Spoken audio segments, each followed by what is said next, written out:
Hello, ladies, gentlemen, and everybody in between. It's time for another King of the Hill here, obviously from Method. The Method Rush King of the Hill is an absolutely fantastic tournament. If you haven't seen this before, you are in for a treat. And if you have seen this before, then you're still in for a treat because you know exactly how much fun we have here during these events. And it's not just myself having fun. My name is KexMen, but I am, of course, joined by the incredible T-Wags. T-Wags, how are you doing today?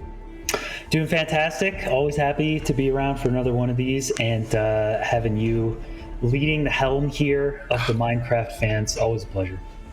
The Minecraft fans are fantastic. And chat, how are you all doing? I can see you, chat. I'm pointing this way because you're over on another monitor over here, but I can see you, chat. I hope you are all doing well. I hope your weekend has gone fantastically.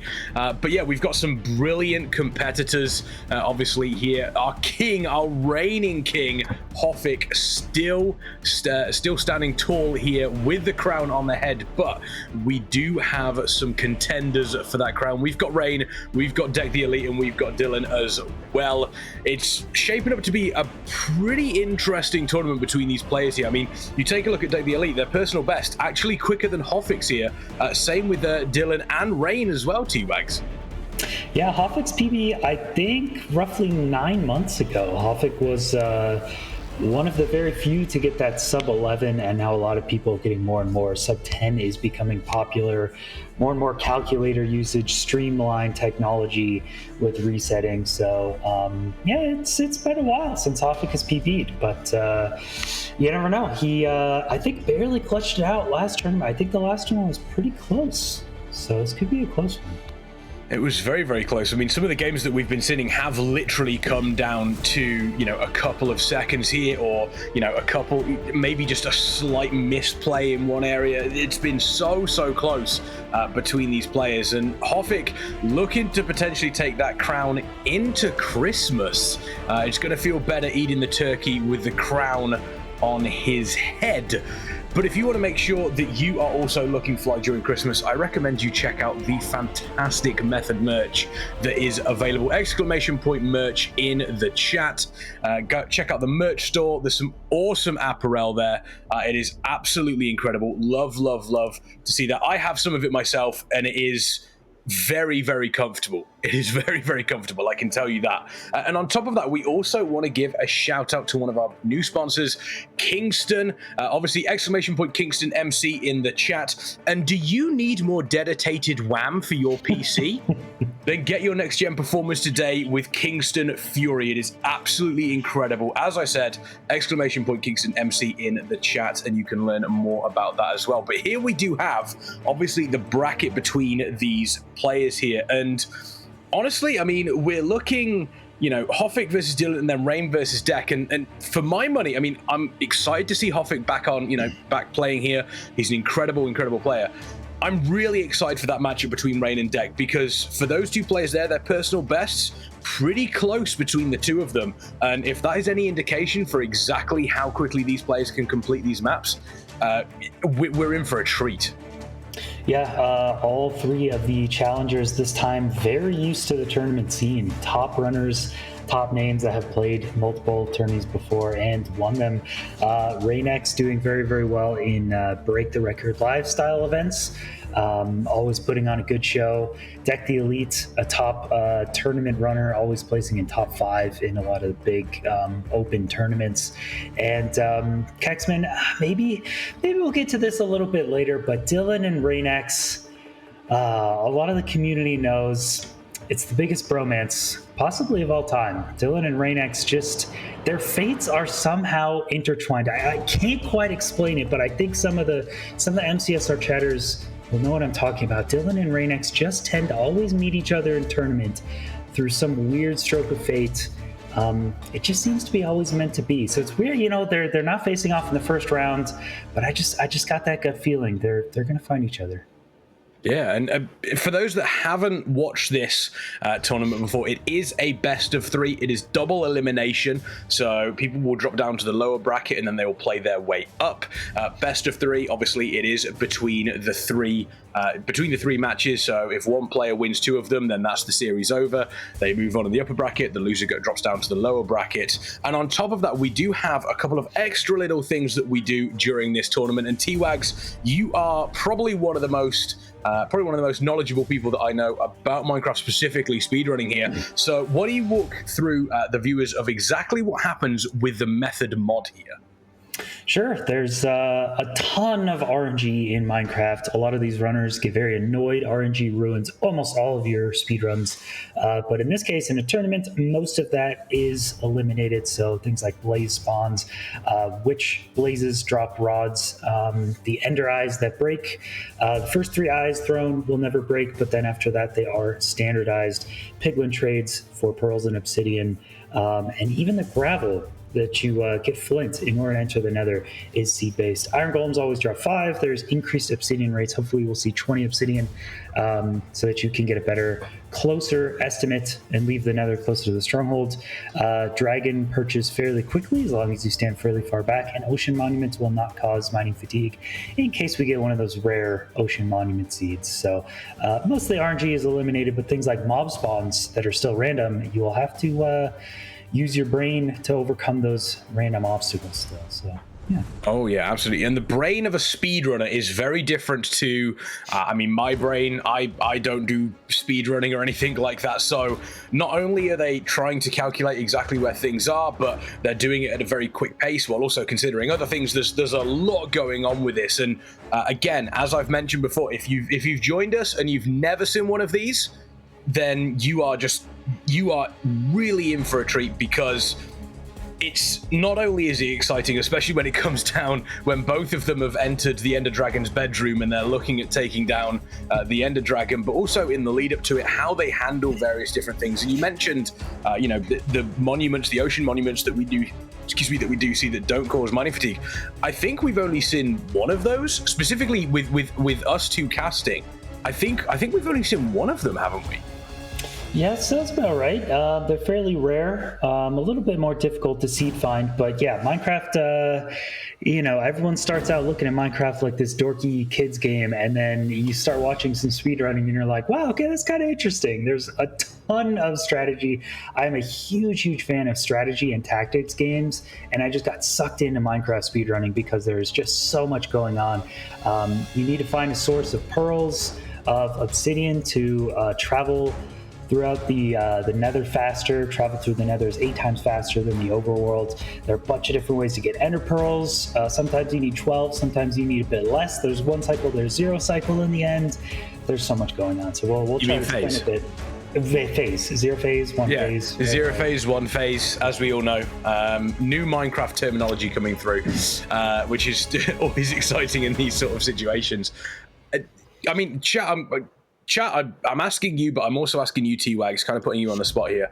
Looking at the players that we have now, who do we think is going to be taking the victory? Do we think Hoffik is going to remain king and will continue to lord over the Method Rush King of the Hill, or do we think we will see a brand new king here today? So, chat, I want to know from you, who's going to take this? Are we going to see Hoffik taking it, or are we going to see a new king? But, T-Wags, who's going to win today?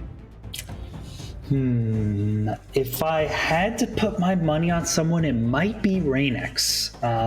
Okay. I think Hoffik is a very strong player, but again, once you're at the top, it's an eventuality until you lose. I think Hoffik has retained the crown about 4 times or so now. We've had a couple other people. I think he's tied for like the most. He's tied with I'm trying to remember who he's tied with, but I'm almost certain he's tied with the most amount of retentions of the crown, so this is a big one for him as well. He's been doing very well, and if Hoffik is practiced, he's a very solid tournament runner. He may be the best tournament runner here, but you never know. Every month, maybe you get a little more rusty. I don't know how much Hoffik's been playing. I do know how much Reignex has been playing, and that's a lot. Reignex has streamed quite a lot. That PB sub 9 is no joke.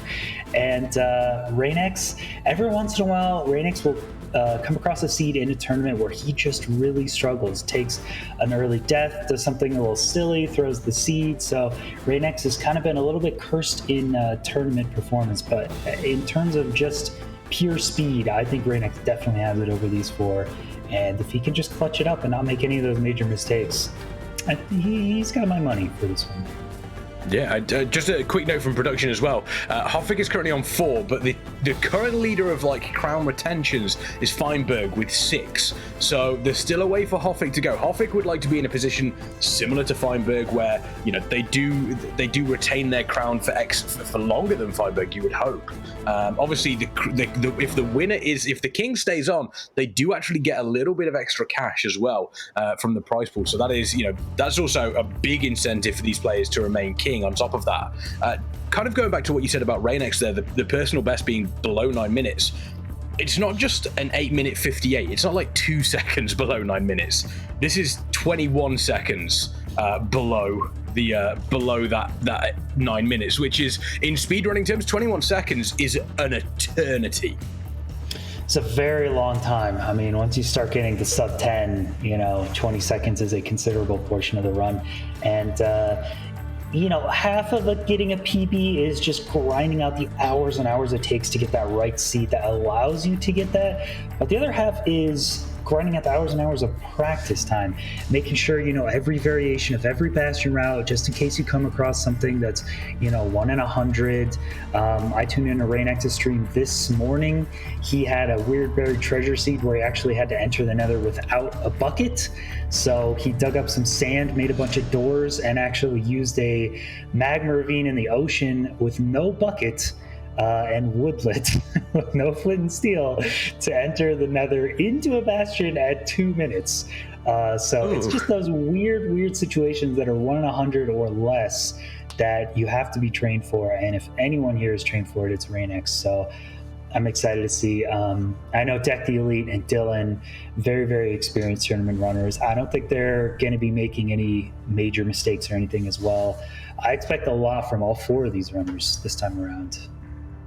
You would hope so, But here we do see the first game between Hoffik and Dylqn here. Obviously, this is a best of 3. The king is starting this tournament off. And we do see here the village visible. There's a shipwreck, lava ravine, fortress is visible. This is looking like a fairly easy, sort of like a soft in for these players here on the first map, T-Wags. Yeah, good way to start you out. You don't want to go with anything too crazy. You want a good warm-up seed. Village Shipwreck gives you some options, though, because you never know if there's a blacksmith with iron, if you want to kill that golem. Again, killing the golem in a random seed is a little risky because you might just get that 3 iron because it's 3 to 5 iron. But in a tournament setting with 5 iron guaranteed, it's a lot more likely. So we'll see if they just go for the Shipwreck first, maybe just not kill that golem. Looks like they're both going to be looking around for the Shipwreck first, see if anyone's found it. That does seem to make the most sense between these players, honestly, is doing exactly that, is checking out what is going to, checking out the Shipwreck first, and then that gives them an idea of what they need moving forward. So again, it just kind of makes sense for them to do that. So we'll wait and see exactly what Dylqn and Hoffik do here. Dylqn with that L cape as well. I'm not sure if that's a reference to anything. Hopefully he doesn't take the L here, but here we go. First game between Hoffik and Dylqn. It is the first game of the Method Rush King of the Hill. Chat, who are you getting in this best of 3? Is it going to be Hoffik? Is it going to be Dylqn? Let us know in the chat exactly who you think is going to take game number 1 here between these 2 players. And for my money, I don't know. Hoffik's been playing well, but I feel like Dylqn may take this one here. Yeah, Dylqn is a very good runner. It was pretty close last time. I think, I forget exactly, but I think it went to very long grand finals last time with Hoffik barely taking it out. So Hoffik will end up killing the golem here, which does get a guaranteed 5 iron drop. I don't know if either runner has spotted the shipwreck. You always want that 7 iron. Oh yeah, okay. Dylqn's going for it first, but Dylqn hasn't killed the golem yet either. So I mean, Hoffik going in here, this actually might, I think personally this is in favor of Hoffik, because when Hoffik gets into this shipwreck, they will have the golem, they'll have the, probably you would hope, the iron. Let's see how much we do have. That's a fair amount of iron from the ship there. So I actually think at this point Hoffik is slightly ahead because of killing that golem first. Well, I don't know if Hoffik needed the golem. I mean, we have 13 iron. Dylqn has crafted full iron tools and a bucket and everything. So I think Dylqn's just a bit ahead now. Not, you know, it was a risky play not killing the golem, because if you didn't get enough iron, then you kind of have to go all the way back. But Dylqn is actually in pretty good shape here. Might be about 10 seconds ahead entering. And there was gold also in that shipwreck. So very comfortable start for both these runners. Plenty of materials. Yeah, plenty of materials between these players, and honestly, that's kind of what you want to see from here. Just see how quickly they can make all this through. It looks as though Dylqn is slightly coming into the nether here, so looking to be ahead of Hoffik actually by about, I would say, within the region of about 20 seconds here, which once again for speedrunners is an absolute eternity. And it looks as though the payoff of deciding to go for the shipwreck first over the golem, Hoffik taking a slightly safer route, but Dylqn actually, you know, looks as though Dylqn as it's paid off for Dylqn here, taking the riskier strategy. And we've spoken about this many times here, T-Wax, between these, you know, between speedrunners here is, yes, if you take the riskier route, you may end up taking you take a bunch of time off. But on the other side of it, you know, you end up in a situation where if it goes wrong, it goes really wrong. I think at this point, Dylqn slightly in the lead. Yeah, Dylqn definitely in the lead, and we see two different approaches here. Hoffik seeing the fortress, just immediately doing fortress first, not even scanning to know which direction the bastion is in. Hoffik, I think, is just going to kill these blazes. While he's killing blazes, scan for the bastion. Dylqn scanning immediately, finding the stables bastion, and I always like this play first in tournament. It's always a debate. Do you do fortress first if it's offered in tournament? I think the data would prove that going bastion first is almost always the correct play. You just get those pearls, fire res.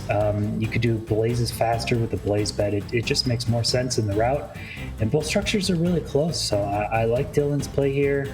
He's gonna have to go back to the fortress, but it's like 1 pearl away, and he's gonna have a much faster play. Got a bit of a leak in the roof there, deciding to open things up, and whilst that isn't the end, that is going to be very, very annoying. And look at all that lava there. This is not looking good for Hoffik. Hoffik just getting out of there. Obviously, we've seen the bed strategy in those areas before. You know, it makes things a little bit easier for some of the players, means that they can control these blazes, but that didn't really work out there for Hoffik. It looks like the lava has slightly gone away, so not too dangerous, but it's definitely slowed things down slightly. It looks as though we do have a shield here on Hoffik. Dylqn currently making their way through, getting as much as they possibly can from these piglins, trading with the piglins, making sure that everybody is nice and healthy, everybody has their money, and there we go. Between the two players here, who do you think has the slight advantage, T-Wags? I would say Dylqn. Hoffik is playing this fortress as aggressive as he can, so keeping it close. But again, you see that the shield helps, but every time Hoffik is shielding, it's less time attacking, less time mining out the spawner, less time patting down those flames. And so Dylqn is going to have fire resistance going into this fortress, and he's just going to be hitting blazes every time. He's not going to have to shield, not going to have to take this slowdown. Of course, Hoffik is going to be going further away once he's done with the bastion in order to blind, so he'll be closer to the ring. But I still think this favors Dylqn. Oh no, what does Dylqn have right now? Okay, Dylqn does have 1 fire res potion, I think. That's his only one. That would have been unfortunate if he got 0. So yeah, Dylqn making his way to the fortress. Has plenty of stuff now. Not too many pearls, though. I think left on 15 and through 1. That's not too much. Hoffik, it looks as though Hoffik is done with what they need at the moment, so they're heading over. They're going to be trading with these piglins as well. The key point for this is going to be who's going to be the first person to traverse back into the overworld and find out what they need, the information they need to potentially head themselves towards the Ender Dragon. That's going to be, I think that's going to be the key point here. If we see Dylqn or Hoffik, if either one of them has a fairly substantial lead over that, then, you know, we could end up in a position where this is a very, very, you know, the difference between these two players is it's an absolute canyon. I think the other thing that we need to consider as well is, even when they do manage to find, obviously, the area that they're looking for, that's still no guarantee that they are going to achieve it. We've seen so many players get lost before. We've seen both players enter at the same time, and either one of them just ends up losing out. But we do actually see Dylqn there taking a bunch of damage. Hoffik as well has set themselves up with these piglins. So at the moment, between these two players, I don't want to say it's neck and neck, but there's still a lot that could go wrong for either one of them. Yeah, Dylqn a little risky there, but he'll be okay, just taking out a couple Wither Skeletons. Still has to find a way to the spawner. He is going to be approaching the correct side of the fortress here. Hoffik opting not to make gold armor. A little interesting decision there. They had 5 gold. I saw Dylqn made the armor, which I kind of like. It just makes a little safer route, but Hoffik opting not to, so he's just going to have more gold to trade now. Which, I mean, considering the small amounts of pearls, could end up mattering. I mean, if Hoffik actually gets another pearl trade with that 5 gold, it'd be pretty good. Hoffik is taking a very lengthy bastion right here to make absolutely sure he's got all the materials he needs, checking a lot more chests than Dylqn did. See if anything is good in here. That's a lot of obsidian. That's going to be helpful. There's a lot of obsidian. Interesting as well that Hoffik hasn't decided to craft the armor, but is getting armor himself from a lot of these various different chests. So that's obviously a slight plus there. And as you mentioned, more gold to trade. It just gives them more opportunities for some nice trades from these piglins. Yeah, we see 7 pearls, 15 obsidian. Hoffik should get 20 here. He does have 15 pearls. Hoffik only has 15 obsidian though. Is he leaving with that? Has he got 15, or is he... Yeah, he does only have the 15 obsidian. I'm wondering if he's going to leave with it, but we will wait and see. It looks as though he is making his way out, so maybe he is leaving with that 15 obsidian, which slightly interesting, because 9 times out of 10, you want to see players leaving here with that 20 obsidian. Yeah, Dylqn has 20. Dylqn doesn't even really need it. He's next to his home portal, but he's going to make an additional one because he has 20, and then make a more educated portal. Hoffik... We've seen this before. Hoffik likes what we call sending the blind. He is just going to put his portal in the middle of the ring of strongholds and hope for the best. He could be 100 blocks away. He could be 2,000 blocks away. If Hoffik is 2,000 blocks away, he almost 100% has lost this seed. It's a possibility. So he's going to get a he's already moving... He's already moving the overworld. And meanwhile, Dylqn has been able to drop themselves deep underground. Obviously, they want to make sure... I don't know. They're definitely not in the same sort of area. There's obviously a fairly big difference between them. Although, looking at it, I'm not entirely sure. They could be around about the same sort of area, but I don't believe that is... Don't believe that's 100% true here. They're going to be checking to see exactly how this is going to play out for them. So let's wait and see. Let's find out. Here we go. So obviously the calculations coming in. This is one of my favorite things between these players is, we spoke about speedrunners and what they have to think of in the speedrunner brain. Doing all those calculations, taking a look at angles, taking a look at how far and the blocks away that it is. It's a very, very precise thing between these players here, T-Wags. Yeah, Dylqn doing, there's a couple different methods we use to approximate the stronghold location and distance from the player.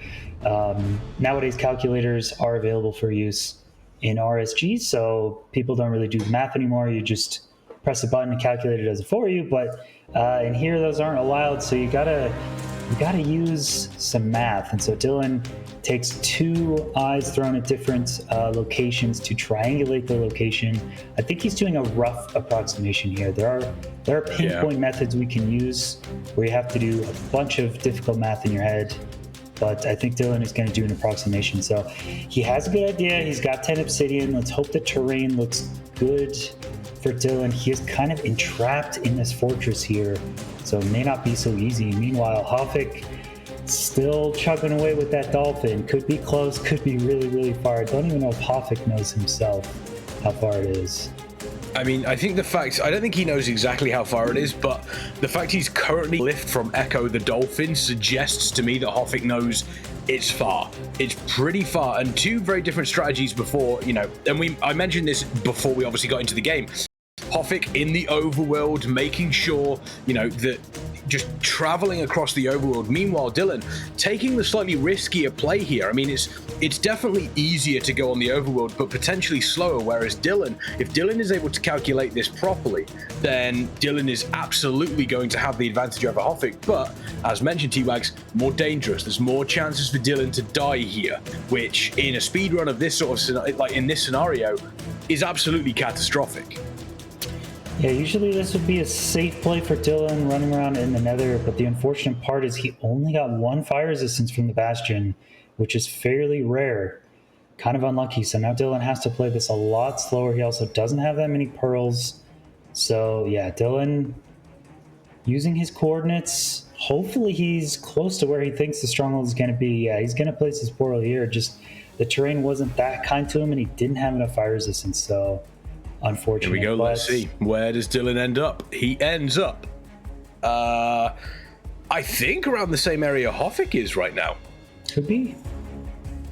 I think it's around about the same area, and that eye went up pretty quickly. Obviously, with these eyes, the one thing you want to take a look at, and I'm not an expert in these calculations, but if the eye goes up further, you're definitely closer. If it goes further away from you, then obviously you're further away. So between these two players, I think they're actually in the same sort of area. Actually, no. I see Hoffik's Z is negative and Dylqn's is positive. So I think somehow they did go to different strongholds. It looks like they're in the same. They are both in forest, but they are in different places forest, somehow. Yeah, so I have no idea. This is where only the runners know how close they are, and the casters are completely clueless. So once they start digging down, we'll know for sure. It's good now to check on your wool and wood count to make sure you have enough beds and food as well. Dylqn has 5 breads, pretty good. 12 wool. Hopefully Dylqn has enough wood, and Hoffik's been running in the forest for a while, so if he needs more sheep or anything, there's some sheep right there, and he's just going to pass him up. So I assume both runners have enough beds to do this one cycle, and now it's just hoping that they're close. Dylqn, in theory, should be very close if his math between was the two correct. of them. Yeah, between the two of them, Dylqn should be the closer. Obviously, with what is going on in regards to traversing through the Nether, which obviously is a lot quicker. Whereas Hoffik here has effectively just been running across the overworld, and I still think Hoffik has a way to go here. And as mentioned, both of them almost in completely opposite directions between the two of them, so they are going for those 2 different strongholds, and Dylqn doing even more work here and calculations to figure out exactly where they need to go. Dylqn entering a little mesa biome. There is a fun biome. You get the red sand, you get the little eroded Badlands mesa biome over there. Looks cool. There we go. Pretty patterns, very, very pretty patterns. And it's I'm super excited to see obviously how these players are going to approach us. And Hoffik suddenly digging down as Hoffik decided this is the place where the stronghold is. Yeah, Dylqn still going, did not get a very accurate nether trap there. Still has to run around this mesa. Is running low on food, and Hoffik already hits it. Wow. So Hoffik, a quick dig down there, has made up some time. Now just has to find the portal room. This is several minutes advantage at least. So if Hoffik finds the portal room, this could almost guarantee it. I think the one thing to remember as well, finding the stronghold is no guarantee that they will find the portal room. We have seen players inside these strongholds for 5 minutes plus. So this is a big advantage for Hoffik, but it doesn't mean that it is over for Dylqn just yet. And as I say that, there you go. There's the Dylqn. Dylqn, I think, has the chunk though. So Dylqn is trying to dig down. I think Dylqn lost 2 eyes.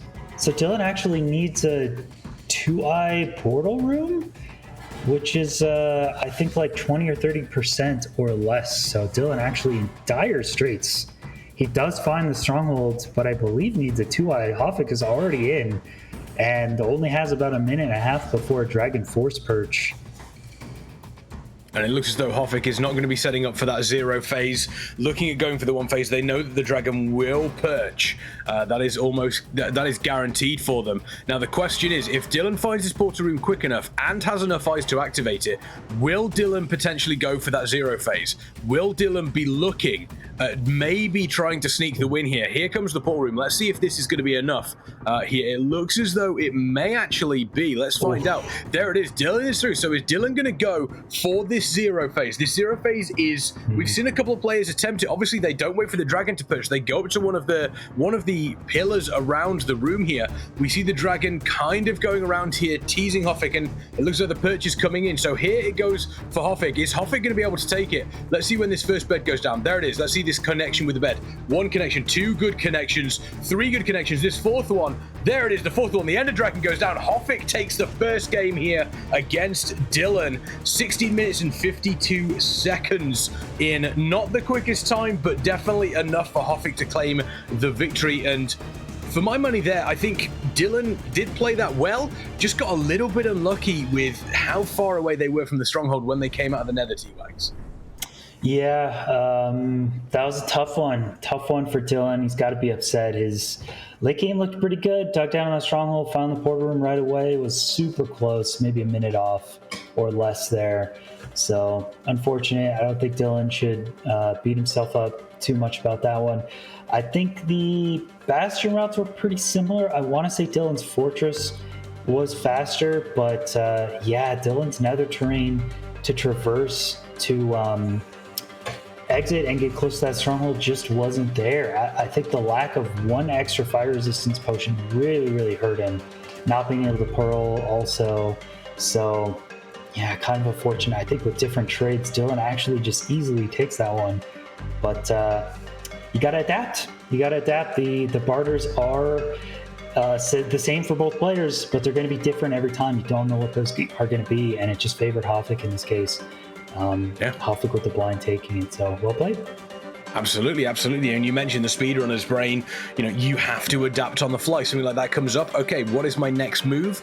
Reacting to this. What do I need to do? Or even thinking to themselves, right, if I go into this trade, if I get X amount of gold, if I get X amount of obsidian, then I know I can do this. If I don't get it, then I'm going to do this. There's so many different variables going on between these players when it comes to these speedrunning. And speaking of variables, we've seen some variables with the frame rate here. So we are going to be taking a quick break, 5 to 10 minutes. We're going to be fixing things. If the stream does drop, then don't go anywhere. We will be back up. We're going to try and fix the stutter for you so we can bring you the best between these players.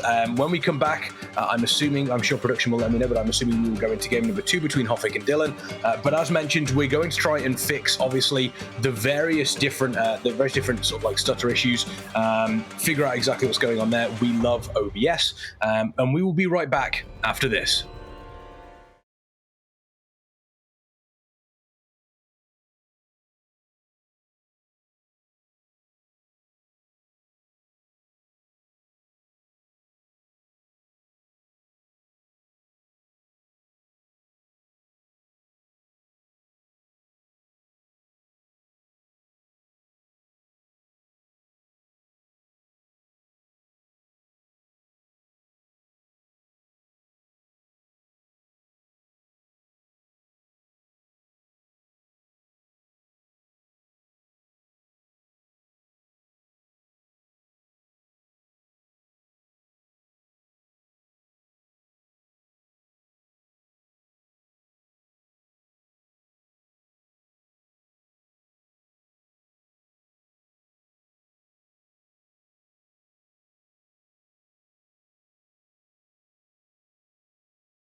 There we go. Hello, ladies, gentlemen, and everybody in between. Yes, indeed. Hello, Darkness, my old friend. We are here.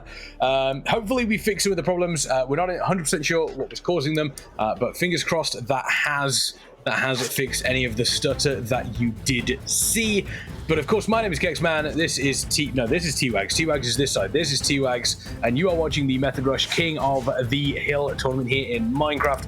We have had one game in the best of 3 series between Hoffik and Dylqn. We're going to see if we can get back into that as quickly as possible. Thank you all for sticking around with us. Technology is always fantastic. And speaking of technology, if you want to have more dedicated WAM, then you need to check out one of our fantastic sponsors, Kingston Fury, !Kingston MC in the chat to find out more information about that. And do you want to walk through, a couple of people were questioning it.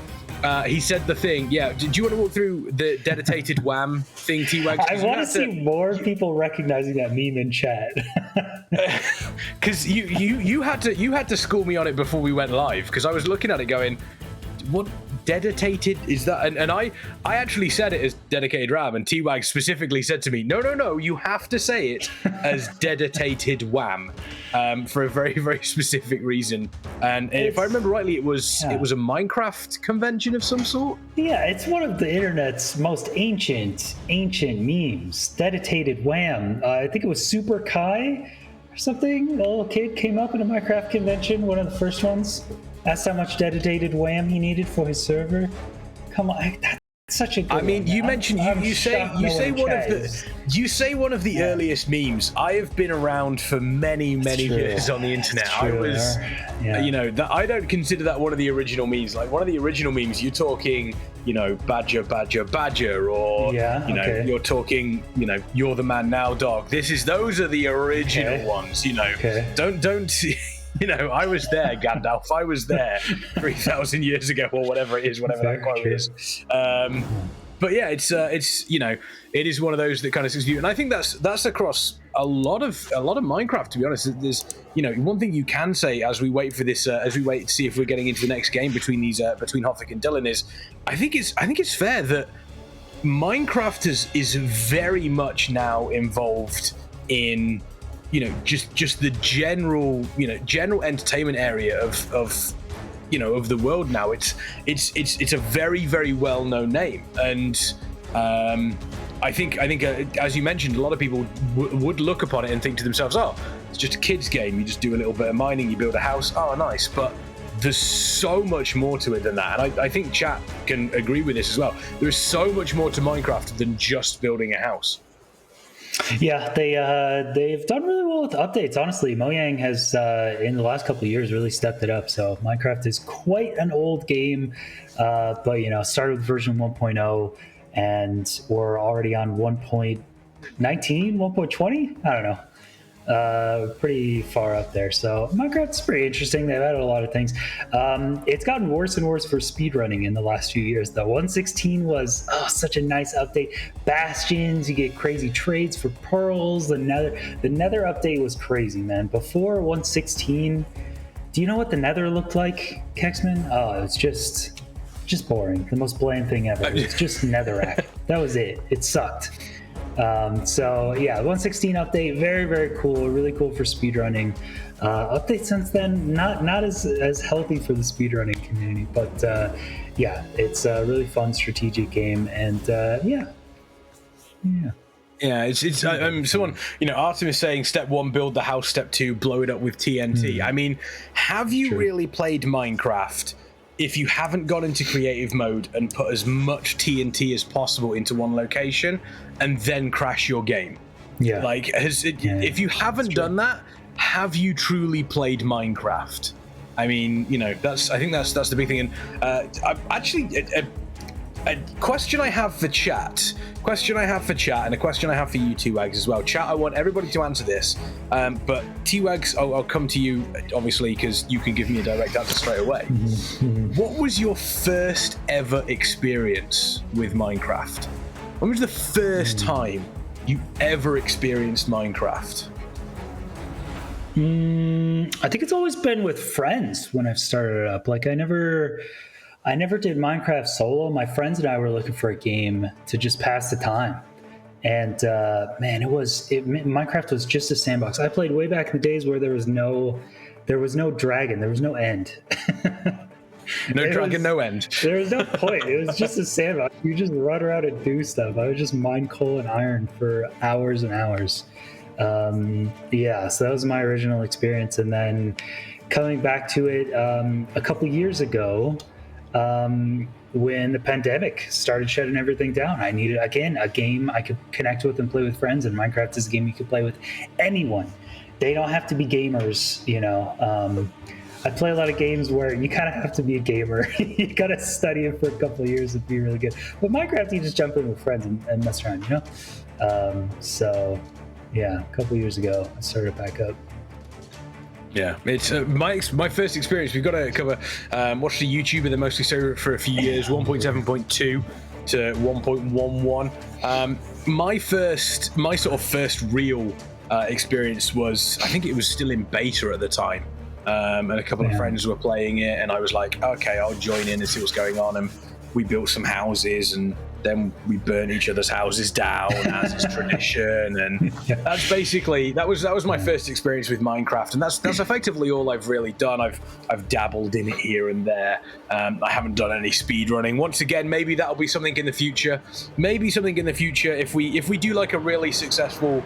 You know, I still like the idea of doing a Method Rush King of the Hill, where we obviously have people who have never done speedrunning and they get coached for a week by somebody. I think that would be good fun. I think that'd be really, really good fun to watch. I mean, who wouldn't want to watch a competition where I have been coached by T-Wags as a speedrunner for a week and then see how quickly I go. But unfortunately, we are going to go back to another break. We are still seeing some technical issues going on. We are going to go to another break. Hopefully we can get these fixed. I do apologize. This is not what we wanted to have happen. First time we've had this happen, obviously, in these tournaments. You know, these tournaments normally go very, very smoothly. So technology is being fantastic. It could be a little while. As soon as we have an update, we will get to you, chat. Unfortunately, this is not an easy fix. This is not something that we can just flip a switch and, hey, presto, it's fixed. That's not how this is working, unfortunately. So please bear with us. Hopefully, we will be back soon. But as soon as we have more information, we will be straight back to you, chat. Don't go anywhere.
Hello, everybody. Welcome back. Yeah, unfortunately, technology going to technology.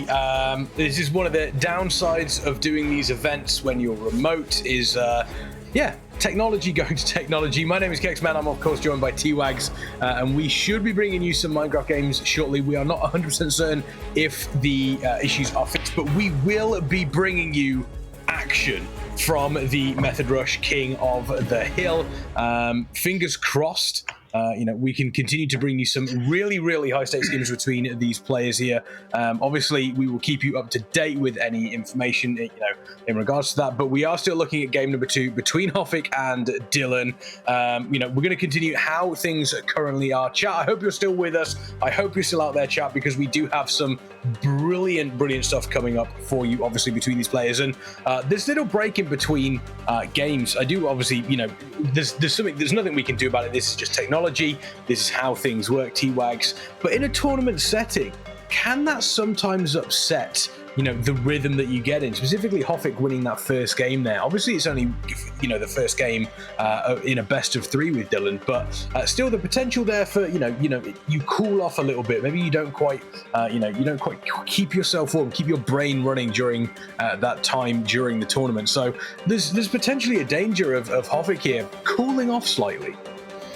Yeah, we'll see. I would expect they're probably in some kind of practice map. There's always something to practice in Minecraft speedrunning. So whether you boot up your Bastion practice map, you practice Zero. I think I saw Dylqn, as we started to go to break, was practicing his Axis calculated travel to maybe get a little bit closer to the strongholds and stuff, which I think could help a lot. So it could, but I think these runners are very used to practicing hours and hours every day. So I would expect them to have spent the last little break practicing plenty of stuff. The tournament could go a bit longer. Fatigue comes into play if we get to a very long grand finals. Could be many hours of gameplay. But yeah, I'm hoping for. I have high expectations for Dylqn on the next one. I would really like to see this go to game 3 between these two. I think they're very evenly matched. Dylqn just barely not taking that first one in the end when Hoffik finished. So I'm expecting it to be close. Yeah, we'll have to wait and see. I mean, Dylqn, obviously you mentioned the little bromance that goes on between Dylqn and Reign. They always end up facing off against each other in these tournaments. So if Dylqn does lose this, then I suppose the pressure's on Reign. The pressure's on Reign to stay away from Dylqn, to make sure that bromance doesn't continue, because that would mean that Reign would be down in the lower brackets. I'm quite excited to see how these players are going to kind of all come into each other. We do see, obviously, as we head into the next map between Hoffik and Dylqn, Hoffik 1-0 up in this best of 3. Winning this will move Hoffik up in the upper bracket. Losing will drop Dylqn down to the lower bracket. And as we can see, it looks as though we do have an outpost seed here, T-Wags. Yeah, outposts, somewhat rare structures. You don't typically see them that much in Minecraft, especially not speedruns, because the loot there's only a single chest, and the loot in that chest is typically not very good. Sometimes you get a couple logs and a couple carrots. Imagine climbing that whole staircase, getting a great view, and you just get a couple carrots for it. It's not that great for speedrunning, but sometimes the pillagers like to be evil and entrap iron golems, which are our friends. We cherish iron golems, and we would never cause them any pain ourselves, right?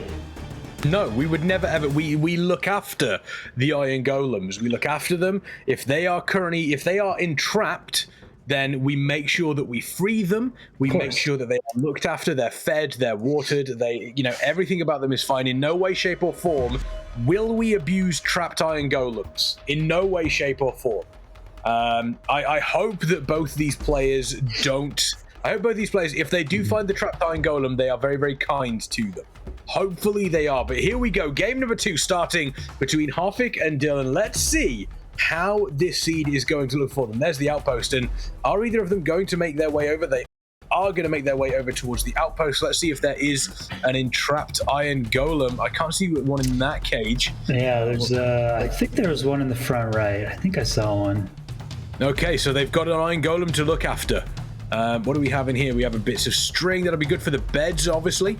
What else do we have? They've both obviously gone for, they've got some silk. There's the crafting table. We do have an iron pickaxe. There was a couple of bits of iron in there, so they can do a little bit of mining here between obviously what they have available to them. There's the boat, and as we've mentioned before, T-Wags, that boat is the most is the most powerful item in all of Minecraft. Very, very strong. You can capture enemies in it. You can negate all fall damage. As we see Dylqn here. Dylqn, no! I think both of them are going to kill the golem. Poor guy. Dylqn going with the wooden sword. This is going to take a while. It's very awkward. This is open underneath there. Hoffik having a very tough time. Also going to have to kill the iron golem here. Using axe and kind of awkward crits here, which is going to be faster. But Dylqn ends up taking the iron golem faster with a little bit of smart maneuvering underneath. And I've noticed there's kind of a lack of food, and it's difficult to get wood here. So we'll see if they go. Yeah, the food situation is rough. It looks as though Dylqn does have 2 bread at the moment, so they do have that on their side. Let's see, it looks as though there is a little bit. I'm trying to see if they all swallow it. Hoffik looking pretty rough there. Only 3 hearts left and a couple of arrows. Looking a little bit like a pin cushion right now. Need to make sure that they're not too, they're not in too much trouble. But Dylqn dropping down here and Hoffik dropping down, getting as much as they possibly can, looking for that flint. It looks as though they do have the flint. There's the bucket available to them. So a fairly slow start for both of these players here on this particular seed. Yeah, outposts not usually super fast. They can be pretty quick if you get some iron in the top, but you got to kill the iron golem, and then it's kind of low food, so it's going to take him a bit. I mean, not only does Hoffik still have to maybe get some wood and get to this nether enter, but also has no food and is only at 3 hearts. This is going to take a while to get all this food and eat to get back up to health. Dylqn also a little bit faster, making his way to this lava pool. I think choosing not to get any extra food though. Not 1 bread? Yeah, it doesn't look... 1 bread, yeah. It doesn't look to be getting any extra food. Hoffik here dropping down to 2 hearts there, but eating up, slowly regaining some health. And as we saw in the first game, it does look as though Dylqn is taking the slightly riskier route and has done previously, taking the riskier route in the nether, taking the riskier route, obviously, afterwards as well. Instead of going through the overworld like Hoffik did, going through the nether without a fire protection potion. But it looks as though Dylqn at the moment... obviously a time advantage getting into the nether relatively quickly in comparison to Hoffik here, and then also finding the spawner. So at this moment, Dylqn looking really solid. Yeah, very low food here. I would not expect Dylqn to do Fortress first. I think he's going to. This seed looks glorious. That looks like a triple top stables with a spawner overlooking it. This is a gorgeous nether. This is exactly what you want to see as a speedrunner. But I really would have expected Dylqn to go into this bastion first. With a single bread and no shield, he is going to do Fortress first with a bastion right there. I don't understand. He's going to have to play out of his skin for that. Yeah, there's a place behind him too. Oh, this could be really dangerous. If this plays off for Dylqn, this could actually be massive, the amount of time that could be saved here. However, if it doesn't pay off for Dylqn, this is absolutely going to be time lost here. And we do see them spreading out a little bit of room here, heading over.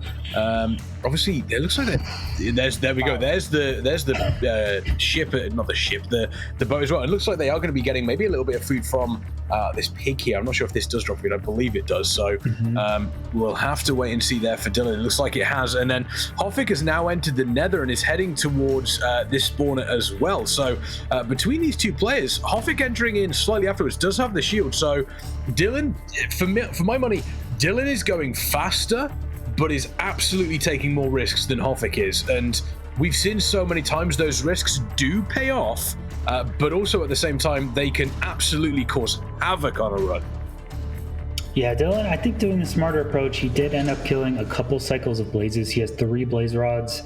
But yeah, he's decided to go to the bastion now and made a very nice play. I don't know if you saw that, but he was speed bridging with the blaze shooting at him from behind over a certain death over lava. in a tournament scenario. That is not something that's super easy for a lot of people.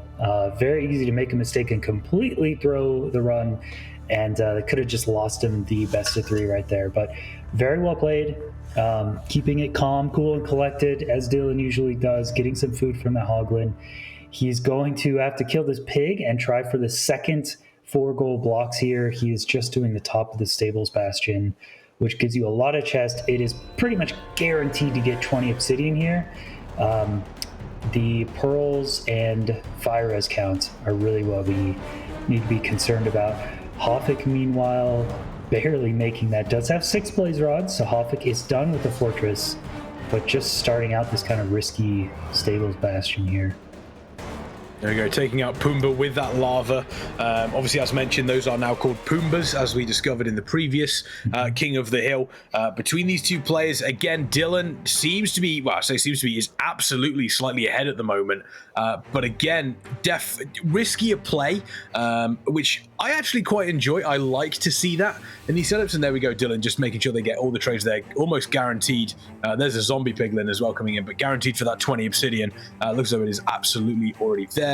Setting everything up, making sure that they have the food available and the speed. This is another thing, you know, obviously we speak about the idea of making sure that you know exactly where you're going, making sure that you are aware, hey, I need to do X, Y, and Z, or if this happens, I need to do this differently. But it's also the speed at which they do very simple things, such as, hey, here's my inventory, here's how I handle my inventory. I think that's one thing that can sometimes be forgotten is the speed at which they do that and the precision at which they do that. Because for someone like myself, I would be fat fingering the wrong thing every single day. Hey, I tried to make a bed. Oops, I accidentally made a boat. That's the exact opposite of what I needed. That does happen a lot to us. We've all been there, speedrunners. One of the worst ones is when you try to make beds in the Nether, but you accidentally don't place the wool and you click and you turn all of your planks into slabs, and then you can no longer do a 1 cycle and you just lose the whole run. That's a tragic one. That's what you don't want to be doing. That's absolutely what you don't want to be doing. Dylqn taking a bunch of damage from these blazes, picking up the blaze rods here. We saw Hoffik already pick up their 6 and then obviously head towards the piglins to get their trades sorted. Dylqn at the moment, I think Dylqn's in a really solid position. How many blaze rods currently? There's the 6 blaze rods, so they have everything that they need right now. Making some boots, making some pants, and then looks like they're going to be getting a couple of extra blaze rods. Yeah, just in case those eyes break, it is a safe play to get 1 additional blaze rod at least. So you have 7. Dylqn is going to play it safe here and try to get that 7th one, although he gets a 4 spawn immediately. Oh, this is going to waste so much time now. Oh, he gets 3's down to 1. Oh, is he going to die? He's dead. He died. So he's effectively reset here. So once again, as mentioned, that riskier play that we have seen from these players, this is exactly what happens. And Hoffik now just setting up the nether portal, going back into the overworld. We'll be able to get the information, but for Dylqn, that is disastrous. It's the 2nd seed in a row Dylqn has gotten not enough fire resistance from the trades. It's not over for Dylqn. He did dig himself a little bit of a hole, so he can go fetch his stuff and maybe considering, oh my god, the blazers are still there. Why are they still there? They're still all firing at Dylqn. Dylqn gonna jump down, pick up everything here. So it's not the end of the world, but it is absolutely an uncomfortable situation for Dylqn to be in. However, because Dylqn is still in the nether, they can get out very, very quickly. They're very close to their portal. They can get out quick, but it looks like they're taking a bunch more damage again. They could be dying again, and there it is. They have died once more. So that's a 2nd death of Dylqn. That's even more time wasted. Hoffik now in the driver's seat for this, going back into the nether portal. Looks like Hoffik is deciding to traverse through the nether, which is obviously much, much quicker than going through the overworld, hoping to potentially get into that stronghold blind. But for Dylqn here, this is just going from bad to worse. Those spawns there, immediately upon entering the nether, just started absolutely pummeling Dylqn with those fireballs. Some of Dylqn's stuff did burn. I believe it was spread out and there was a single fire source. So we'll have to see. Oh, there's a lot. Yeah, there's a lot of burning. I see there. pearls and blaze rods. It would be a miracle if he actually has all this stuff. Attacked again, though. He's under a bunch of... They're still firing at Dylqn. They're still... No matter where Dylqn goes, he is under attack. And then he dies there. He just straight up drops. And this is just... This is an absolute nightmare for Dylqn here. You can see a shake of the head. That is super unfortunate. The boat, one of the most powerful weapons there, unfortunately not quite working out. Hoffik right now is effectively just... Hoffik can sit back, pina colada, can be checking, see his feet are up. Hoffik here can just relax, even though Hoffik doesn't know that. And Hoffik is digging down. Hoffik probably has already found the stronghold, in which case this is just going to be... This is over for Dylqn. I see no real world where Dylqn can come back into this unless something tragic happens with Hoffik, where he dies, in the stronghold, or he dies at the Ender Dragon. Unless something like that happens, I can't see how Dylqn comes back into this. It would be a miracle. I mean, Dylqn is still under fire from 2 piglins. The piglins are on fire from the blazes. He's got to run here. He's got no food.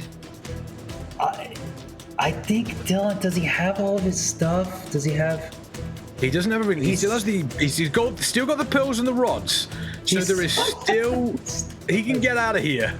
He can get out of here at the very, very least, but it's going to take a lot. He can still get out of here. I mean, Hoffik is currently digging through. We have seen just how difficult it can be in these strongholds, getting lost in here. We've seen people getting lost in here for up to 5 minutes. Now, if Dylqn is able to get a really nice run through, the nether here, potentially getting themselves to that stronghold. But here we go. Hoffik has found the portal room, so this is now a massive opportunity for Hoffik to really place down the marker and say, don't worry, the king is here. So we'll see how this plays out. There we go, jumping into the Ender Dragon's bedroom, and they are going to be setting themselves up. Are they going to go for that 0 phase? We'll have to wait and see. I don't believe they will. They're going to be looking quite confident. They'll be feeling comfortable in this situation. Dylqn, meanwhile, still doing combat, still trying to set up, still desperately trying to set up this portal, but it's not looking good for Dylqn. Yeah, I saw Dylqn looking around for something. It was clear he was missing He's dead something. Again. Yeah, he's doing a hunger reset, but the fact that he's made the portal and can't light it tells me the thing he's missing is his flint and steel. He is going to have to get gravel and iron from somewhere or a fire charge. So desperate straits. Yeah, it's not looking good. It is going to come down to Hoffik with this guaranteed 90-second force perch. So if Hoffik does hit this with 6 beds and full hunger and food, plenty of pearls, then he will end up taking this first one.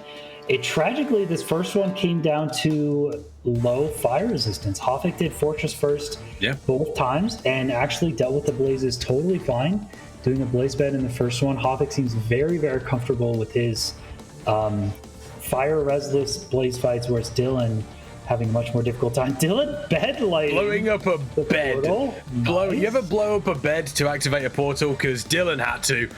Meanwhile, Hoffik currently waiting on the... currently waiting on that here to make sure that they are... here we go. Look, there goes the Ender Dragon down. So is Hoffik. I mean, Hoffik can still potentially, miss this. I mean, it has happened before. We've seen it happen. There's one good hit, second good hit. Are we going to see the third, fourth? Here comes the fourth and the fifth. Is this Ender Dragon going to survive? No, it isn't. Hoffik takes it. 13 minutes and 52 seconds here for Hoffik, taking the second game in this best of 3 against Dylqn. Dylqn dropping down to the lower bracket. Hoffik staying in the upper bracket. Obviously, the king showing everybody just why he has the crown. And I don't know what Dylqn owed those piglins or those blazes in the nether, but they would not leave Dylqn alone there. I don't know why they didn't despawn either. They just stayed there. He came back in the nether. There were just 5 hovering him on, his second death was painful enough, but he comes back the third time, gets in a boat, leaps off a cliff, gets 1 block, and then the blaze snipes his boat, and he falls to his death. I mean, that's scripted. I mean, those blazes must have been paid. That was sniping I've never seen before. That is super nasty, and a good point that I do want to point out though. Even though we did see Dylqn lose that, a point that was just made in chat by Chris Cookies there. The bedlight, a great demonstration of the type of thinking you see in experienced speedrunners. Most people would sort of look at that and go, "I don't have a flint. What do I do?" And they'd panic. Whereas you saw that immediately there was okay. And he said to himself, okay, I need to go and get some wood. I've got my silk. I know that I can light this with a bed. And didn't give up at any point there, T-Wags, which you love to see. Even after so many unlucky moments there, getting sniped by the boat, getting sniped by the blaze. The blaze is not despawning. The piglin's there. Losing a bunch of items after dying for that second time. But Dylqn didn't give up. And honestly, I think if we'd have seen a little bit more fire res, and on top of that, if the RNG hadn't have been quite as cruel to Dylqn, I think he may have taken that second map against Hoffik there. Yeah, I think both seeds were really close. Just unfortunate for Dylqn. His fire res blaze fights didn't look as confident. He didn't seem to have a setup that he goes to. Seemed to just kind of dance around the blazes and ended up taking a bit too much damage when too many of them spawned. So I think every other aspect of Dylqn's run actually looked pretty solid both times. Just kind of tragic. Maybe he spent a little bit of practice time working on that, and in lower bracket, Dylqn still has a very good chance of coming back. So kind of unfortunate, but Hoffik looking good. Every time Hoffik comes back as the reigning king, we're like, well, I don't know. Has Hoffik been running? Has he been streaming very much? Is he rusty? And he comes out looking strong every single first match. So that's a 2-0 for Hoffik yet again. The king going for retaining his crown for a 5th time, looking pretty strong. I don't know. I'm pretty impressed yet again. Yeah, doing a great job. Let's see if we can take a look at the brackets here. Obviously, we do have Hoffik taking that 2-0 against Dylqn, moving on in the upper bracket towards the semi-finals. The king still continuing on. Dylqn dropping to that losers round 1. Obviously, it's double elimination between these players, best of 3 series as well. So next match, DecTheElite versus Reignex. And as we've mentioned, Reignex and Dylqn tends to have a little bit of a bromance. Reignex is going to want to be looking to break up with Dylqn here and continue on to go up against Hoffik. We've seen Reignex versus Hoffik before in one of the previous tournaments, and those were some of the best matches that we've had. So I'm super excited to see these. But DecTheElite, as you mentioned earlier, has been doing a lot in the tournament series, in the tournament scene these past couple of months.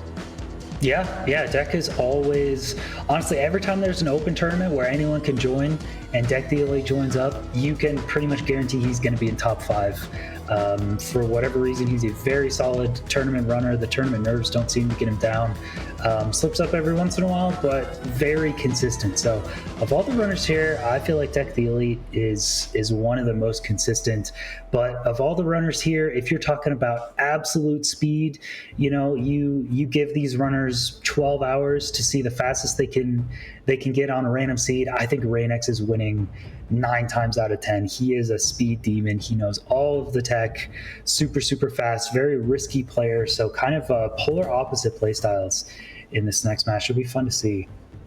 Yeah, absolutely. This match between DecTheElite and Reignex will be coming up next. We're going to take a short break, though. Do not go anywhere, because when we come back, the Method Rush King of the Hill carries on.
burn so cold, but we're always coming back for more.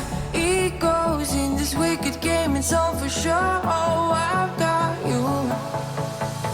If we figured out what it's all about, takes a second and then we're back it again. Coaster ride for the triggered minds, but I don't ever want us to stop it. Go ahead, to let me smile for all I care. Just wanna stay close, don't say that. Ain't gonna leave ya. I don't wanna sabotage. You're a million.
Welcome back, ladies, gentlemen, and everybody in between. My name is KexMen. I'm joined by the fabulous T-Wags, and we are coming up on series number 2 here in the Method Rush King of the Hill between DecTheElite and Reignex, two names that you folks should be very familiar with if you know the Minecraft speedrunning scene.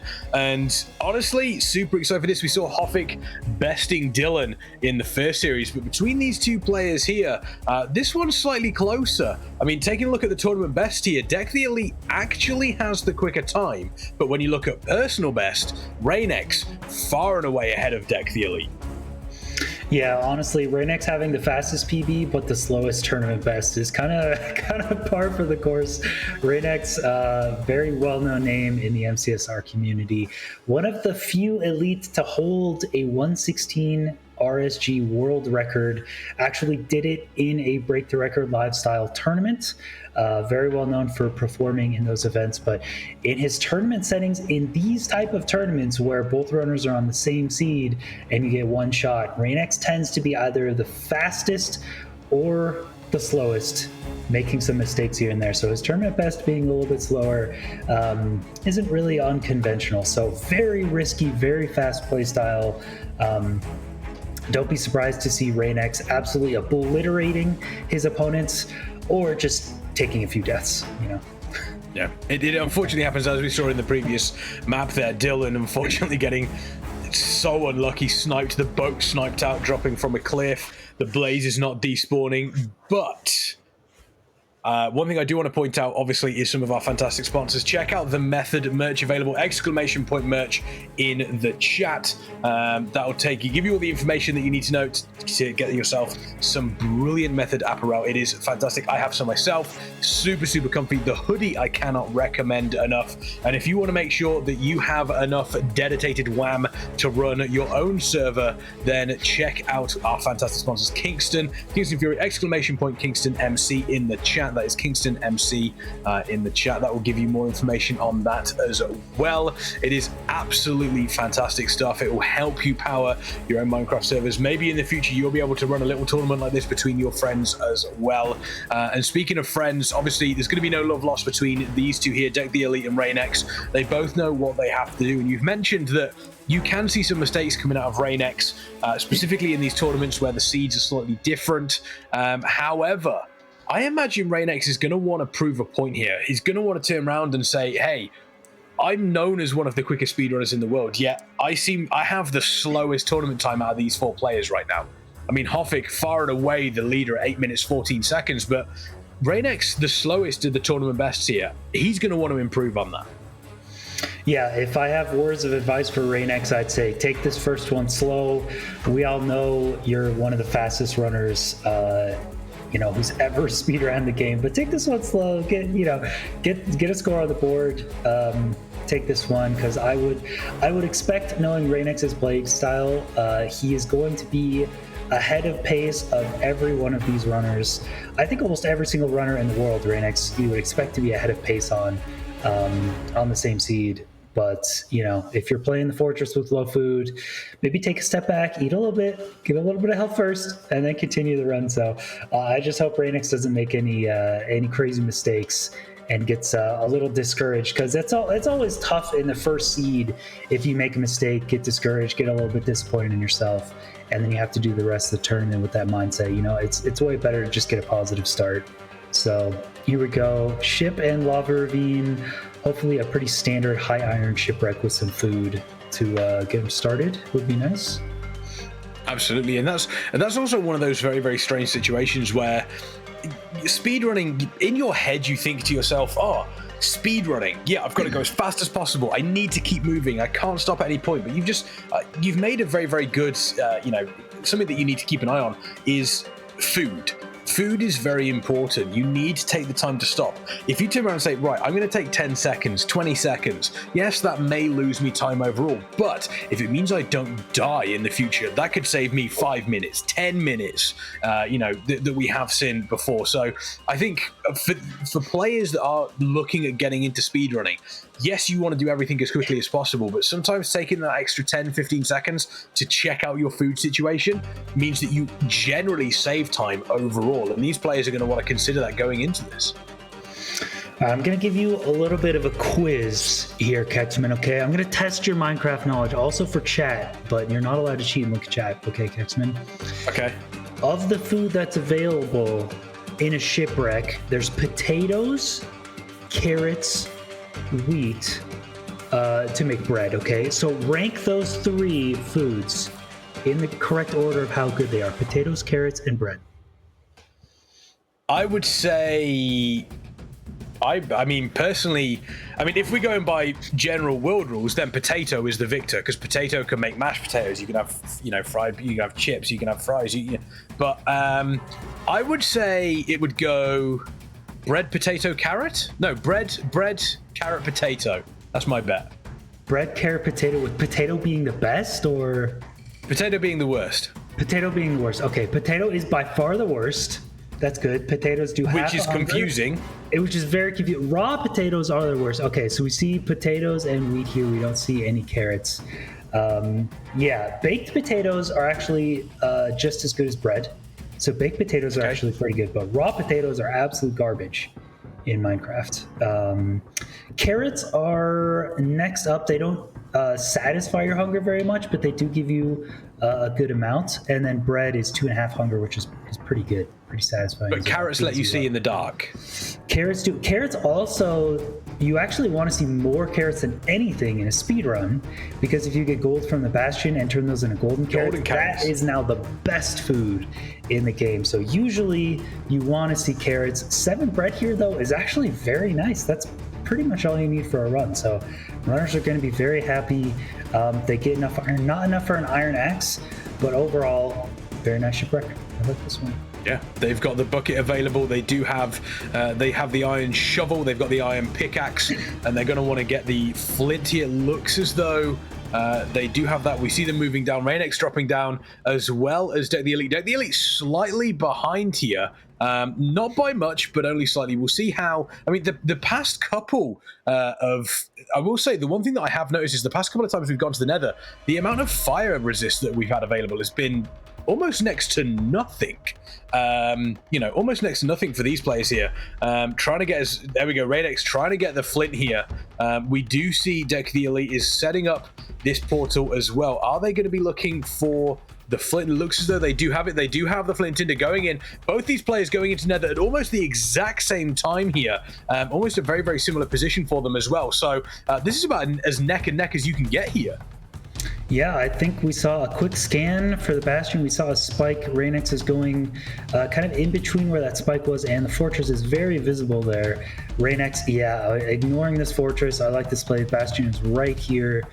Nice terrain to find that. Both runners actually almost at the exact same spot. Reignex maybe slightly ahead. But yeah, this is super close. I would expect Reignex to kind of pull ahead. Bastion routes he is known for. He's one of the few runners to have a Bastion route named after himself as well. So we will see which Bastion is this. Maybe housing? It's either housing or stables. I think it's a housing from the back. I'm not quite sure though. It is housing indeed. Runner's favorite Bastions. Wait, what? I've never seen this route. Hello? Has anyone... I'm sorry.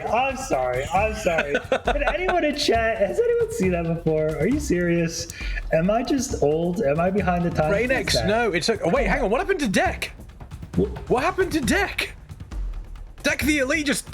Did Dec... It looks like Dec died. I'm not sure exactly what happened. We'll even get a replay on that. Reignex, I can... Don't worry. I can help you, T-Wags. T-Wags. Reignex is doing the KexMen route. This is the KexMen route. That's why you haven't seen it. His route. This is the KexMen route. This is exactly what this is. So this is the KexMen route. You won't have seen it yet. It's pretty high tech. But yeah, this is the KexMen route. Chat, you know of the KexMen route, don't you? This is exactly what this is. We don't seem to. We currently the replay for DecTheElite. I believe that we don't have that available just yet. But it does look as though he did. Did he? Yeah, dropping down to the Nether portal again. Yeah, to be honest, here we go. He was entering the back side of housing, which is where there's like 4 or 5 piglins. So it wouldn't surprise me if he had no gold armor and he just took a death to piglins at the top housing. That is kind of one of the most common spots to die in a run. So I'm guessing that's what happened. Reignex did a nice maneuver where he blocked himself in, avoiding piglin attacks in order to get that first chest and get gold armor. So I would assume that that's what happened. And maybe Dec stuff is actually just still there. So maybe Dec is going to try to recollect his stuff at the top of this bastion. Reignex flying through this bastion, basically out right now. Yeah, there we go. And as chat said, yeah, it's the Reignex route.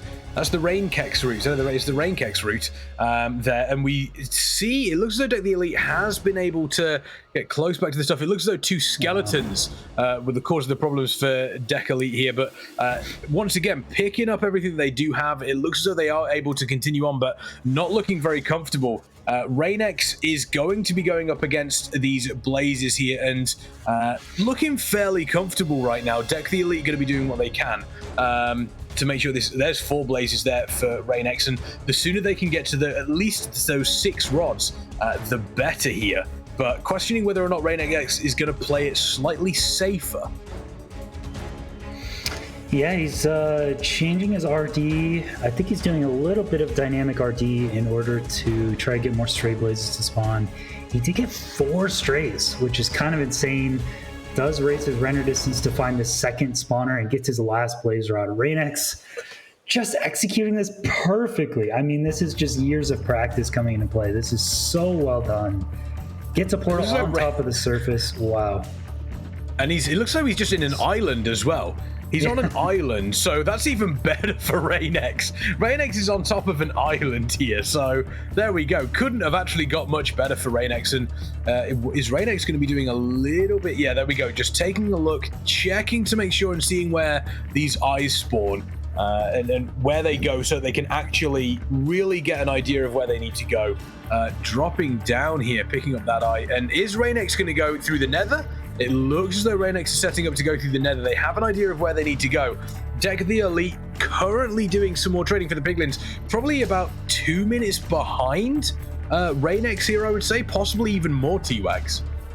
Yeah, taking that death really punishing. Not something I expected from Dec. Dec usually one of the most consistent runners in tournaments. Not making too many mistakes, but taking a death at top housing without that gold armor. I mean, happens to the best of us for sure. So trying to recover here, is making up some good pace, can potentially do this fortress in just a couple minutes time like Reignex and make up some pace, but Reign already already making a second portal. The explosive speed we see from Reignex already coming into play. Exiting, what time is this? 7.5 minutes. This seed was not that easy. I mean, it's a pretty straightforward one, but blinding fast pace. Has he forgotten something, or? He was double checking something there. I'm not entirely sure what it was, but he was definitely taking a look just to see 7 minutes, 50 seconds on the clock. And Reignex is making moves in the overworld here. DecTheElite currently only sitting on one blaze rod, I believe, setting up that bed. We have seen this happen more than once, clearing out a little bit of space, but Reignex is still moving in the overworld here, doing a lot of information gathering. And with all this information gathering that Reignex is getting, this is going to be a I think they're already heading towards that stronghold, or at least have an idea of where they need to go. Yeah, throwing 3 eyes actually already, so he must he's either close or very confused. Those are the 2 options. It looks like there is no in between. There's no in between. If you throw 3 eyes no in between in quick succession, you're either close or you're just super lost. Oh, he's right there. He is like one. Yeah, he's so close. Oh my god, Reignex could beat his tournament best on the first seed, throwing another eye. It goes down. He's exactly on top of it. Wow, great second portal from Reignex. He must have been 100 blocks or so off. I think only has 14 wool, which you kind of want one more, but it's good enough for Reignex. He should be totally fine. There's a creeper right there, seconds from death, but Reignex doesn't flinch. He's fine. And there we go, in the stronghold with time, 9 minutes flat. Reignex. As we've mentioned, though, being in the stronghold does... Ooh, that creeper just suddenly appearing there, just creeping up and going, hey, how's it going? Being in the stronghold doesn't guarantee you're going to find this portal room. As mentioned, we have seen people in these strongholds before where they have been looking for 5 minutes, even longer than that, trying to find the room. They end up getting turned around, confused. It's one of the dangers. A little bit of extra bread there. Never a bad thing to have some bread. As we all know, bread, one of the best foodstuffs that there is available, not only in Minecraft, but in the real world as well. But DecTheElite still currently here, obviously in the nether, but they are making moves across, so maybe they are heading, but here we go. Reignex has found it here. So is Reignex going to be able to beat his current tournament best?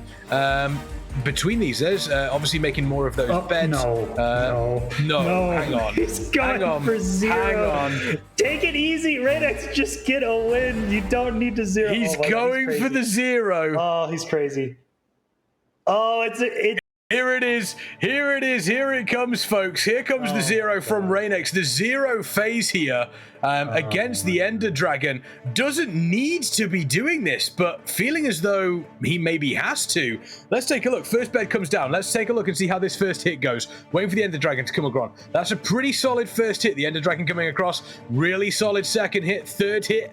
Looking not as good as the other ones. Is it going to be enough? Missing out on that one. Is the Ender Dragon going to stay around? He isn't. And it looks as though the 1 phase has actually worked out. There we go. Reignex is able to do it. 10 minutes and 50 seconds. That was so close there for Reignex. He didn't need to take the 0 phase. Decided to do it anyway. Style over everybody. And that is a tournament best for Reignex here.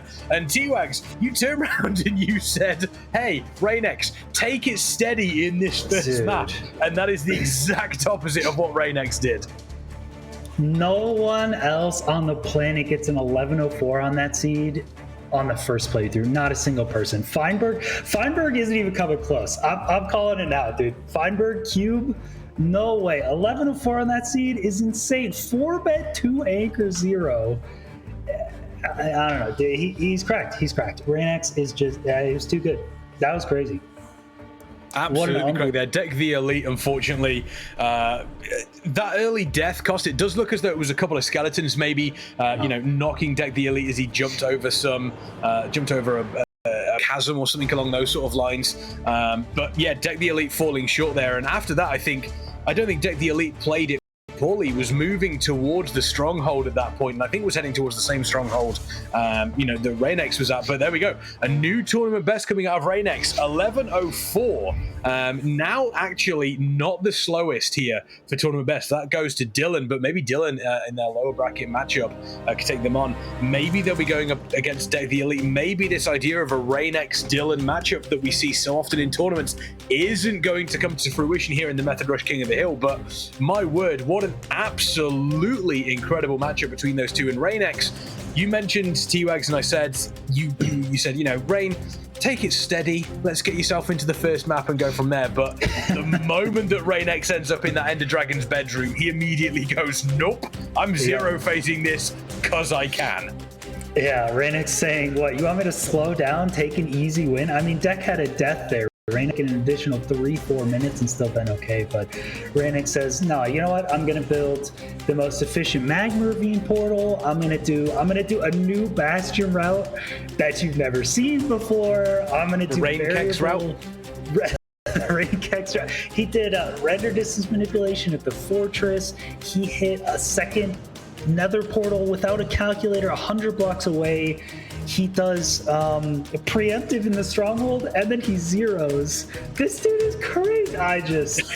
Reignex is on another level. He plays it risky, but he's got all the new strats. If Reignex doesn't take a death or make any major mistake, this dude is beating everyone. So, Nick in chat asking what Bastion route was it? It was the KexMen route. It was the KexMen route. Basically, he was in housing, and instead of going down the right side where you normally go down from the chest, he went down the left side. So it was double, it was 2 triples, and he went down the left side in between the ramparts. I've never seen that before. Apparently it's juicer. So it worked out well, though. It worked out well for Reignex, and Reignex arrives, zero phases, refuses to elaborate, leaves. That's effectively what we just saw there. If you're DecTheElite going into obviously the next matchup, what is on your mind, knowing that you're still up against Reignex, knowing that Reignex has just hit a tournament best for himself? What do you have to do? You can't control anything that Reignex does. You have to really be focused and prepared to do almost anything going into this next seed. Honestly, if I'm Deck going up against Reignex, if I'm any runner in the world going up against Reignex, I'm like, look, if it's a speed versus speed matchup and no one makes a mistake, he's just going to win. He's just going to win. I'm going to play it safe. I'm going to get maybe an extra piece of food in the overworld. In that housing round, if I was Deck, I would have taken, go as far back behind the bastion as you possibly can just to get that gold armor. I know it loses maybe 5 to 10 seconds. You're not going to do that in an RSG run, but if you're up against Reignex, you just got to play everything safe. Make absolutely sure you take maybe 10 to 30 seconds time loss here and there to make sure you get the run completed, and hope that Reignex kind of blunders somewhere along the way. It's happened before. We've seen Reignex make mistakes going too fast plenty of times before, so you just gotta take it easy. If Reignex just pulls off a crazy new bash rat into a zero cycle, at GG go next. What are you gonna do? That is GG go next potentially for DecTheElite here. 1-0 down against Reignex. Chat, who do we think is going to take this game? Are we going to see a third game? Will DecTheElite pull one back, or is Reignex going to carry on and continue to improve here in this Method Rush King of the Hill? Let us know. Is it going to be Reignex? Is it going to be DecTheElite? But here we go. Take a look at the seed. Give thoughts on this seed here. Shipwreck, we kind of see quite often. But Monument south of Shipwreck, that's something we don't often see, T-Wags. Very rare. We see one of these maybe per Method King of the Hill. So this might be it for this one. We get our Monument seed. We'll see if these runners are prepared. Monuments themselves aren't super difficult or challenging, especially because the Guardians can't even get you mining fatigue in this tournament mod. So you're going to be getting those gold blocks fairly easy. All the runners know the 4 possible positions of the gold blocks. That's not too surprising. What is the challenge is getting enough piglins and trading with them effectively while you're doing the fortress split. You have to overlap trading the gold with killing blazes. It can be very challenging. The number one piece of advice I have for all monument runs: enter the nether on low render distance. You are going to be spawning in a nether waste or crimson, pretty much guaranteed because of the seed finding. So if you enter on low render distance, you'll spawn piglins very, very close to you. 70 mobs will spawn close by. They have to. So lower your render distance upon entering. I really can't stress that enough. There we go. Immediately, DecTheElite heading over towards that shipwreck, and Reignex, I don't know, slightly got turned around or confused looking for that shipwreck, but here we go. DecTheElite slightly ahead. Let's find out and see what we do have inside the chest of the shipwreck. And yeah, it looks as though heading down here and digging through, Reignex heading down and slightly slower. There's a lot of iron in that one, 14 iron available inside that shipwreck here, so looking pretty solid for DecTheElite at the start, and it looks as though Reignex is caught up just behind DecTheElite. These, and it's one of those situations where you sit there and you go, oh, it's only one little, it's a couple of seconds at the start here, but that couple of seconds can genuinely mean a gulf between these players. Yeah, it can, taking a bit of extra time to survey the surroundings. Usually on shipwreck seeds, you spawn next to a tree on an island and you get your wood first. But in this case, a little bit awkward. So I think Reignex was expecting that tree, didn't find any. But we'll get a little bit of wood from the shipwreck. Runners will probably... Actually, I would not go to land and get trees here because it's almost a guarantee. It's not a guarantee, but it's almost a guarantee you're going to have a crimson forest biome in the nether, and you could just get wood there. You already have your boat and your doors, so you just need wood for beds. So yeah, I would probably just go to nether and get my wood in the nether. Reignex is going to be going into this. They're both going to be entering this monument at around the same time. Not in this first two spots. It is in the third position here, so Reignex is going to find that right off the bat, and then closely followed by Dec here. No mining fatigue worries. You got to be worried about the little guardians a little bit, but they're fairly slow, so both runners easily. Reignex has made time up. I just want to point that out. Reignex has made time up. So Reignex was actually substantially slower in comparison to DecTheElite, but Reignex has now made up time and is now a couple of seconds ahead of DecTheElite. And we saw there, there's a couple of flashes, obviously, and we see the render distance being changed quite drastically there. Do you want to give the folks who are watching this, who are, don't necessarily know exactly what that is, why they're changing their render distance so often, T-Wax, specifically in the overworld here at the start? So render distance primarily changes the amount of CPU that you're using, so it can make your game run smoother. But in this case, you can lower your render distance so much that it makes mobs freeze, essentially, that are outside of their render distance. They're no longer ticking as part of the game, so they can't do anything. So those guardians you see can't hurt you, can't affect you from far away if you lower your render distance. Also here in the nether, it's important, as I said, to lower your render distance down because hostile mobs will only spawn within rendered chunks. So if you want them to spawn further away, usually, which is good, you would have your render distance up high. But if you want them close, in this case you want piglins to trade with, you would lower your render distance down to have them spawn close to you. In this case, Reignex here entering Crimson, lowering his render distance. It's a little bit late, but I think he still might get some effect of this lower render distance. We'll probably see some piglins start appearing up around him. There's one I see over there. There's another one behind him. So Reign already has 2. Dec, doing something similar, has 3 piglins right here. So they're just trying to fish. So, yeah. Fish. There is a hoglin, though, which is a little There we go. There's Pumba. There is Pumba, and it's been set on fire by DecTheElite. There it goes. And there's Reignex currently traversing through the nether. DecTheElite under a fair bit of pressure, but look at that, putting them in the boat. How cute is that? Just put him in the boat and say, here, look, get in the boat, I'll pay for you, don't worry. Getting a little bit of extra from them, and Reignex moving through, as you mentioned, this crystal forest, and this is where they can get their wood if they need it, which, looking at them, they don't look too... they don't look too bad at this point, but still trying to find, obviously, this fortress and this bastion here. Yeah, well, he doesn't need a bastion now with the monument gold. He should have enough gold from that. He is trying... Oh my god, Reign! 2 hearts available here. Reign needs to be moving. Reign needs to get out of here quickly. And this is what you mentioned at the start here. Reignex sometimes goes super quick, but then sometimes just seems to fall a little bit short. Seems to sometimes, you know, just one little thing goes wrong and suddenly you're in a real problem. And DecTheElite now has made their way to the fortress.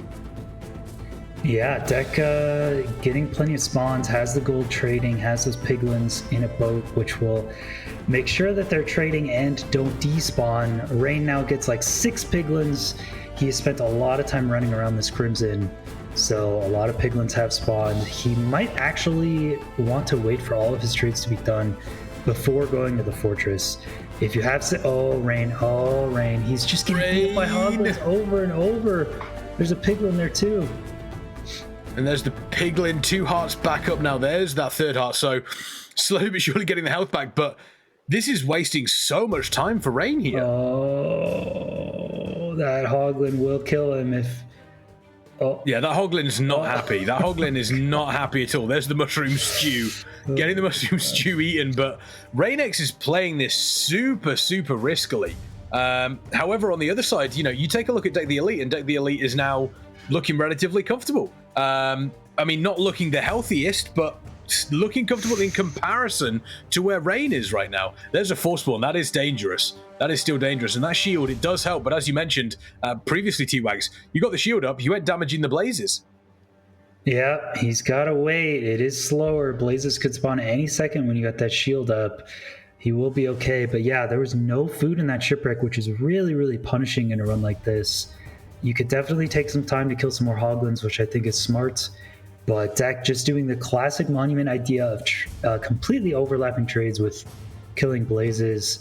Reignex, because he spent so long, he decided, well, I have 6, 7 piglins. I might as well get all the trades done, get my fire resistance and everything, and then go to the fortress. So Reignex is essentially done with trades. Has fire resistance, has 15 pearls. Reignex surprisingly having a little bit bad RNG, but might actually be in the lead. Depending on where the stronghold is, he might be good. He's got his 10 obsidian. This could actually be very good for Reignex. Yeah, and it's one of those situations where you take a look and you see, you know, oh, DecTheElite has entered the fortress first, DecTheElite is fighting the blazes first. That means they're ahead. That's not necessarily the case. As mentioned, Reignex is pretty much done with their trades, and this is one of the things that I spoke about before, is the ability to change on the fly, the ability to notice, hey, there are 6 piglins here. Why don't I just get my trades done now? DecTheElite, however, taking a bunch of damage. 4, it looks as though those blazes did spawn. Currently looking at a heart and a half here, and as mentioned, there's no real food available, which is really rough. So this blaze, if there's one, if he messes up, if he takes one here, it could be over for DecTheElite. DecTheElite playing with fire, quite literally playing with fire there. DecTheElite is just able to get away. Reignex, however, is now fighting these blazes, has the food available, so that's looking slightly healthier for Reignex now. And ladies and gentlemen, and there's another half heart gone for DecTheElite. This is balanced on an absolute knife edge between these two players. Okay, yeah, he has built 3 up here. Gonna try to get some food. This would be very, very welcome food. Is it 2 to 4 pork chops, I think? He will get 3 there. Very, very needed. We'll be able to heal up and get back to his trades. Very nice. I don't think Dec has gold armor, so...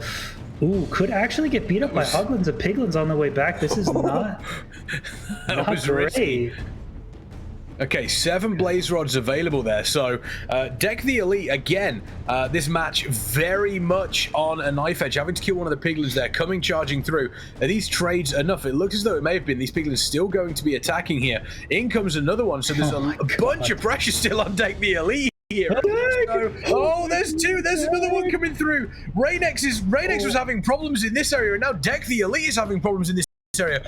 1, 2 hearts remaining, still under attack from these piglins. It looks though he is able to clear those up.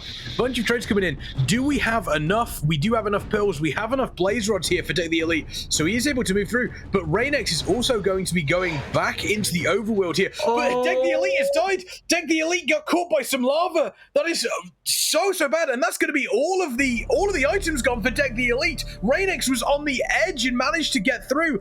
DecTheElite, however, unable to do that, and that was his own lava there. Unfortunately, DecTheElite recreating the ending of Terminator 2. So there is one of the most hated glitches in Minecraft, especially for speedrunners, is called the bucket glitch.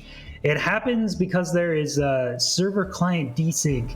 If you right click a lava or water source on server side, but then move your cursor and on client side there's a desync, the lava will appear gone, but it's still there. So Dec had placed a lava and tried to re-pick it up 5 minutes ago, and it didn't. It visually looked gone, but it was still there, and it messed him up before, and he comes back to it and runs into an invisible lava. That has got to be, it's my most hated glitch of Minecraft ever, and it's probably Dec's now if it wasn't already. I was going to say, Dec took a while to respawn there, and I imagine there was a moment where that happened and it was hands off keyboard, in face, potentially screaming into hands. There was that's going to be super frustrating for DecTheElite, but it just goes to show the danger that these players do face, because I mean, in that area, Reignex was one hit away from dying as well, multiple times.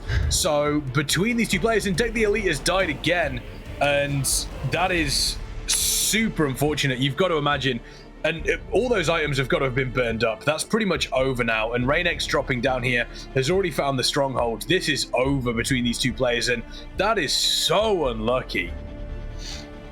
That is... There are very few times where, you know, a run is actually lost to just like garbage Minecraft mechanics, but this is one of them. You know, a lot of the times it's a skill issue, but look, Dec, sometimes you got to throw your hands up and be like, bucket glitch. It just sucks, man. Reignex, and it's also by the one way, of those. Sorry, go ahead. Reignex has just been catching up great, had a little bit of a difficulty with getting piglins, but is now just flying through the seed, already in the stronghold, already in the end. I mean, 12 minutes on a monument seed with this difficulty starting up is just, it's bonkers. Reignex is just, he's going crazy. He's going for zero. He's not going for zero again. Sure, no, he's not going for zero. Surely. Oh my God. I was gonna say, if he went for zero there, that would have been. Oh wow, Reignex taking it easy though. But this is sometimes the difficulty for DecTheElite. DecTheElite now going in and, you know, this is pretty much over. Going to try and reclaim as much of the items as he possibly can.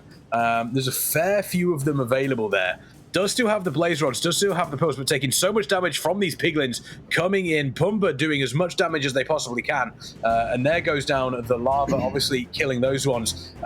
Reignex looking comfortable in the Ender Dragon's bedroom, looking to be taking that down. But there's still room for Reignex to screw up here. There's still room for there to be a little bit of a mess. A lot of room. So the way that one cycle works, typically you have either an obsidian or a crying obsidian where you can place a bed up against. Reignex only had a respawn anchor. He used all of his regular obsidian and all of his crying. So he only has a respawn anchor. So if Reignex misclicks and charges that anchor, he will have nothing to place the bed against. So a very experienced runner should be okay with this. But this is not actually a guarantee. I don't think he has it pre-charged. So I think he's actually okay. So yeah, Reignex looks very comfortable with this, but a lot of runners have made this mistake and thrown the run. Oh no, an Enderman came in and went, not on my watch. And we spoke about how comfortable Reignex looks, but my word, that comfort has suddenly disappeared because these Endermen are so dangerous and they've killed Reignex. He goes straight back to the start. All of his items are currently there. This could be massive. This is the turnaround that is required. DecTheElite still not looking too good. We do see Reignex is moving around. He's taking a look to see where Dec is, but my word, that was looking so comfortable, and it's just gone absolutely pear-shaped for Reignex here. We mentioned DecTheElite so far behind, but now DecTheElite suddenly leapfrogging Reignex and is in front. Oh man. Enderman by name, Enderman by nature, because they've just ended Reignex's run there, because I think DecTheElite now, I mean, they don't have enough. They only have 7 pearls, I think. They're maybe going for some more blaze rods here, but once again, this is now in the balance between these two players, and we've seen matches like this before, T-Wags. One player dies in a very, very precarious position. They have to go back. The other player looking to be in front, then they die, and it just keeps on leapfrogging. This is ridiculous. Yeah, I think Reignex just looked at that Enderman. Sometimes Endermen get aggroed by the dragon and get obnoxious when you're trying to one cycle, but I think that was just player error. I think Reignex actually looked at that one. Not entirely sure, but that's what it looked like. I mean, Reignex has the advantage of he's got a full portal. He knows exactly where the portal room is, and he has enough beds to continue this one cycle just by getting into the stronghold. So if he has enough blocks to just get to his exit portal, he should automatically just be able to get in the end and one cycle. I think he did Pearl to the end island, if I remember. That's always the one thing you got to worry about returning to the end. If you Pearled, you either need another Pearl or blocks. So I really hope Reignex doesn't forget that and enters the end with no blocks or Pearls, because that would just be the reset. There we go. It does look as though I'm not entirely sure. It was caged. It was caged. Okay, never mind. So he doesn't. There we go. It was caged. So through we go. DecTheElite now heading towards the stronghold, and Reignex is going to be, I mean, he's got 6 carrots, so he's going to be able to see in the dark. We don't need to worry about that. We'll know exactly, or we'll have a good idea of where these portals are getting themselves to the stronghold. But now this is a real race between these two players here. Reignex can get back into the nether, knows where the portal room is in the stronghold. DecTheElite on their way to the stronghold, and folks, initially, this didn't look as though it was going to come down this close between these two players. Reignex was looking far and away, so far ahead of DecTheElite here, but now we've gone down to a proper race between these two. That's classic Reignex in tournament. I'm just gonna be honest. Absolutely obliterating a monument seed, getting like a 12-minute run, and then just looking at him and dying. But here is his portal. Reignex taking a death and still coming back is not unheard of. I would have thought Dec would have seen the stronghold by now. Oh, there it is. There it is. Dec. He's found it. Stronghold. It does. So now the question remains is how quickly can he find the portal room? How quickly can Dec find the portal room? This would be huge. If Dec can come back and win this, specifically after taking 2 early deaths, that would be huge. But as we've mentioned before, the idea of getting through these strongholds quickly and finding the portal room is very, very difficult for these players. They can really struggle with it. We've seen players stuck here for 5 minutes plus, but DecTheElite under a bunch of pressure from some zombies. Looks as though they have been able to check that off. And here's the portal room. They found the portal room here. So now between these two players, like I said, it came down to a race, but DecTheElite can end up taking this one, depending on if they're able to cleanly do the Ender Dragon here in the Ender Dragon's bedroom. Ladies and gentlemen, this is coming down to the absolute wire between these two players. Reignex is not far behind. You've got to imagine this is the single opportunity for DecTheElite to take this. They're not going to go for the 0 phase. They are going to go, obviously, for this 1 phase here, waiting for the Ender Dragon to come down, but that just gives chance for Reignex to catch up. This is so close, T-Wags. Yeah, Reignex knows where the portal room is, so he's going to get right in there. The problem is the mod guarantees a forced perch after 90 seconds, so Reignex is always good. So for Dec, that is a guaranteed 90 seconds. For Reignex, I actually don't know if there is any guarantee anymore because of the first perch. So I think Reignex is on vanilla RNG. The dragon could perch at any second for Reignex. It could also perch at any second for Dec, but we know it's going to perch after 90.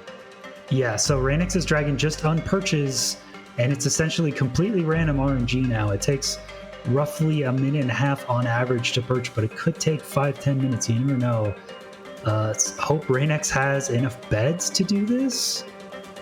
There we go. Let's see how many they pick up. They've got, well, they've also got a bunch of silk, so they may be okay.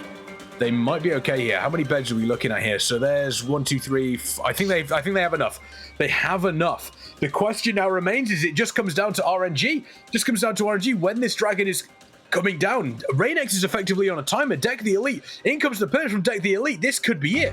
Let's wait and see. See if this doesn't happen. So coming in 1. There's 1. That's a good first hit. Good second hit. 50% on Ender Dragon.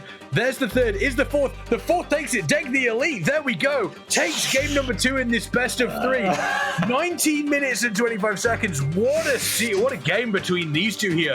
Reignex looking so far ahead for so long after DecTheElite dying to the bucket glitch. But DecTheElite able to bring it back after Reignex gets absolutely ended by Enderman. We go to a game 3. My word. Typical monument seed. It is such a typical monument seed for everything to go wrong, and it has nothing to do with the fact it's a monument seed. It's like a bucket glitch, dragon flip, look at an enderman. It's like everything goes wrong in the monument seed, and it has nothing to do with the monument. It's just, oh man, Deck taking 2 deaths to lava and winning a seed. God, wow. I mean, you don't really call that. I don't think at any point before that game, T-Wags, we were going, well, Reignex beat his tournament best, so what's going to happen in the next one is he's going to actually get killed by an Enderman when he's trying to take on the Ender Dragon. When he's in the lead after DecTheElite takes a death there, that was ridiculous. And there was even a moment where DecTheElite probably wasted 30, 45 seconds on the death screen, on the respawn screen, just kind of going. That's true. And I imagine it was a head in hands moment where it's just like, oh, what do I do now? Reignex is going to be so far ahead, but proving don't ever give up, specifically in the speedrunning category. Never ever give up, because who knows, you may be able to pull one back, and that's exactly what happened. We are going to be going to a game number 3 here between Reignex and DecTheElite, and honestly, I can't call this one. I can't either. I mean, I think Reignex is living up to his reputation being faster in every aspect, but making those major mistakes, it actually came down to the wire. That he still could have taken that one, even dying in the end. But all I'm saying is it's just twist of fate. Reignex and Dylqn, their fates are aligned. You think it's going to happen? Look, it's always happened in the past. They always meet in tournaments. Reignex is looking like he should win this one, but sometimes it's not in the cards. They are destined to fight forever. Is the prophecy going to be fulfilled? Between Dylqn and Reignex? If either Reignex or DecTheElite loses this, they drop down to the lower bracket to face off against Dylqn. The winner of this game and the winner of the best of 3 series will move on in the upper bracket to take on the current king, Hoffik. Everything to play for between these two players, and let's take a look at the brackets here. As mentioned, whoever wins this one does go on up against Hoffik. Whoever loses this drops down to that losers round 1 here, and I think both of these players are going to want to have a crack at Hoffik here. If you're Hoffik, T-Wags, which one would you prefer to face off against? Definitely DecTheElite. I mean, Deck is a pretty consistent tournament runner you should be kind of scared of, but Reignex just has that explosive speed where you're just always thinking in the back of your head, well, Reignex is probably a minute ahead of me, like the entire run, and that makes you play worse. So yeah, I think if I was Hoffik, I would want Deck to win this one, but again, Deck never giving up, never give up. You gotta give up, never surrender. He did, yeah. So could be anyone's game. Let's see. A lot of the times the third tiebreaker seed is a different theme. So the first one we had a pretty standard, I believe. Mansion. We haven't seen a mansion yet. It's true. Like that's it. We've seen everything but mansion. That's what I need. I need mansion in my life. Could be mansion. What do we say, chat? Could be FSG. Could be FSG. Could be FSG. Well. Yeah. And we have seen a couple of FSG maps that have been blisteringly fast. If I remember rightly, Hoffik's tournament best, that 8 minutes 14, was on an FSG map. Yeah, I think so. Getting the looting sword, having a village to start off with a consistent food source, getting it better to having a fast and everything. There we go. Power FSG. Here we go. Indeed. Power FSG is known for being disgustingly fast, and with this being the third game between these two players, I'm expecting fireworks, T-Wags. Yeah, this I think FSG fits Reignex's playstyle above all else. I mean, Reign is just quick crafting, running through the fortress as fast as possible, whipping pearls around. I feel like Reignex would probably be at home. I feel like both these runners have played FSG at least a little bit, but it doesn't take too much practice to really know what you're getting into here. Typically, I think Power FSG is 3 iron in the Ruin Portal chest, a looting 2 or looting 3 sword. There's a village there, obviously, as you can see, and then Fastion in the Nether, and then you're going to be blinding at either positive negative or negative positive 150 most likely an ocean exposed stronghold. Stuff these runners are pretty used to, not too much difference in strategy. It's all pretty much a mechanics test. Only a couple things you really have to keep in mind. So I don't know. I think Reignex has a good shot at this. He's a very scary runner in these scenarios.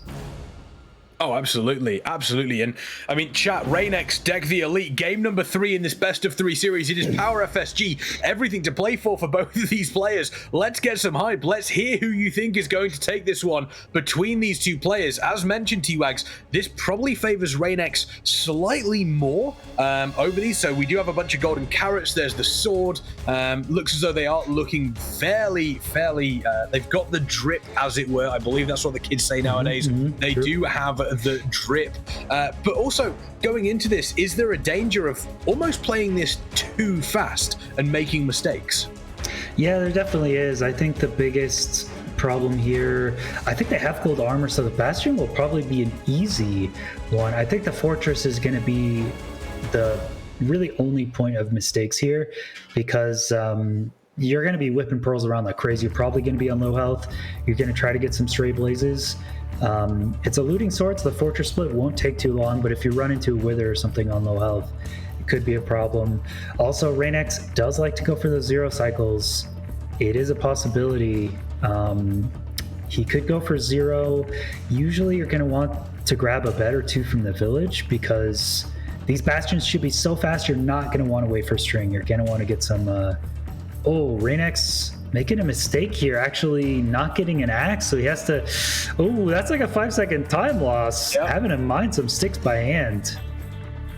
That is unfortunate. That little time loss could be a big thing. I mean, again, we've spoken about how, you know, these small things at the start, they don't seem to be that much, but realistically, you're sat there and you're going, oh, okay, suddenly now I've lost 5 seconds here, I've lost 5 seconds here. Suddenly you're 30 seconds behind and you're going, oh, I'm 30 seconds behind. That's really, really unfortunate. But here we go. This is obviously setting up for this nether portal, trying to make sure that everybody is looking comfortable. It looks like they are pretty much neck and neck right now going into this. So once again, these fireworks, it could be happening. It could be here.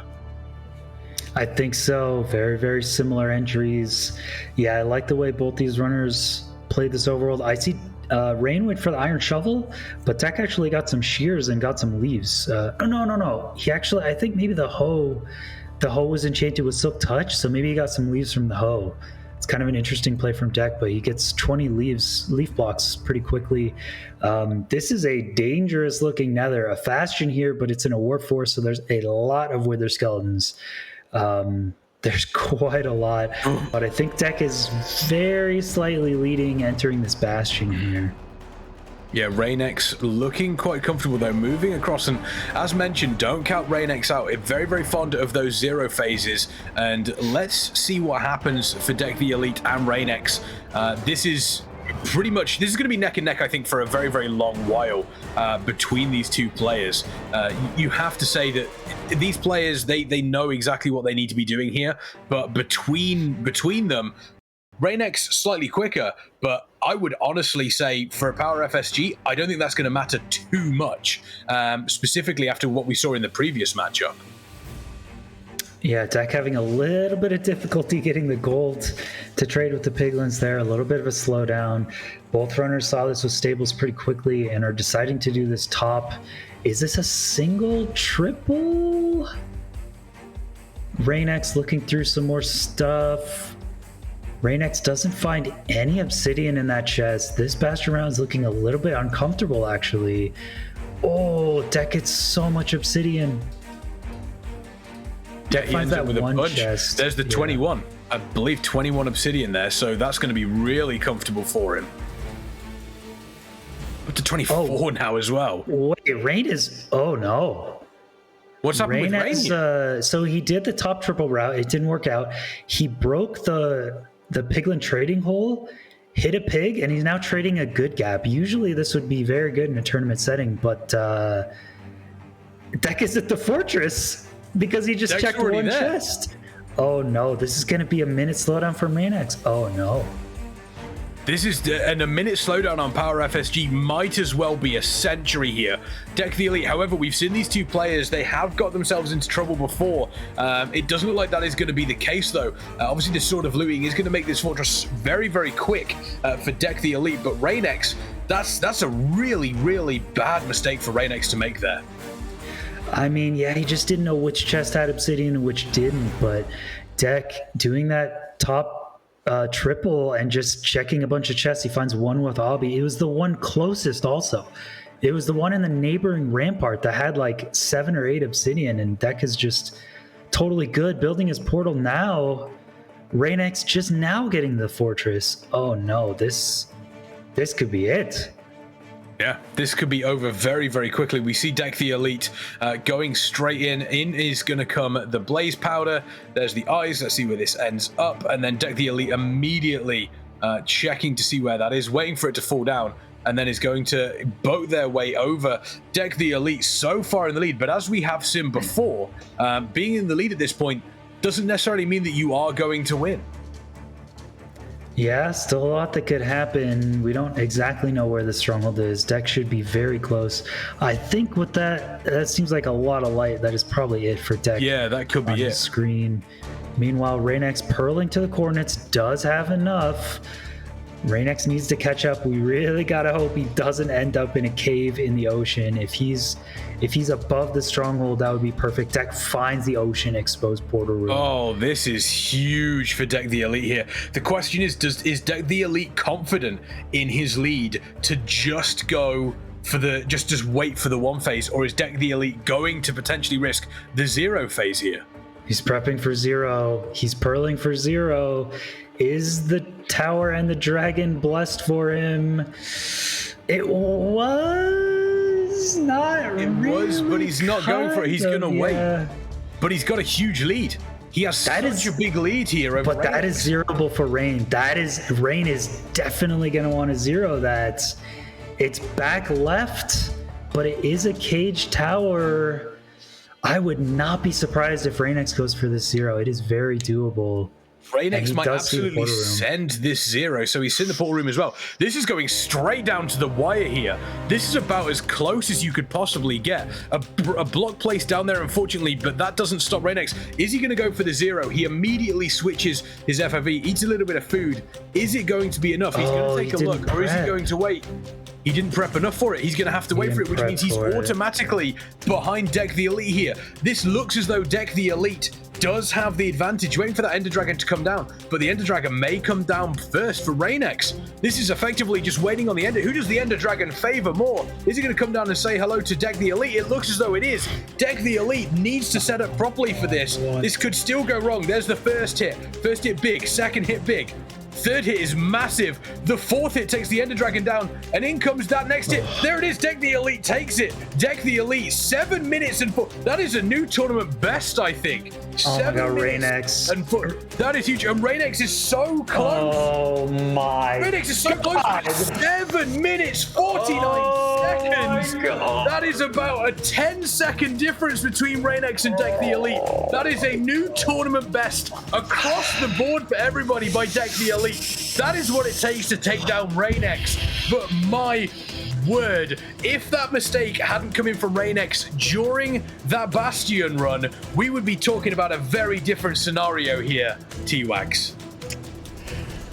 Wow. I mean, yeah, Reignex making a mistake, having to mine 2 planks to make sticks did lose him about 5 seconds. Still, it would have been closer, but I don't think the sticks would have been enough. It was the Bastion. I mean, call it luck, call it skill, call it adaptation, but Dec getting the closest chest to that triple happened to have the obsidian he needed, so Dec just leaves the Bastion, whereas Reignex doesn't check that, thinks, all right, there's no obsidian, I have to do this different route, and makes a really good adaptive route on the fly to trade that lower gap, but it's too slow. and ends up being the difference maker. I can't. That was yeah. Again, and that is sometimes what it takes to beat the best. Reignex, one of the best players that that has ever been in the Minecraft speedrunning community, but DecTheElite, a tournament best of 7 minutes and 49 seconds. That is a sub 8-minute run, T-Wags. And again, that was a power FSG. We do know that, but still, if I'm Hoffik, if I'm Dylqn, if I'm Reignex, they can potentially face off against each other in the future, depending on if DecTheElite dethrones Hoffik now. If we can take a look at the brackets, then again, I would be a little bit worried about DecTheElite. As you mentioned, if you see him in a tournament, he's top 5. Yep. Very, very consistent, only having a slip up with that monument run with a glitch. That's the only thing that's really going to be a major mistake for DecTheElite, is a bucket glitch to slow him down. Reignex, like we said, fast, explosive, but can make those mistakes. Reignex was 5 seconds away from 2-0ing Dec there, and just looking an Enderman at the last second, not getting it, and that's there we go. Dec and Hoffik, as mentioned, very consistent. Yeah, I mean, look at that. The fates have aligned. Always happens. Once again. Dylqn versus Reign. Both of these players going up against each other yet again in yet another tournament here. They have both dropped down to the losers round 1. Whoever loses that drops out of the tournament entirely, but DecTheElite moves on to take on the current reigning king, Hoffik, which will be our next match. Hoffik versus DecTheElite. I would be very, very scared if I was Hoffik, seeing exactly what DecTheElite has just been able to do. I would be very, very worried. The crown on my head might not be looking as golden as it once was, but do you know what will make you look golden? That is the Method merch that we have available. Exclamation point merch in the chat. You can find all of the fantastic stuff that is available over there. You can also go to method.gg/store. I have some of the Method merch myself, specifically that hoodie that you can see on the left. It is incredibly, incredibly comfortable, specifically now that things are getting slightly colder. The days are drawing in and the nights are getting darker. And if you want to make sure you're taking the most of the nights getting darker by doing some gaming, then I recommend that you check out Kingston Fury, our fantastic, fantastic sponsor. You can get yourself some dedicated WAM for your Minecraft servers. Very, very important to make sure that those are running up during the Christmas period, so that everybody can celebrate Christmas Day after digesting all their turkey with a little bit of Minecraft fun with their friends. Once again, exclamation point Kingston MC in the chat. We are going to go to a short break, but when we come back, folks, Hoffik versus DecTheElite. And after seeing DecTheElite's sub 8-minute run in the previous best of 3 against Reignex, Hoffik definitely has his work cut out. Don't go anywhere.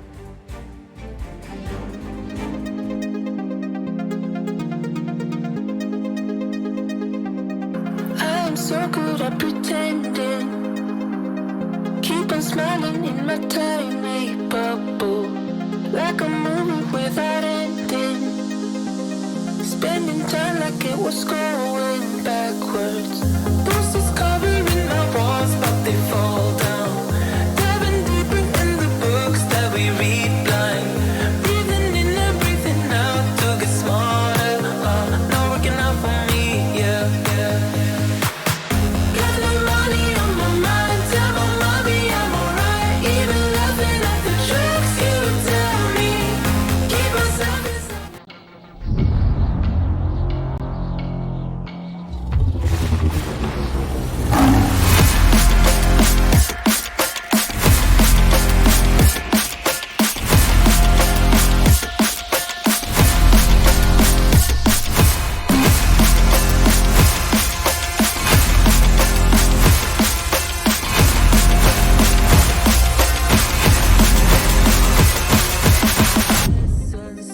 Going greener by the minute. Soon I can't wear any other colors. Posters covering my walls, but they fall down. Diving deeper in the books that we read blind. Breathing in and breathing out to get smarter. Not working out for me, yeah. Got no money on my mind, tell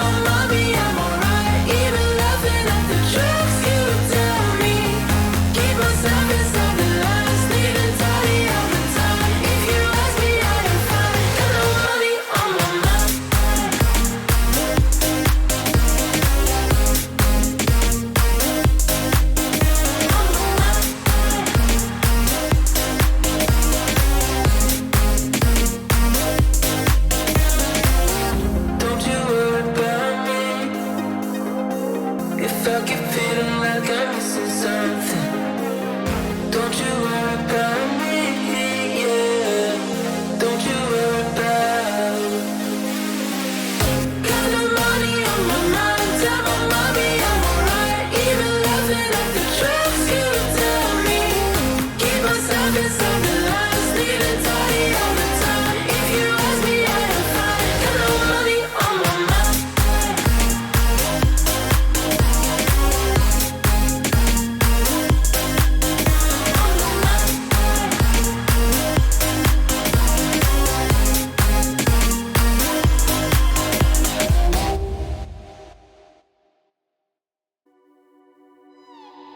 What happened to us?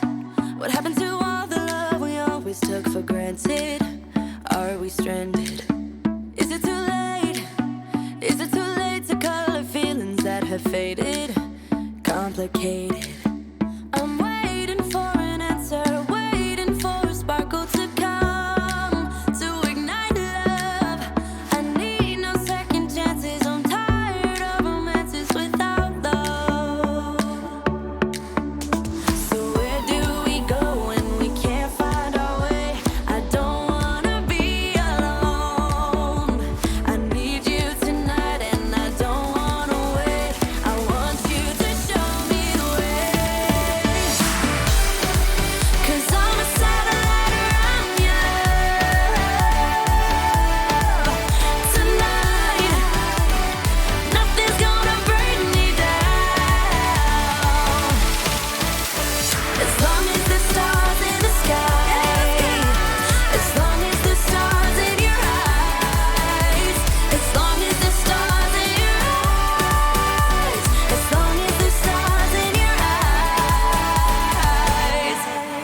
It's breaking my heart, it's breaking my heart to see you acting like you don't care, like a nightmare. What happened to us? What happened to all the love we always took for granted? Are we stranded? I'm waiting for an answer, waiting for a sparkle to come to ignite love. I need no second chances. I'm tired of romances without love. So where do we go when we can't find our way? I don't wanna be alone. So what do we do when we're lost and depraved? I need you to show me the way. 'Cause I'm a satellite around you tonight. Nothing's gonna bring me down. As long as the stars in the sky, as long as the stars in your eyes, as long as the stars in your eyes, as long as the stars in your eyes. 'Cause I'm a satellite around you tonight. Nothing's gonna bring me down. As long as the stars in the sky, as long as the stars in your eyes, as long as the stars in your eyes, as long as the stars in your eyes.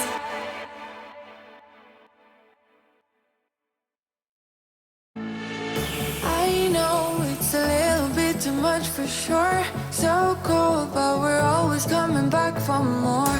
Egos in this wicked game, it's all for sure. Oh, I've got you.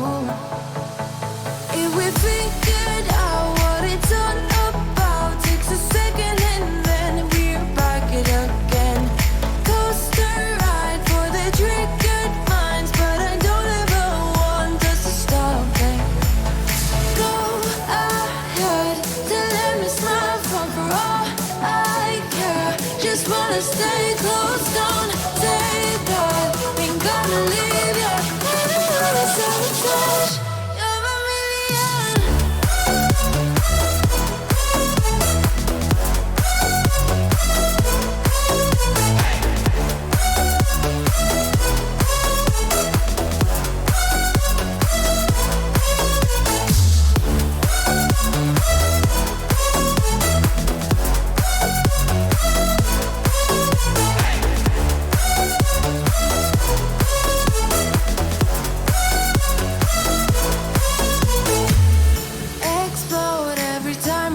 slam the door. Adore how we always end up on the floor. We know how to push the buttons to the core. I've got you. If we figured out what it's all about, takes a second and then we're back it again. Coaster ride for the triggered minds, but I don't ever want us to stop it. Go ahead, then let me smile from for all I care. Just wanna stay close, don't say that. Ain't gonna leave ya. I don't wanna sabotage. You're a million.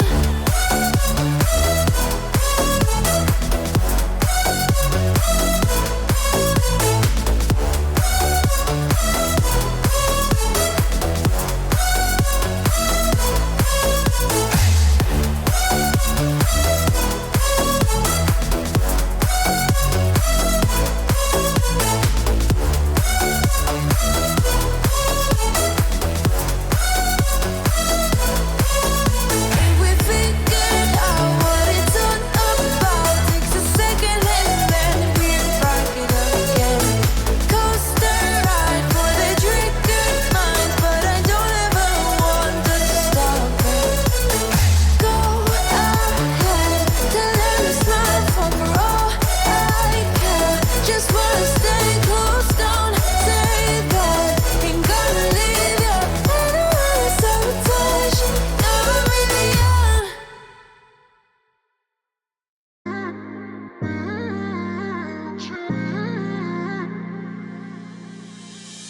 You were my best friend. Didn't care about the rules, good on the weekends. I'll be in fools, drifting to deep space. So brave and so stupid, just like the movies. I was gonna stay in the fight with you, just thinking we would do this until we couldn't do it. Each and every high, every night with you. You and me so clueless. We were just broken, shattered, singing along to nothing matters. Stray around like nighttime rumors. We were in too deep, and you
apologies, cause stats don't really care what you think, what you think, what you think.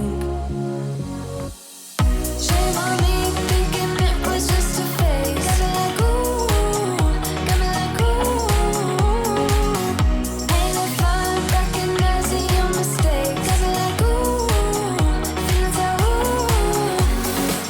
Now I brought my worst behavior, throwing a party in my head.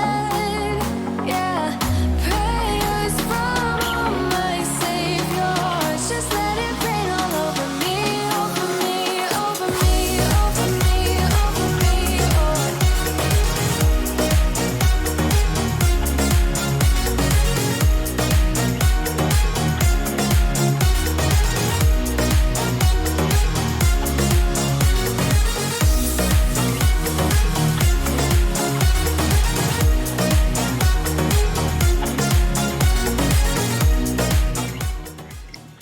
Welcome back, ladies, gentlemen, and everybody in between. My name is KexMen. I'm joined, of course, by T-Wags. And my word, we might only be 2 series deep into this Method Rush King of the Hill, but we have seen some absolutely incredible games. And I think we're going to continue here between Hoffik and DecTheElite, because the previous series we saw DecTheElite claim a new tournament best sub 8 minutes, 7 minutes and 49 seconds, meaning they moved up to face off against the current king Hoffik, and Reignex fulfilling the prophecy and dropping down to that losers round to play off against Dylqn. Hoffik and DecTheElite is going to be our focus here. Hoffik looking fairly comfortable against Dylqn in their 2-0 first best of 3 in round 1. So Hoffik looking comfortable, but DecTheElite not only looking comfortable, looking fast right now. Yeah, Dec only running into a slight problem on Monument Seed, which is, and a glitch, which is expectedly difficult. But yeah, Dec looking very strong. And I got to point out the region difference. I got to point out where these players are from, because I'm getting a little bit irked here, okay? Hoffik has been the reigning champ for a while. He is from Poland. DecTheElite, I believe, is British.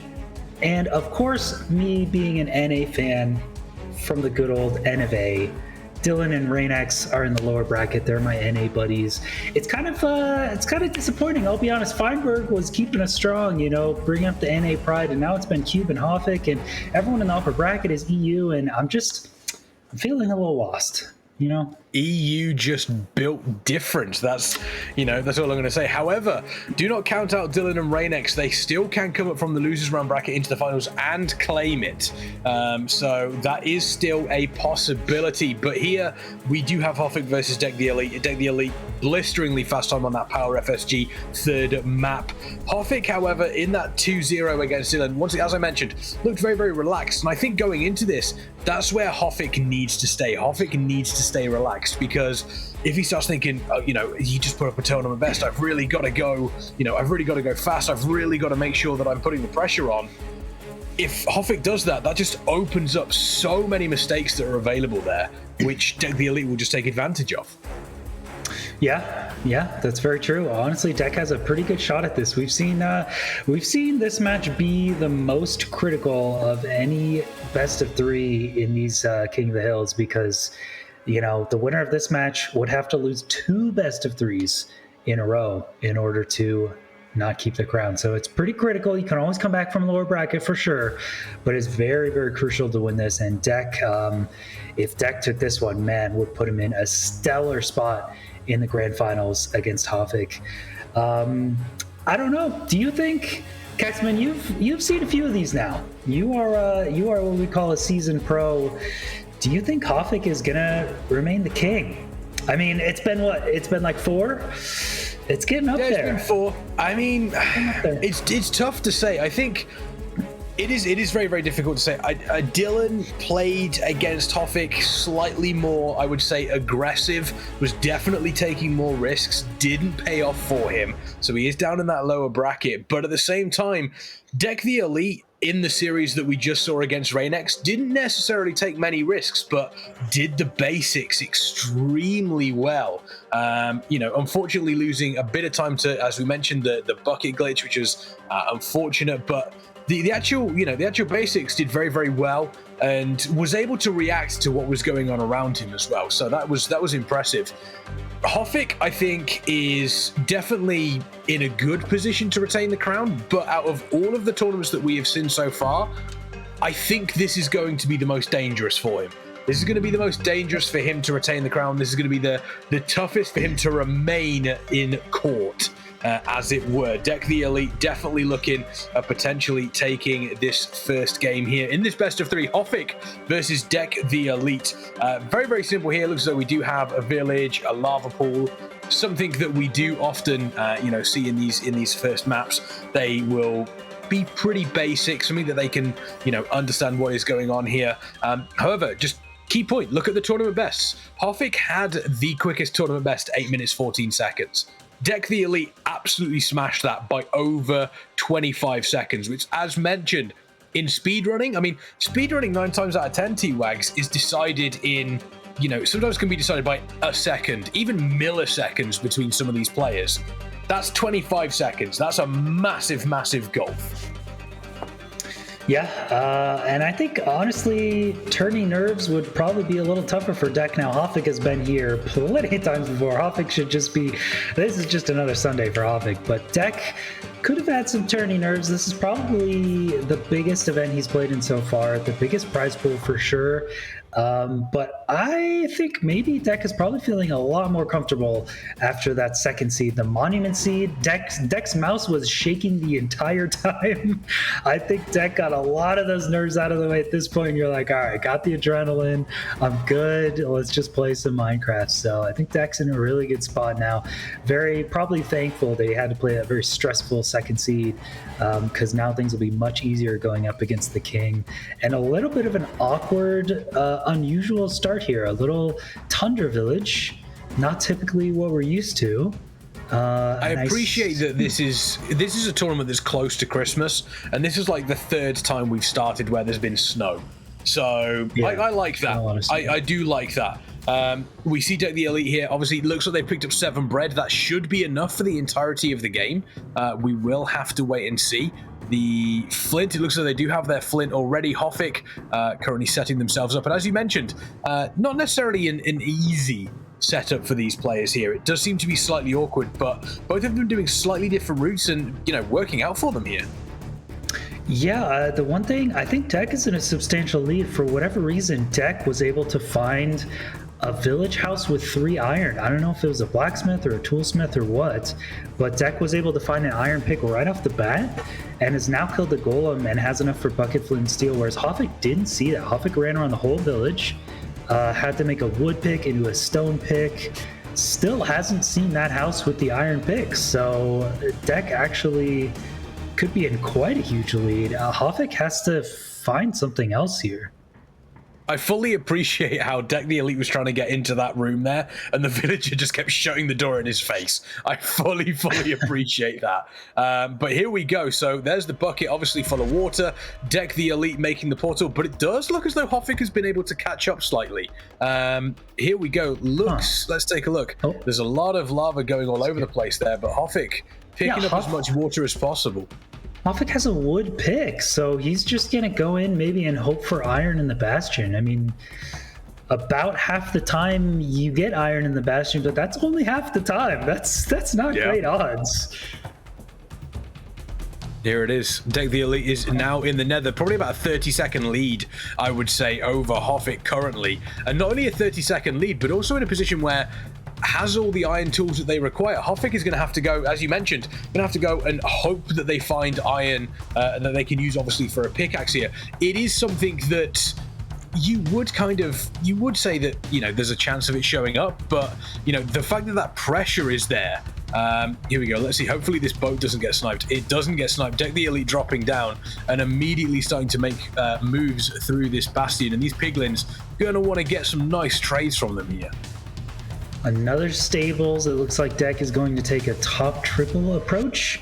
I always like, if you're in the middle, going for a gap on the bottom side just because it's more gold blocks, it's more chests, it's slower, but it's more guaranteed in a tournament. So Dec is taking a little bit riskier route, I would say. Going for the top here, there's it might be a double triple, so that's 8 gold blocks. That's pretty good. Let's see if Hoffik is going to do the same thing or not. Hoffik having a little trouble with these pigs. Oh, right, Hoffik needs the iron. He needs the iron.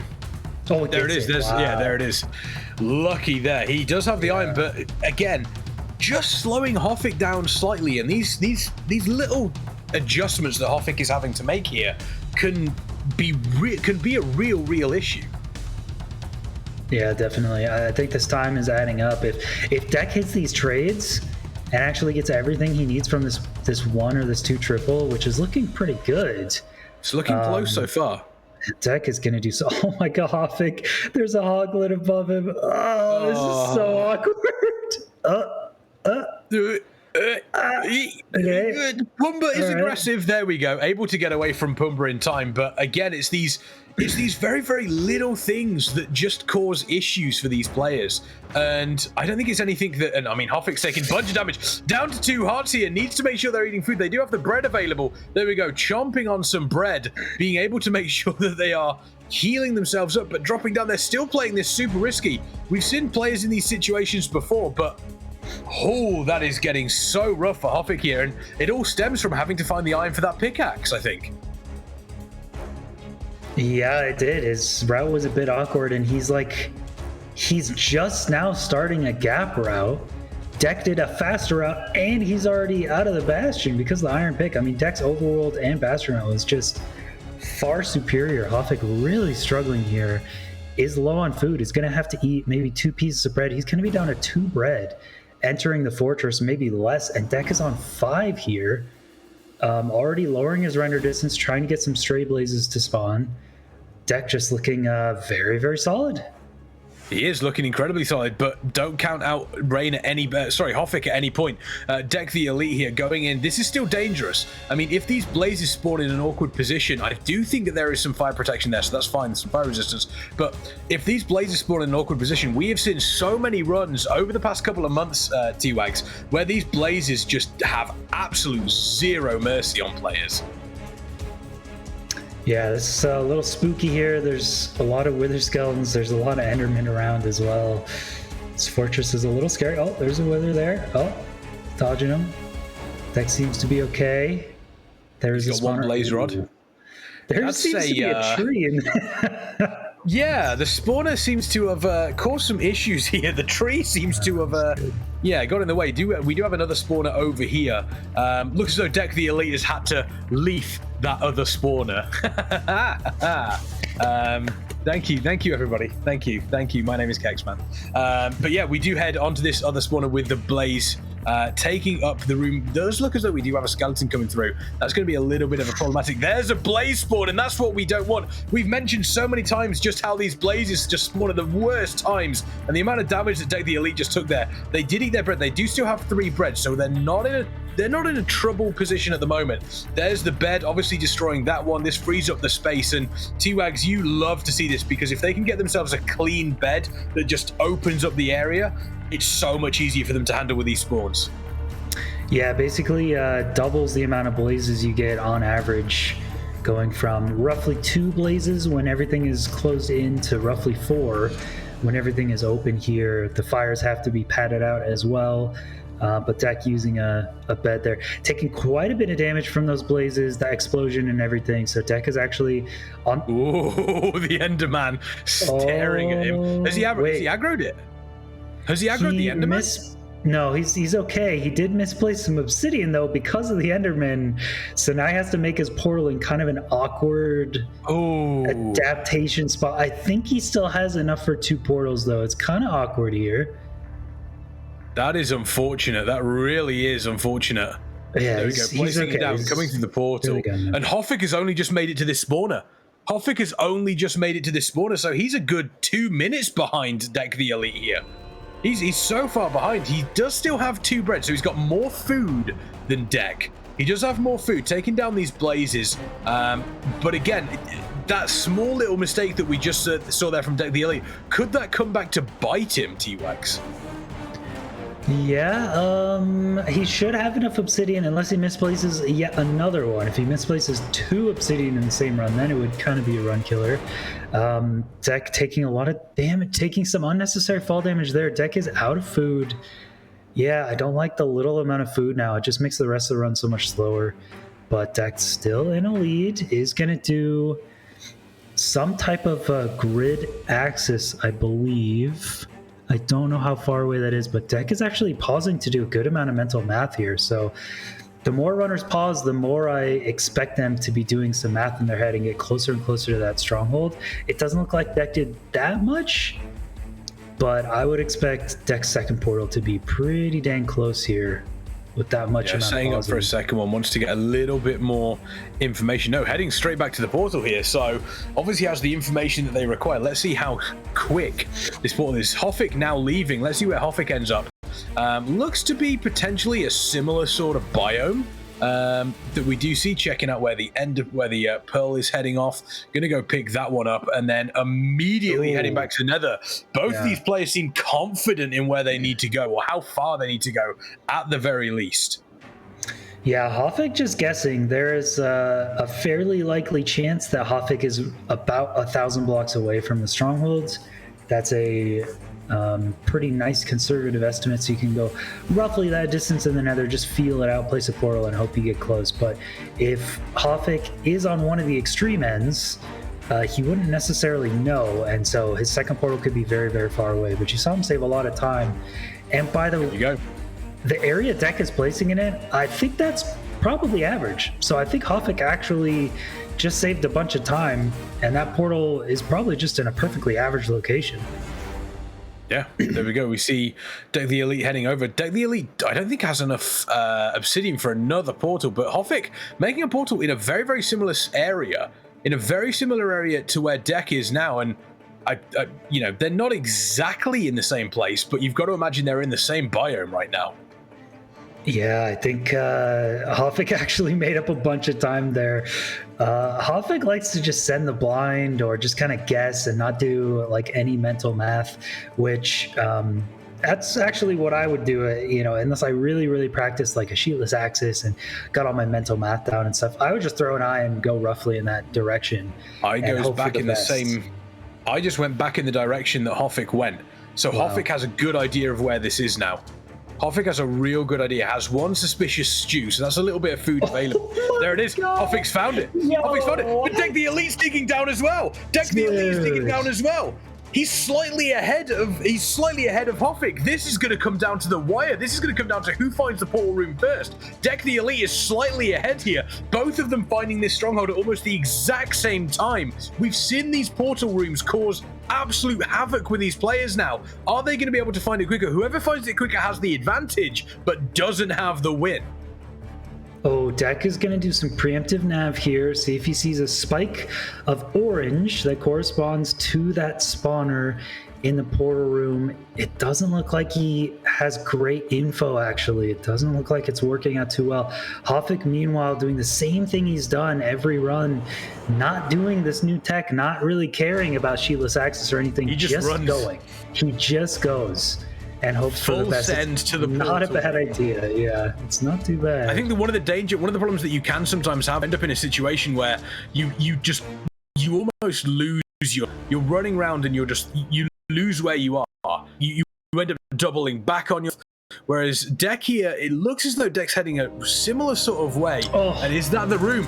Hoffik has found it. Hoffik has found it before Dec has. But Dec is heading in the same direction. Dec is just slightly behind. Question is Hoffik going to be able to do this cleanly? Is going to be able to do this. There we go. DecTheElite has also found it. They may decide to do zero phase. It looks as though Hoffik isn't going to be doing that. Setting everything up. Just going to go into the middle. Going to get that guaranteed perch. Meanwhile, DecTheElite here, slightly slow on that crafting. But are they going to go for the zero phase? He is prepped for it. The end island is a little awkward. Maybe if he pearls right now. That pearl really sucks. He's not going to go for it now. He's got no food, kind of low on pearls now. He's a little worried. Yeah, not going to go for it. A little too tough. Now we come down to RNG. Yeah. Who does the Ender Dragon favor more here, Hoffik or Dec?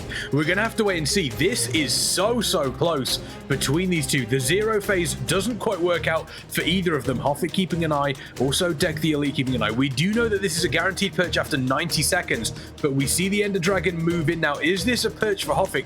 Doesn't look like it. The Ender Dragon just playing on the side of DecTheElite, just waiting to see what happens. The longer this goes on, the more it favors Hoffik, waiting for that Ender Dragon to land. They have the beds available. They do need to land their shots. If they misclick at any point, it could end what they're looking for. Hoffik keeping an eye. Is this the perch he's been waiting for? It still isn't.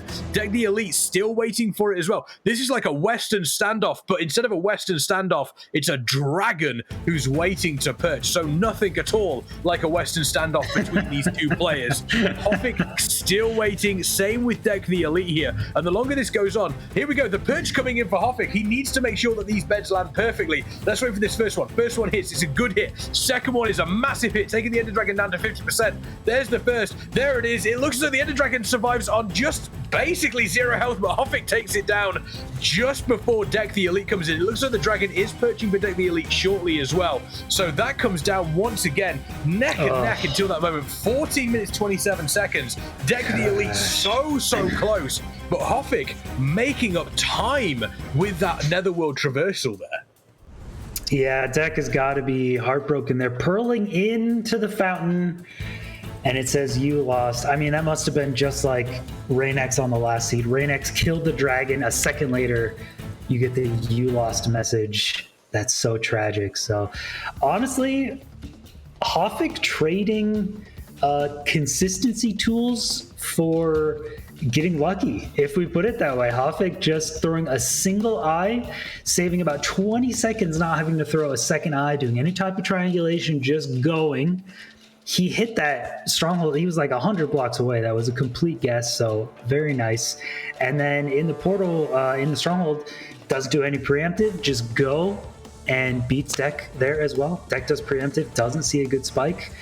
Consistency tools not paying off. So, I mean, how much longer can Hoffik get away with trading the consistency tools for just guessing and going for it? It's been working for him every time so far. Yeah, he's been doing a great job, and sometimes you need a little bit of luck as the king to keep that crown, but that's exactly what's happening. However, I don't think DecTheElite can be too disheartened there, because that was, what, 15 seconds difference between them? I mean, realistically, as you mentioned, he was pearling in. He was ready for that perch. And these players are good enough where they're not going to miss the one phase. If they do so, I mean, as I say that, we did see Reignex missing a one phase because of an Enderman, but players don't generally miss those. They will generally nail that every single time. And DecTheElite, again, he went one down against Reignex and came back to win 2-1. He could do the exact same here. He's good enough, and I think he showed it there that he's definitely good enough to beat Hoffik. Yeah, for sure. This one's one of the closest matches. I think Dec is coming in strong, and I gotta say, Hoffik eventually, I think these consistency tools will win out and beat Hoffik. If Dec keeps doing this, triangulation, eventually you're gonna get closer. You're gonna get closer to the stronghold every time. But Hoffik, eventually one of these runs, he's gonna be 2,000 blocks away. He's gonna spend 5 minutes running the stronghold and lose out on a seed. So eventually the luck has to run out for Hoffik. But I don't know, today it doesn't look like the day, and Hoffik is yet again 1 seed away from getting into that sweet upper bracket grand finals position. We can see the prize pool down there at the bottom, $600 for first place, $200 for second, and so on, and an extra, I believe, $500 for retaining the crown, something like that. It's a lot of money. I believe so. Yeah, Hoffik, I believe so. Doing good. You mentioned luck there. The one thing that we talked about during that match specifically, Hoffik needing the iron for that pickaxe. Yeah, if Hoffik would have gone in there and that iron wasn't available, where would Hoffik have gone from there? That's true. There were 3 very big instances where Hoffik could have immediately lost. That's a good point. That's another one, man. Wow. Where does he go? DecTheElite still going to, still going to be trying to beat Hoffik here. It is a best of 3, so 2 more opportunities potentially available for DecTheElite. I think again, we're going to have to wait and see what the seed looks like. Fingers crossed, we still haven't seen a mansion, so what are we going to see? It's not a mansion. We've got a village. Desert Temple. Now, Desert Temple, I know, T-Wags, is one of your favorites. I was just about to say I really want to see a Desert Temple seed. We haven't seen one yet. I want to see some stuff blow up, man. I want to see him go in the Desert Temple, blow up the bottom of it. I want to see the blaze spawner blown up. You know, last seed, if Hoffik didn't have iron, if he had TNT, he could have used that instead, if you think about it. Yeah. True. We do have the Desert Temple, and not only that, a ruined portal east of the village as well. So that potentially gives them a bunch of stuff that they're going to need going into the Nether. This looks to me as though this overworld is going to set them up for the rest of the game, heading obviously into the Nether. The question is, you know, where do you go first? Do you head to the village? Do you head to the ruined portal? Do you head to the Desert Temple first? And I think it'll be interesting to see if they both go for the same route between all of these, or if they do decide to do different things, and whether or not that's going to affect their timing. I wonder if Hoffik even says, you know what? Just hoping for iron worked out so well in the last seed. In the Bastion, you know, maybe I just do it again. Because you do get 5 iron guaranteed from the village, and a desert pyramid is a substantial time loss. It takes a while to go all the way there, go down the bottom, blow up the bottom, go pillar all the way back up. So if it is far enough away, there is a possibility that someone just says, hey, I'll take the 5 iron from the golem, I'll have 1 extra, and then all I need is 2 from the Bastion. It's not crazy. It is a little bit risky, but if it were me, I would definitely get a couple logs, go to the Desert Pyramid straight off the bat, see if there's iron, maybe food, what I can get there, craft your tools quickly.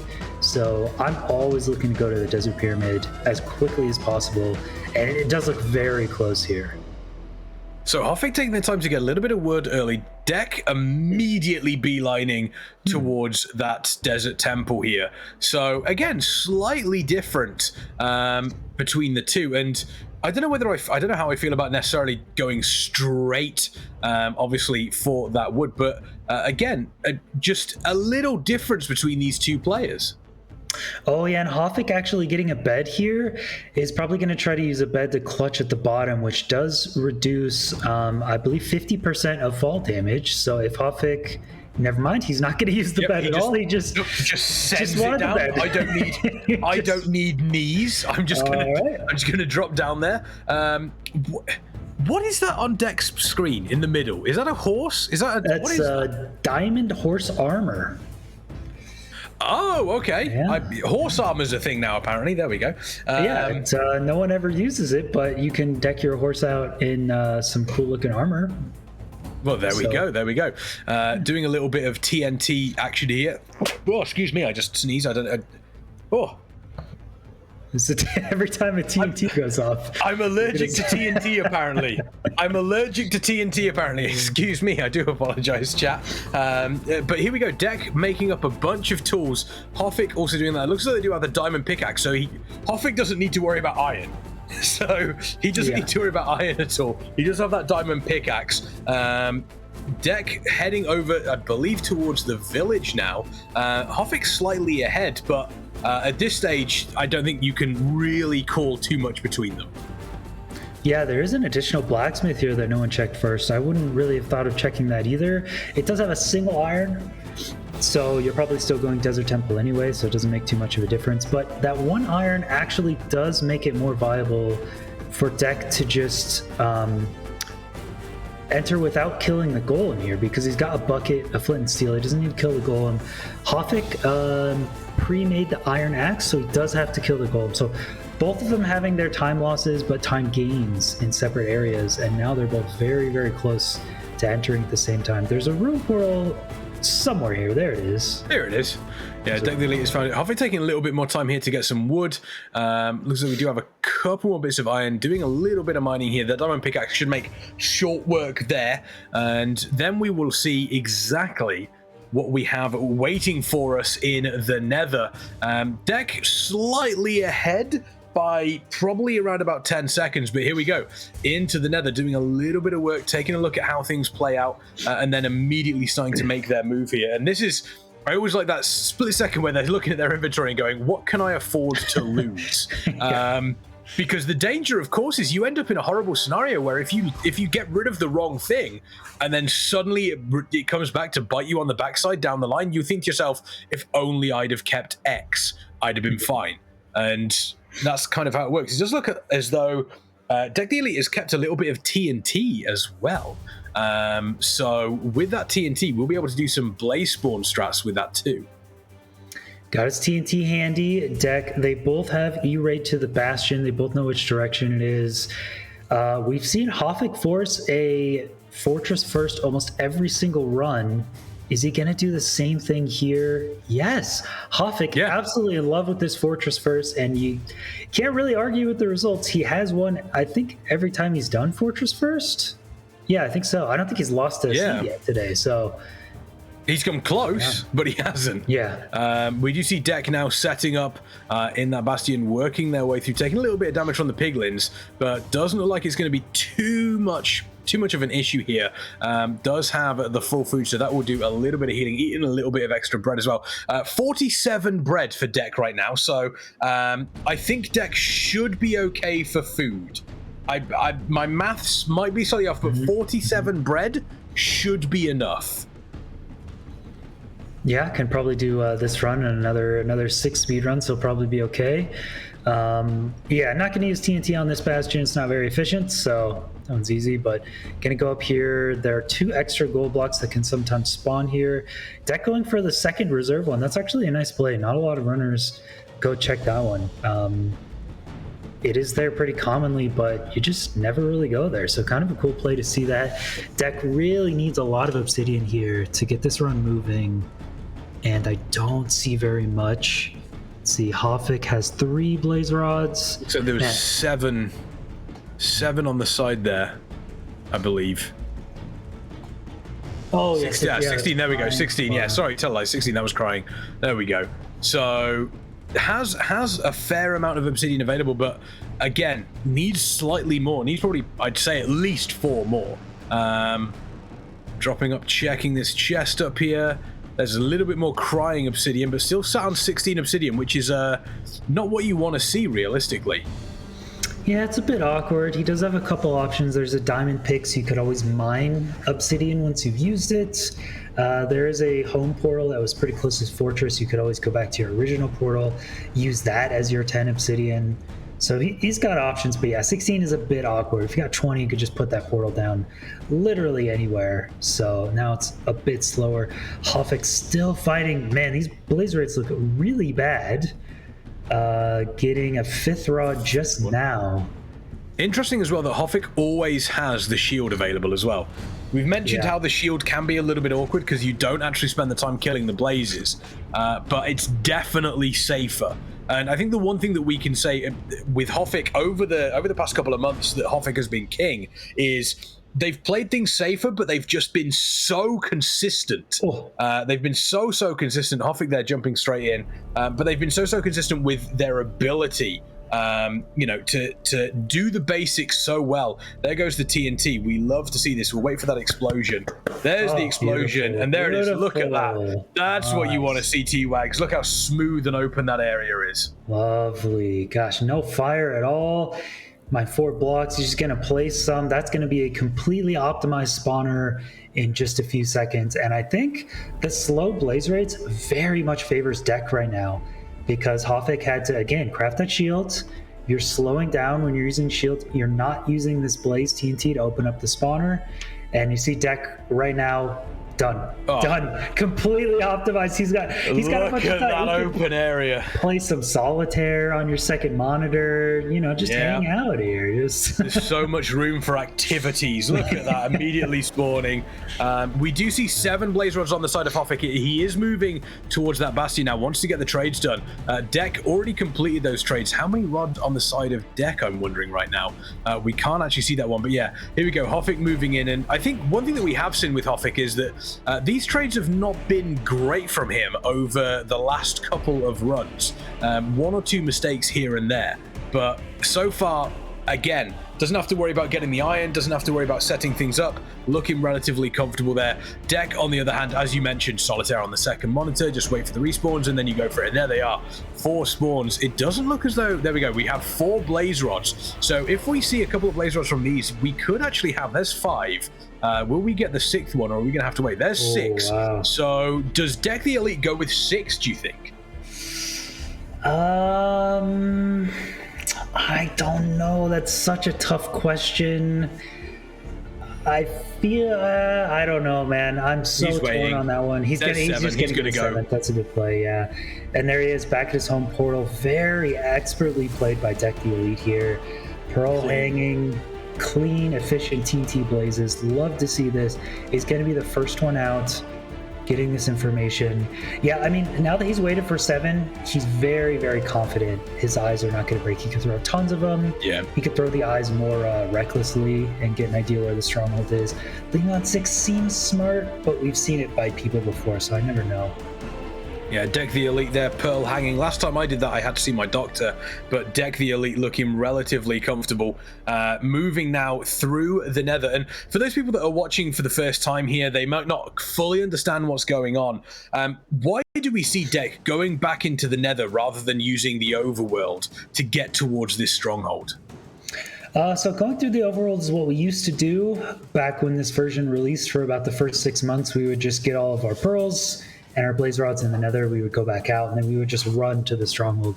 Unfortunately, it takes anywhere between 4 and 10 minutes because the strongholds are pretty far away. They only spawn within rings around the origin. But in the Nether, every block you travel is 8 blocks in the overworld. So if you have 10 obsidian to make another Nether portal, it is much, much, much faster.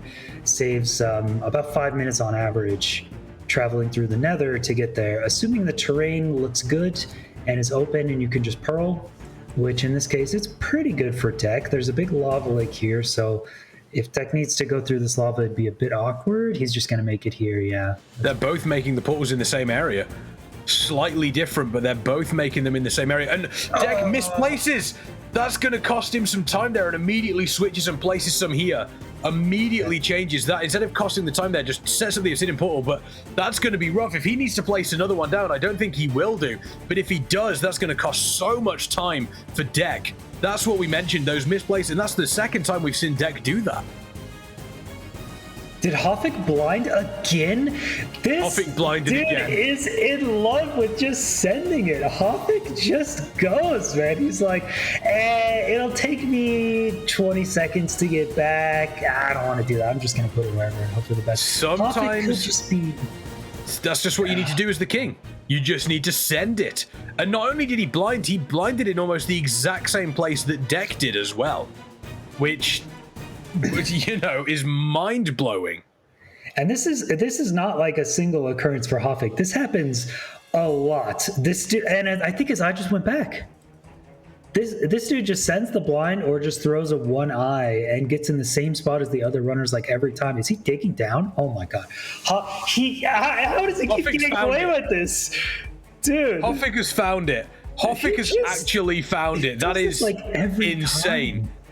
That is insane. He's going down. I mean, DecTheElite is behind. Once again, we're going to end up in a scenario where DecTheElite is so close to this. Hoffik now, but we have seen Hoffik in situations before. Don't forget the previous tournament. Hoffik actually lost a game when he got to the stronghold about 5 minutes ahead of the other player, just because Hoffik could not find. And this is one of the dangers of full sending. You run around in circles and you just end up in a horrible position of, I don't know where I am. I don't know where the portal room is. I'm so confused. But Hoffik has found the portal room. I don't fully understand what voodoo magic Hoffik is using, but my word, it is incredible. Wow, Dec finds the stronghold is going to be doing preemptive. I believe it's to the right, and Dec only looks to the left. Maybe it was to the left. I thought it was right, but Dec is... No, this is not the right. That's definitely not the right area. No, I think he caught a different spawner. I think it's actually the complete other direction. So Dec, I think, is now in a horrible spot again for using the consistency tools, points him in the wrong direction. Hoffik just sends it, and it pays off every single time, man. It's massively paying off for Hoffik, but once again, don't forget, we've seen players get into this position before, and they can fall short. Those Endermen, they don't like being looked at. We've seen Rain get into that problem before, and is the Ender Dragon already purging? The Ender Dragon is already purging, but it does look as though, there has been, he desperately needs to get this. I think an Enderman has actually aggroed, and it hasn't worked out. It hasn't worked out. He's trying to get as much damage on the Ender Dragon, but Hoffik has absolutely butchered this zero phase here, doing as much damage as possible. And it's just, we want to see the zero phase, but now that guaranteed purge is out of the way, how long does Hoffik now have to wait? It could be another 5 minutes. DecTheElite, however, still has that 90-second guaranteed purge. This is coming down. This is once again going to go down to the wire. It might. Okay, so I think Hoffik got the luckiest dragon perch possible. I think he got a 1 out of 13 instant perch, and because he wasn't ready for it, it perched the wrong direction. So it's understandable that he missed that, although, you know, you should always be watching out for the best possible scenario, because that's what you want. So I think if you get a vanilla perch, you might still get the 90-second force perch. Yeah, Dec has found it, but I'm not quite sure. I'm not sure. Hoffik is purling. I don't think that's a perch. Yeah, Hoffik pearls there. Yeah, and now he's out of pearls. He's in a position now where he has to do something. DecTheElite here could be bringing this back. DecTheElite. Now, here's the question. Does DecTheElite go for the zero phase, or does Dec wait? Dec needs to be in a position where he turns around and says, I know I have the guaranteed perch in 90 seconds. I know I have that. Is Dec going to take it? It looks as though Dec is going to be setting up for that one phase. He's going to wait for the perch. He isn't going to go for it. He's not going to go for the full send. So here we're going to have to wait and see. Let's see if DecTheElite can make this over Hoffik. Hoffik's still waiting for that purge. Is it coming in? Is the purge coming in for Hoffik? The purge is coming in for Hoffik. Is he going to be able to take it even after crucially missing that first one? It looks as though he is. He's done all the damage he needs, and there it is. Hoffik has somehow taken this. Oh my God, Dec's purling it again. Dec got the 1 out of 13. He's going to lose it. He's going to lose it once again. Somehow, once again, lost that in the exact same way that he lost it in the previous game. Bro. Oh my word, once again, the Ender Dragon just wants to come and say hello to Hoffik in every single scenario. Hoffik could have been waiting there another 5 minutes, but my word, once again, Dec getting so close. The king staying in that upper bracket, DecTheElite dropping down to the lower bracket. But you can't take anything away from Dec there, T-Wax, surely. No, I mean, the first seed he lost, he got the you lose message purling into the fountain. And the second one, he got the message halfway through one cycling. And I mean, honestly, Dec's got to be so mad, because when you lose by just a few seconds, you're always looking at what were the time losses at the very end of the run. And that stronghold took forever for Dec. We saw Hoffik just gun it. He checked one direction, it wasn't there. He checked the second direction, it was. So Hoffik's stronghold was maybe 15 seconds. Dec uses preemptive, sees a spike, but it's the wrong spawner. It's a random cave spider spawner or something.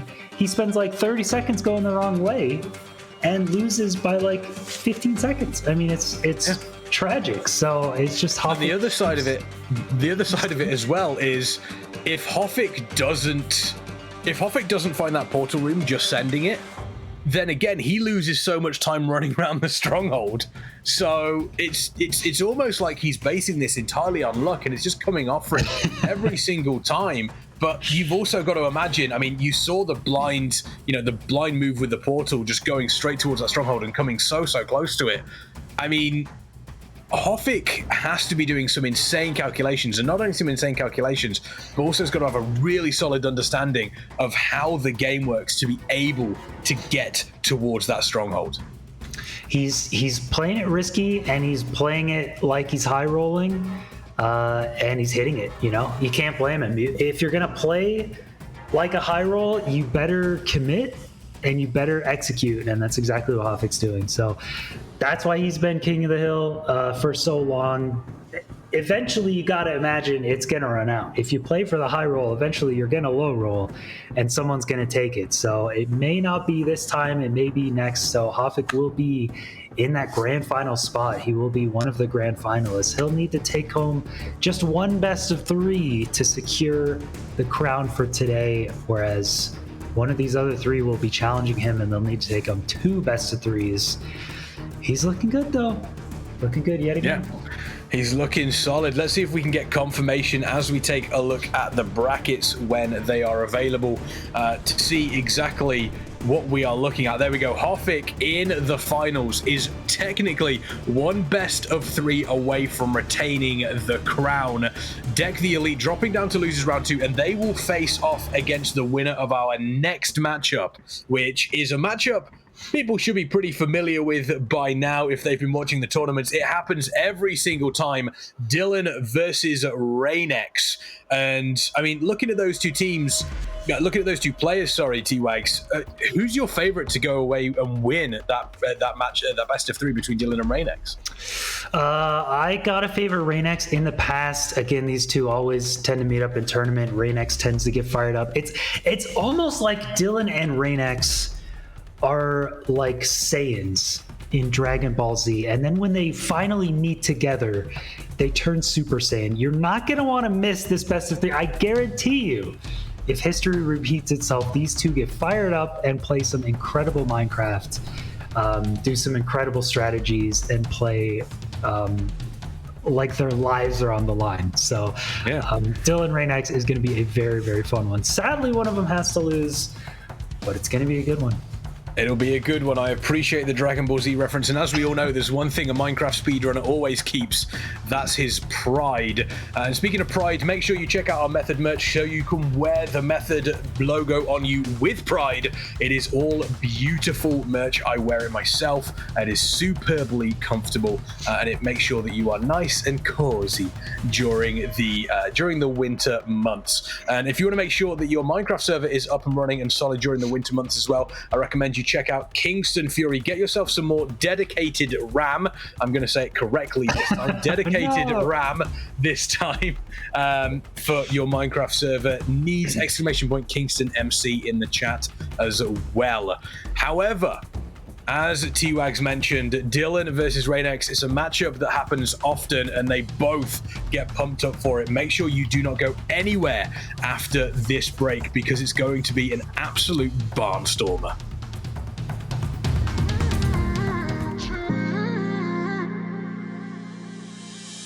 You were my best friend, didn't care about the rules, good on the weekends. I'll be in fools, drifting to deep space. So brave and so stupid, just like the movies. How it's gonna stay in the fight with you. Just thinking we would do this until we couldn't do it. Each and every high, every night with you. You and me so clueless. We were just broken, shattered, singing along to nothing matters. Stray around like nighttime rumors. We were in too deep, and you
What happened to us?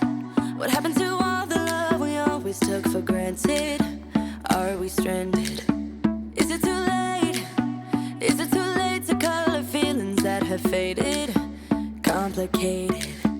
I'm waiting for an answer, waiting for a sparkle to come to ignite love. I need no second chances. I'm tired of romances without love. So where do we go when we can't find our way? I don't wanna be alone. I need you tonight and I don't wanna wait. I want you to show me the way. 'Cause I'm a satellite around your love. Tonight, nothing's gonna bring me down. As long as the stars in the sky, as long as the stars in your eyes, as long as the stars in your eyes, as long as the stars in your eyes. It's breaking my heart, it's breaking my heart to see you acting like you don't care, like a nightmare. What happened to us? What happened to all the love we always took for granted? Are we stranded? I'm waiting for an answer, waiting for a sparkle to come to ignite love. I need no second chances. I'm tired of romances without love. So where do we go when we can't? Welcome back, ladies, gentlemen, and everybody in between. My name is KexMen. I'm joined by T-Wags, and my word, so far, this Method Rush King of the Hill tournament has been absolutely incredible, and it shows no signs of slowing down because, as T-Wags mentioned before the break, when Dylqn and Reignex go against each other, they really like to turn things on. They turn it up to 11 because they, again, face off against each other so often. They absolutely want to give each other their best. We do know that Hoffik is in the grand final, currently awaiting to see who is going to be challenging for that crown. DecTheElite, however, in the losers round. But honestly, if it was anyone else but Hoffik, T-Wags, I think we'd be saying that DecTheElite would be in the final by now. Yeah, honestly, Dec played it pretty dang well. I think there are a few runners that are competing at this level, but unfortunately, Hoffik just sending it and getting rewarded, and he's gonna take it. So Dec, I don't think should be disheartened. I think Dec maybe has this best of 3 to kind of have the stream on the side, see how people are doing in general, but practice some things, just get more and more prepared. And I hope those nerves are over, and I'm excited for the next match, whoever takes this one. But here it is, man. You can't name a better pair. I mean, you think of the world's most legendary pairs, Batman and Robin, peanut butter and jelly. They got nothing. No, peanut butter and jelly. Peanut butter is disgusting. I've spoken about this many times. Peanut butter. No, peanut butter is it is like, people that have watched other events, they know, like, for me, peanut butter is the most disgusting thing on the planet. Really? Wow. Oh, it's horrible. I don't think I've ever heard that take. Wow. It's horrible stuff. Now, okay. I've had peanut butter. I've never had peanut butter and jelly. So maybe I'm missing out. I don't know. It's a decent combo. Yeah, I don't like peanut butter at all. But I don't know if I've ever heard that. Well, I'm glad to be the first. But here we are. We do have, one of the most perfect pairings, as you mentioned, Dylqn versus Reignex. Chat, who do you think is going to take this? Do we have Reignex fans? Do we have some Dylqn fans? Let us know who's going to take this best of 3 series between these two players, because whoever loses this drops out of the tournament completely. So once again, there is a lot to play for between these two players. And honestly, I mean, we've mentioned Reignex has been known as one of the quickest speedrunners on the planet, is famous in the speedrunning community. But when it comes to this King of the Hill tournament, I mean, Reignex hasn't necessarily been doing that well in comparison to some of the other players. Yeah, he is prone to making mistakes in tournaments. I mean, that's what Reignex is good at. He's very, very good at playing fast and loose and risky, and sometimes that bites you. It's shocking in his the second seed where he accidentally looked at an Enderman. That's such a rare mistake something that you don't really run into. I know when Curryway was doing his 1,000 no reset runs, he accidentally looked at an Enderman and had a really, really long run that was very painful for him. And so every time after that, when he pearled to the center, he would just look straight down at the ground to never, ever look at an Enderman, and it worked. So those are strategies that you don't really think about in RSG, because you get to the end maybe, once a week or something, or twice a week, but something more consistency based. So unfortunate for Reignex, but I think everyone can agree he is the fastest runner in this group of 4 in this tournament. So again, as long as he doesn't run into any mistakes, he should be good. And I think the last showing Reignex versus Dylqn had was quite a while ago in a direct head-to-head tournament, and Reignex turned up and did not make a single mistake and 2-0'd. So if history repeats itself, that's kind of what I'm thinking of, but never count Dylqn out. Never ever. Yeah. I mean, never count any of these players out, as we have a countdown towards the first match here. Reignex versus Dylqn, both of them relatively close in their tournament best as well. Reignex getting their tournament best earlier on today. It's looking like a very simple seed at the start. We've seen these. The first map is generally quite a comfortable seed between these two players, but let's find out exactly who is going to take the victory here, Reignex or Dylqn. Both of them heading towards this village, and I think the first sort of couple of minutes is going to be almost identical from both of these players. Yeah, looking around for a blacksmith, trying to see if there's any extra source of iron. They do both find it on the edge of this village. How much iron is that? Iron pick 4. Okay, so there's your 7 iron. If you just want that, you're good to go. So I expect both of these runners to just get the remaining tools, get their axe, shovel, get the very minimum amount of bread. They already have 3, so maybe even 2 A bales or 3 is enough. And then just go straight for a gravel source into the nether. So pretty straightforward. Maybe we'll see one of them grab a bed. I always like grabbing at least one bed in a tournament setting. I feel like it's kind of smart. Yeah. Well, no, I mean, it just gives you a little bit of an anchor. You don't have to think, oh, I need to get X amount of silk. You've got yourself a bed sorted. There's a bunch of bread. There's 6 bread there on the side of Reignex. Looks like we have very, very similar. There's a couple of apples as well for Dylqn, and now they're going to head over towards this lava pool. So pretty much exactly the same between the two of them. Looking, there's we're getting some flint here. There it is. There's the flint for Dylqn, and now going to be heading over. Yeah, got the iron boots. Iron armor is always a question mark in speedruns because it's pretty effective at reducing damage done to you. You always like iron armor, but if you're going into a bastion, you want to put on a piece of gold armor so the piglins are mad at you. So if you happen to come across a pair of gold boots and that's it, you kind of have to awkwardly take off your own armor. Much like real life, I guess. It's a little slow taking off armor. It is pretty slow taking off. It is pretty slow taking off armor, but Reignex here, well ahead of Dylqn right now. Yeah, making a little bit of a mistake on this portal, actually. That's going to slow him down a bit. And they end up entering at the same time. Reignex versus Dylqn is always so funny to watch, man.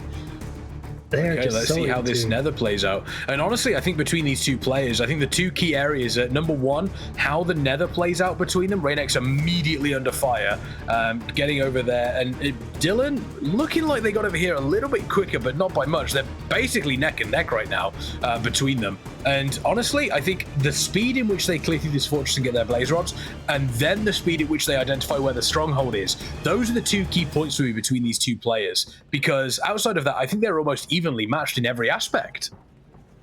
They are incredibly similar. Yeah, I think Reignex has a bit of an edge. He's been practicing a lot. Bow clutch there. God, they're just insane. These two just unlock an inner fire when they play against each other. It is going to be a quick bridge bastion. We'll see how many gold blocks they get. There are 16 total here. It looks like Dylqn is pretty much going to get all of them. Rain maybe going to leave some Golden there. helmet. Get gold armor. Yeah, Rain's going to leave 3 or 4 blocks there. Dylqn's going to be a little safer and get all of them. Oh, Yep, it's always risky when you're doing that, but Reignex moving around the outside of the bastion here, getting themselves quickly through, and they want to we've seen a couple of people, and it's happened a couple of times during this event where people are trying to set up their trades with these piglins, and for whatever reason it's just gone poorly for them. They've missed a couple of trades, or they've accidentally hit one of the piglins and they're having to deal with a bunch of aggro. There's the chests as well coming in too. On top of that, there we go. All the piglins diving down. Reignex taking some damage. Dylqn, however, is in a really precarious position there. 3.5 blocks, 3.5 hearts, dropping down the gold ingots into this little hole here. And the piglin's heading in, but I think there's only one piglin in there. So yeah, he had to distract a lot of them. They're here. He's just got to... Oh no, did they all push each other off? This is disaster! They have. Look, you can see him shaking his head. He's immediately, look, there they are. He's immediately shaking his head. He knows just what is happening. He knows how rough this is for them. One of the piglins coming over, dropping the gold ingots down in there.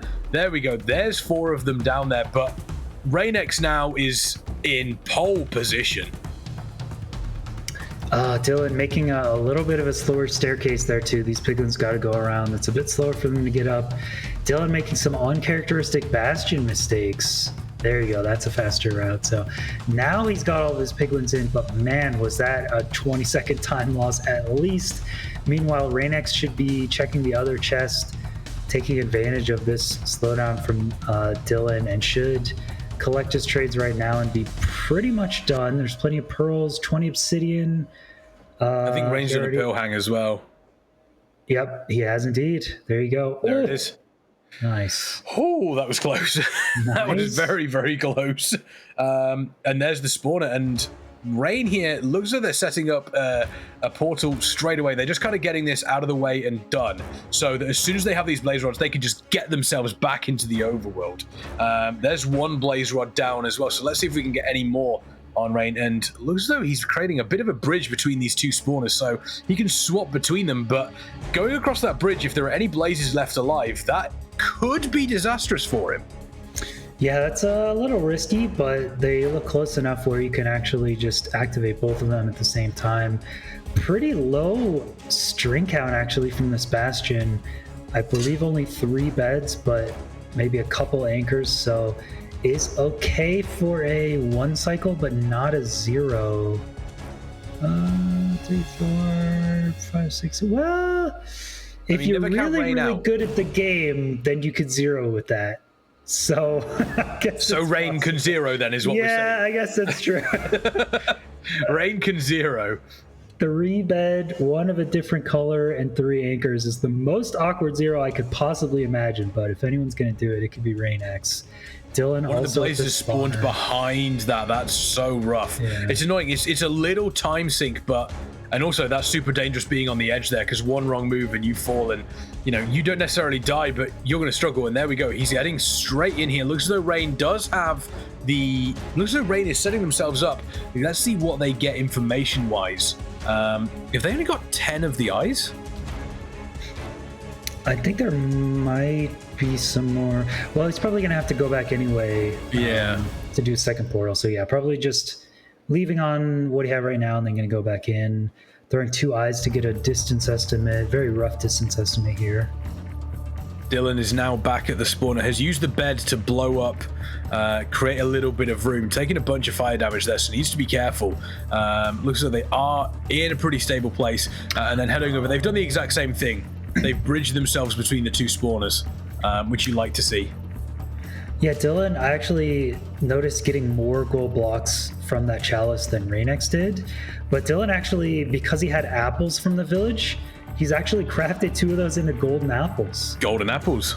So those are a great food, not only a good food source, but also heal you and provide damage reduction. So, oh, look at this portal.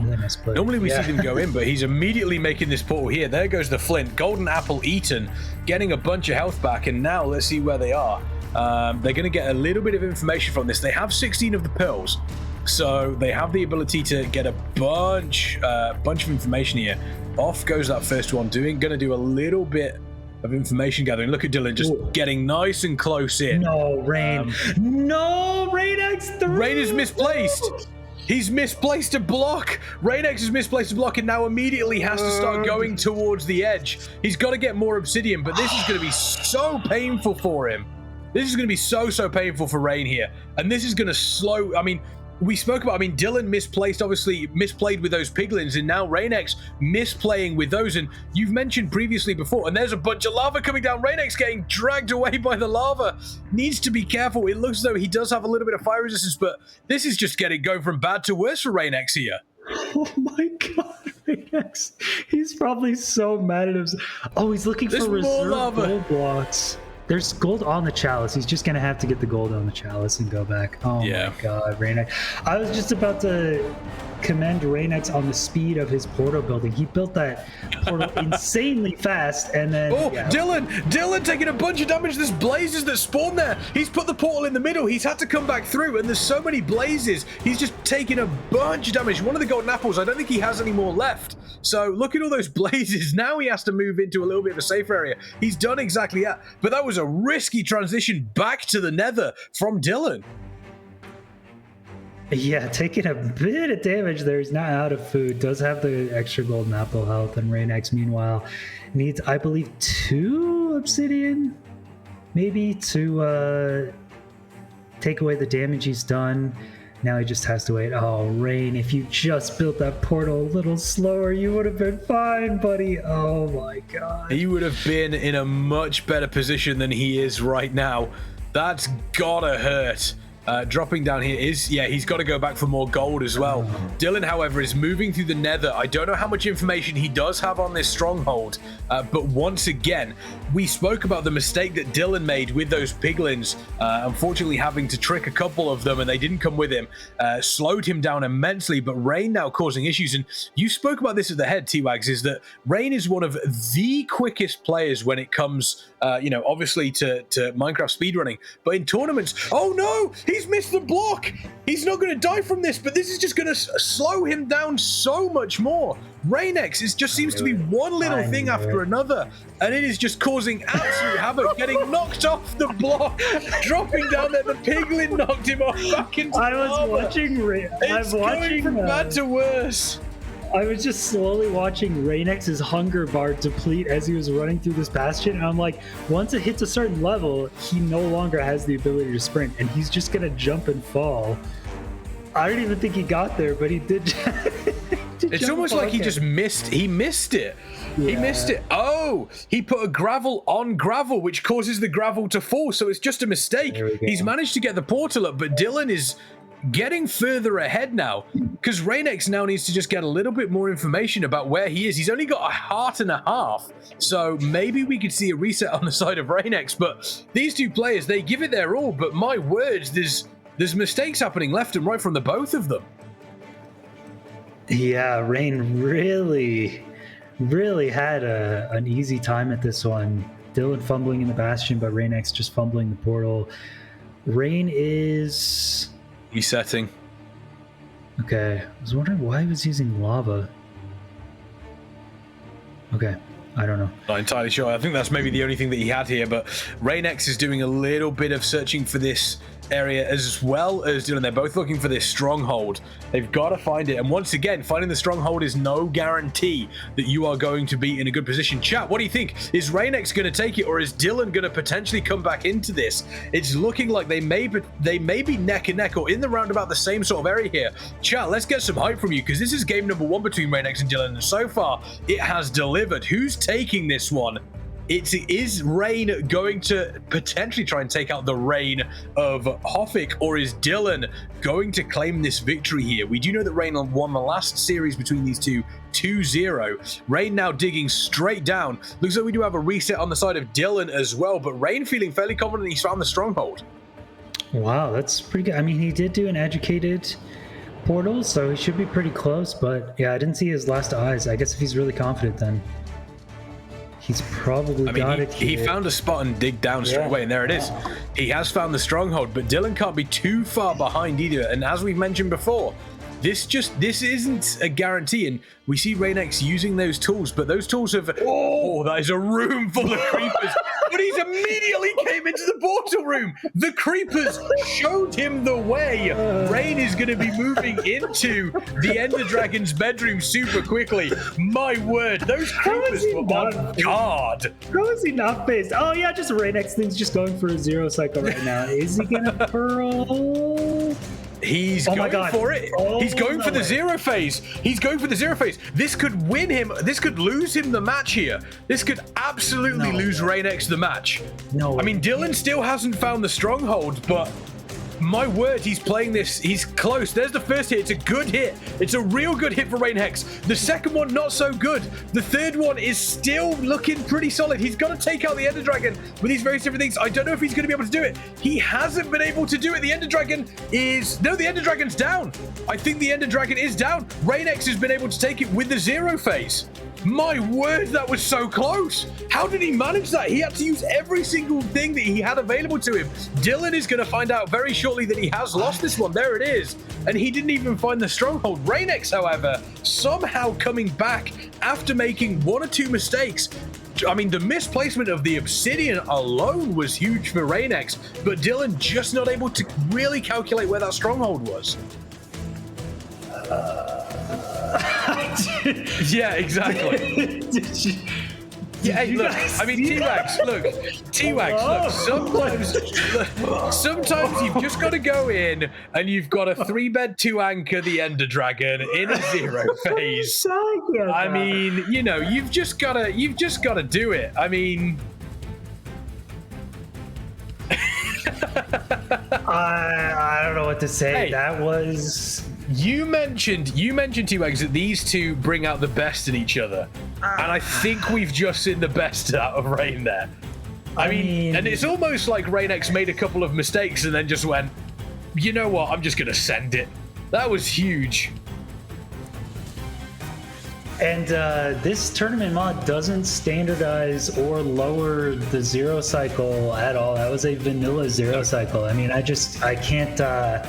I've seen like 2.5, almost 3 years of Minecraft speedrunning, and I think that was the most impressive thing I've seen ever. Yeah, I mean, be real. Good point from chat as well. I mean, you're speechless. It's incredible. But do you want it for the folks that are kind of watching this that don't necessarily know exactly what just happened?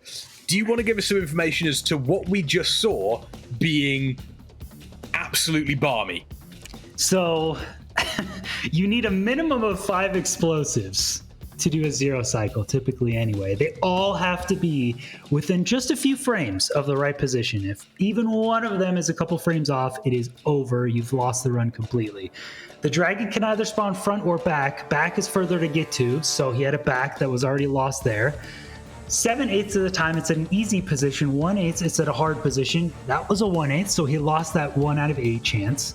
The tower height also needs to be high enough so that you can get in that position. He needed to get to Y93, and the tower height was so low, it was like Y75. So you have to speed stair up 20 blocks and get over 20 blocks to even get to the right position. And then you have to hit all of those within frames. I think he was lower than 96 on the standing block position. So I think it was like 93 or 92 or something on standing block. But either way, I mean, I'm just speechless. The difficulty level on that has redefined my scale of 1 to 10 on difficulty. That was an 11 out of 10 difficulty. I have had to readjust what I find difficult now in Minecraft speedrunning. Yeah, Reignex able to pull that one off there for the victory. I mean, Dylqn was a little bit far behind, still hadn't found the stronghold. Reignex, I mean, technically Reignex didn't even need to do that. And that's, I mean, I love the fact as well that we're in a position where he's just pulled off a 3-bed 2-anchor 180 phase, but misplaced an obsidian block. That is such a Reignex thing to do. That is so classic Reignex.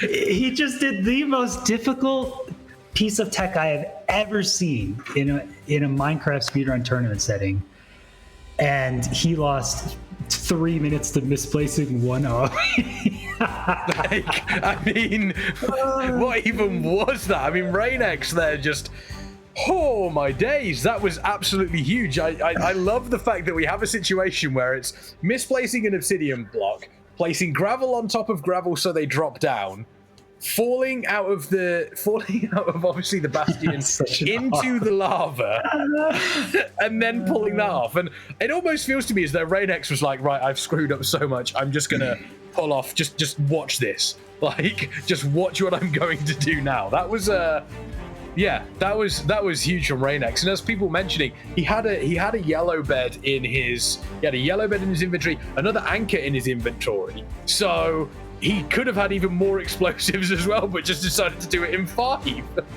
Yeah, I mean, I don't even know how you get another explosive off, because usually you have extra obsidian you place, and then you trigger the beds from the obsidian because it doesn't blow up. But he only had anchors.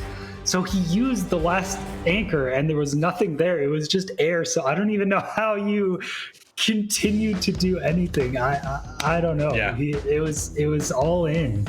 And he just and it was, I tell you what, honestly, it was looking, I mean, we also had a point where Dylqn was catching up. Yeah. Dylqn was doing a fantastic job, caught a couple of issues with the piglins in the bastion, but was then able to recover from that. And, their obsidian building and their ability to deal with the blazes as well was blisteringly fast.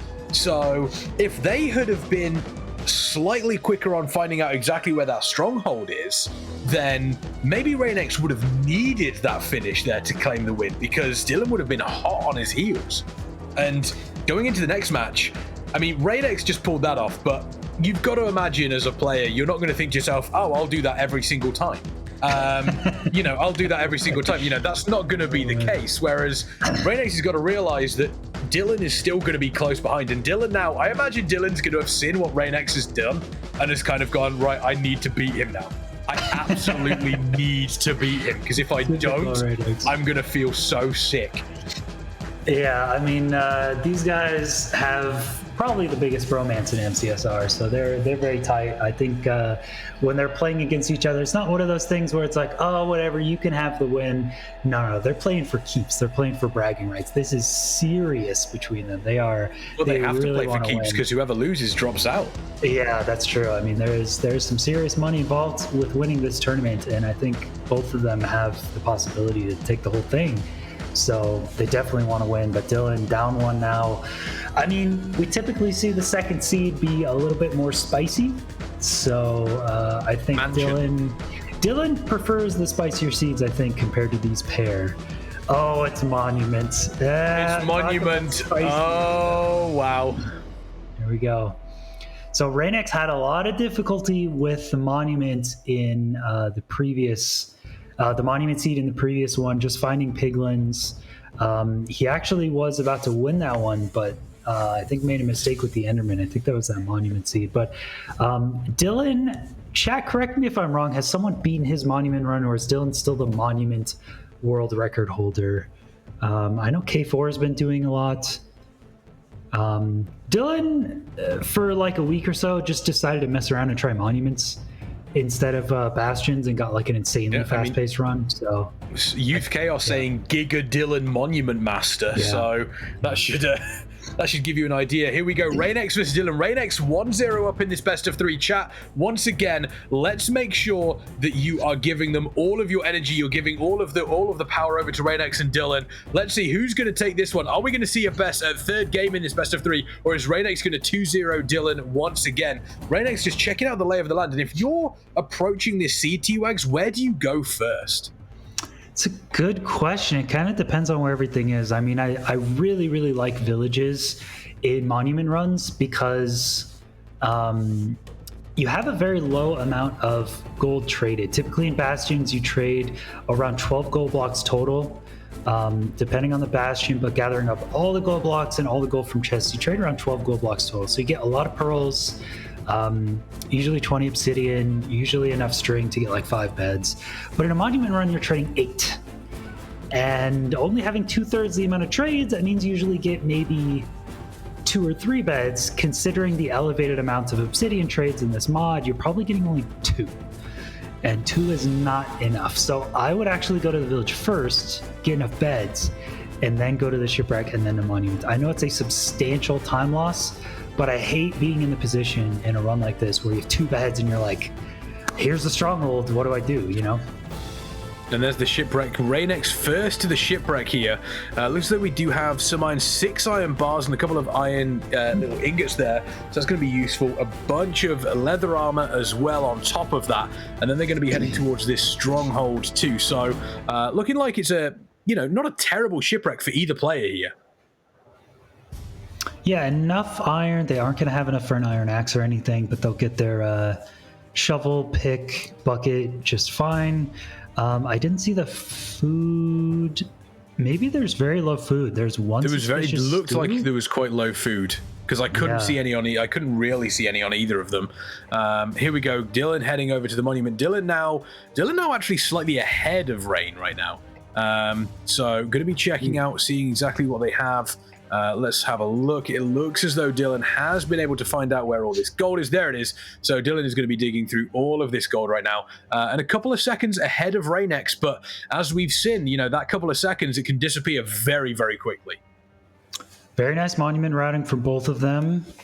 Both of them look pretty natural. I mean, monuments aren't super difficult, but very nice to see. They know exactly where they're going, know which blocks and how to get in there the quickest. And yeah, I think they're going to be entering here. So again, village skip means no food, no beds, which, I would definitely have gone to the village to get plenty of food and beds. So sure, I'm entering 2 minutes slower, but I already have way, way more stuff. And I'm predicting that both these runners are going to get to the strongholds and going to have to get string from somewhere. So Dylqn just Dylqn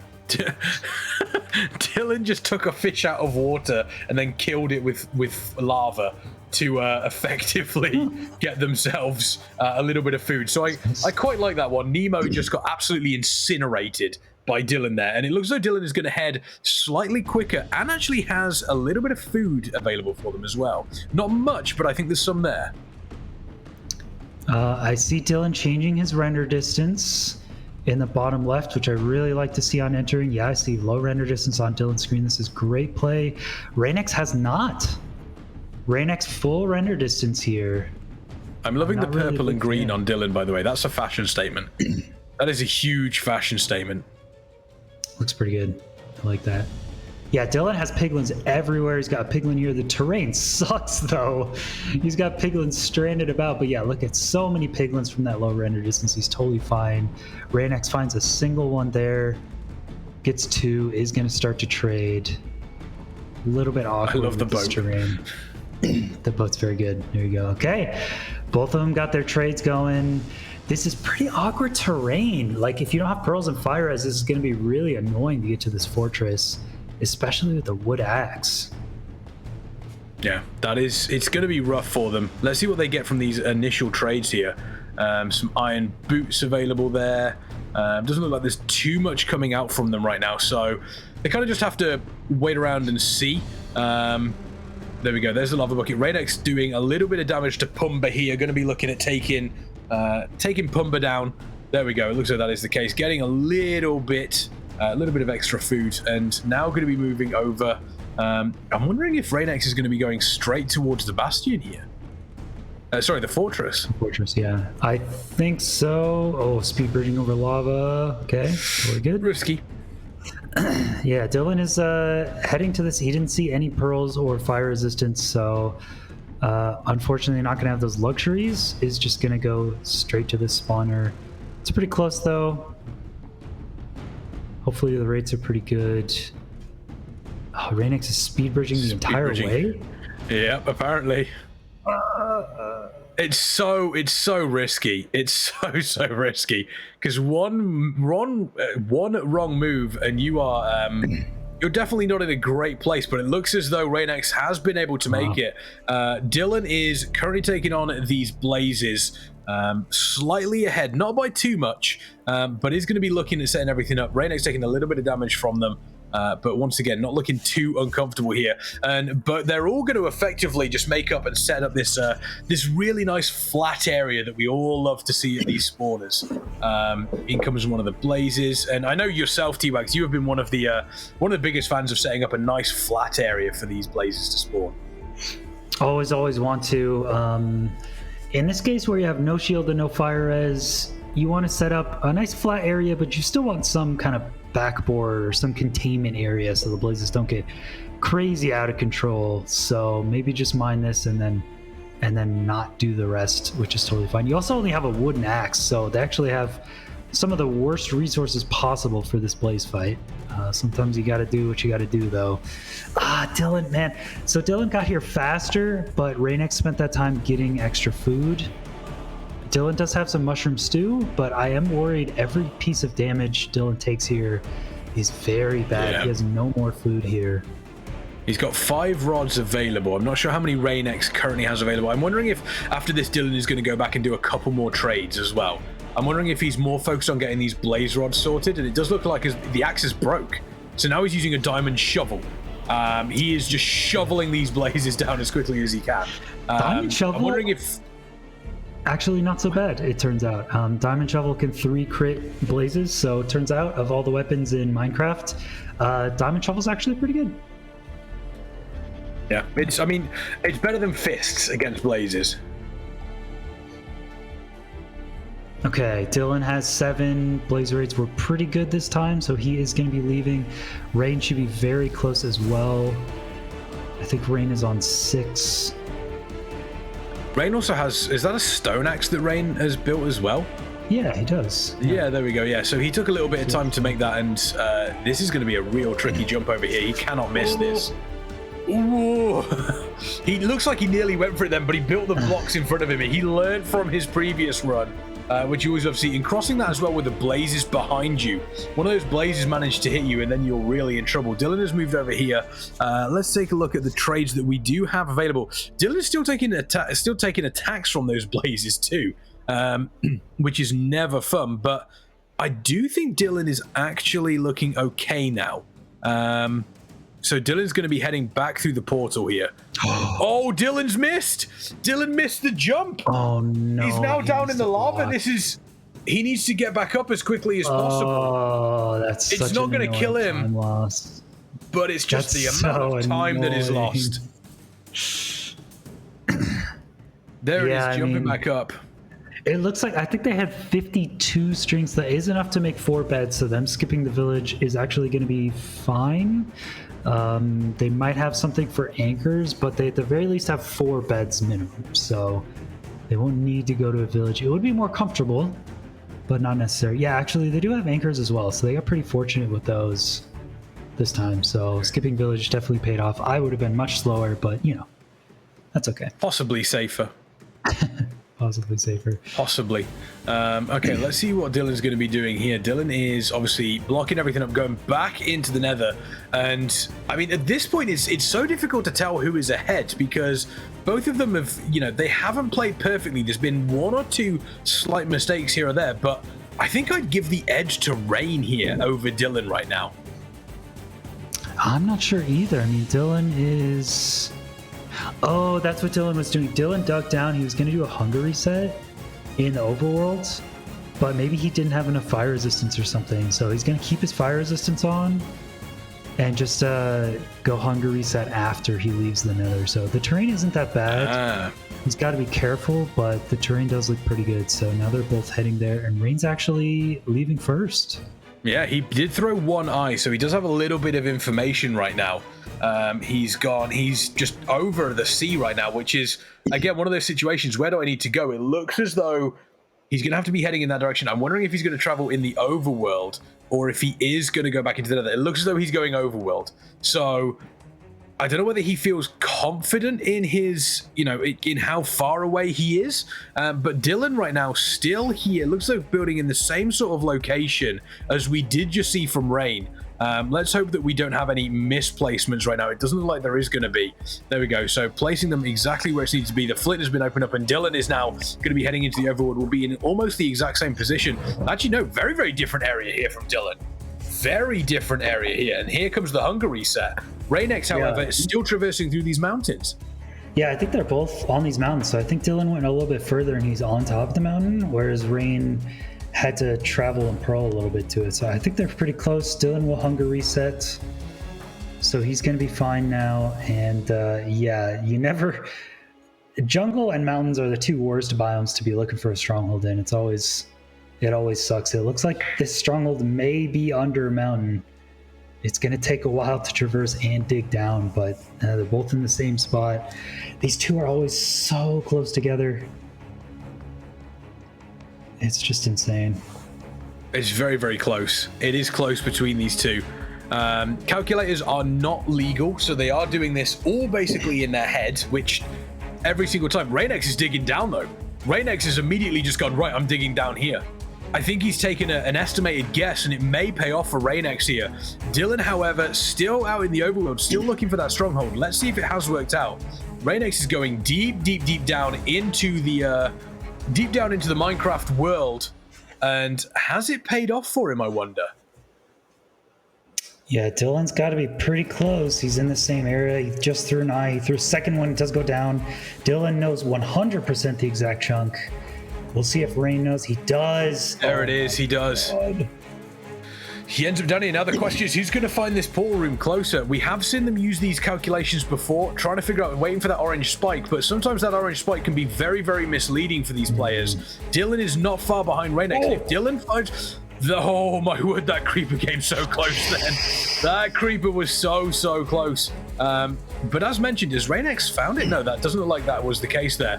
Dylqn's still digging down here, but if Dylqn finds the portal room first and Reignex is still struggling to find it, then once again, we're in that horrible situation of these portal rooms difficult to find, but I think Reignex may have found it. Here it is. So Reignex is heading straight towards this one. Are we going to see Reignex going absolutely crazy with the zero phase again, or is Reignex going to be a little bit more patient with this one? He does know that Dylqn is going to be behind him. Here we go. He is looking as though he's got the eye over there. Is he setting up for it? I wonder. I don't think he is. No, he's going to wait for this. He's going to wait for the perch. Oh, Dylqn finds it too. Yeah, he's Dylqn finds it as well.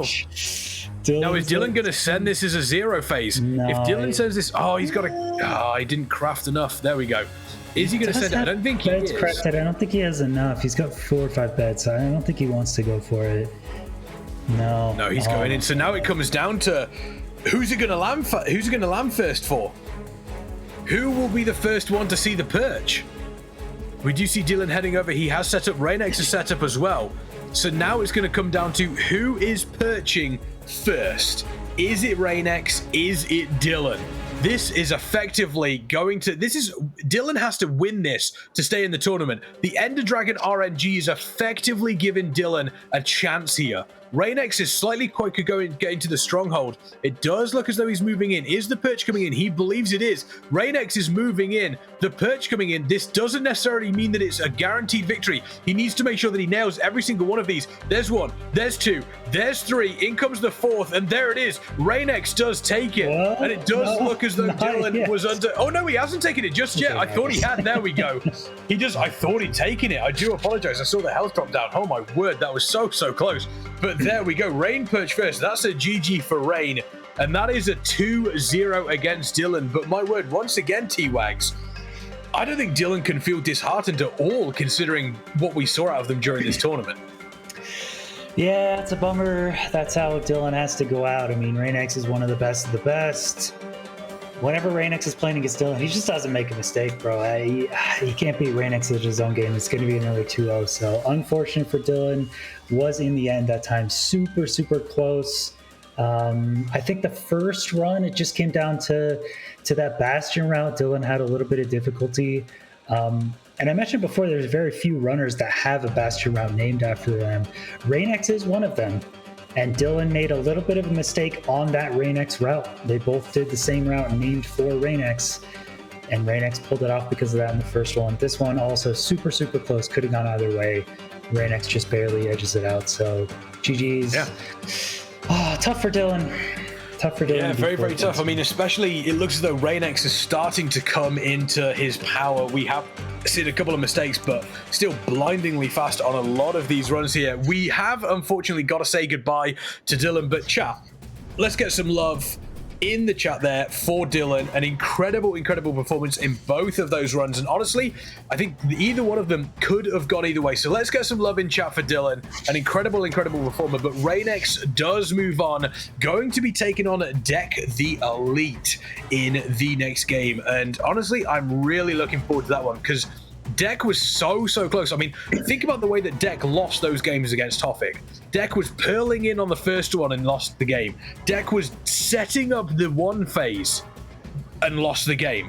So this is going to be super close between these two players. Reignex currently playing out of their skin, but DecTheElite, as T-Wags has mentioned multiple times, has done an incredible job across a lot of these tournaments. Would you say this one's too close to call, T-Wags? Yeah, I mean, it was a 2-1. This is a rematch already today. And Reignex, remember, lost a seed after the one cycle. I think he hit the last bet, the dragon died, and then it said you lost. So yeah, I don't think this matchup could be any closer. And we see Dec in chat saying not too keen about going up against Reignex again. I wouldn't be either. After seeing that performance from Reignex, I'd be a little scared too. But super even match. And I'm excited to see if Reignex can make the full comeback or if Dec is going to have a rematch against Reign and Hoffik. Yeah, we're going to have to wait and see exactly what happens between those two players. Really excited to see them get into it. Reignex versus DecTheElite is our next matchup. And, I mean, it's set up for that best of 3 series to be straight fire. Just like our merch, which is also straight fire. Exclamation point merch in the chat. Look at it. It's beautiful. It's beautiful. It's comfortable. Like I've said before, I own the hoodie myself. It is really nice. Really super cozy. As we say here at Method, keeping things comfortable during the winter months. And if you want to make sure that your Minecraft server is being kept comfortable, I recommend you check out our other fantastic sponsor, Kingston Fury, exclamation point Kingston MC in the chat. If you want to make sure you have enough dedicated WAM, did I say it right this time? Yes, there you go. If you've got enough dedicated WAM for your Minecraft server, then they are the ones that you absolutely have to check out. Once again, exclamation point Kingston MC in the chat. We're going to go to a short break, but when we return, we continue on in the lower bracket.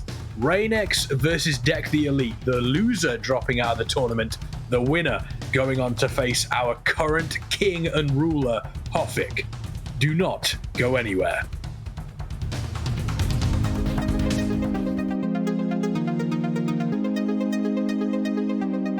I'm so good at pretending. Keep on smiling in my tiny bubble, like a movie without ending.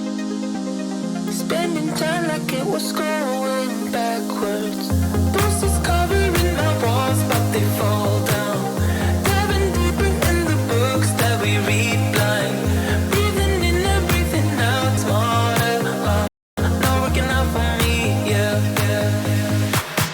Got no money on my mind, tell my mommy I'm alright. Even laughing at the jokes you tell me.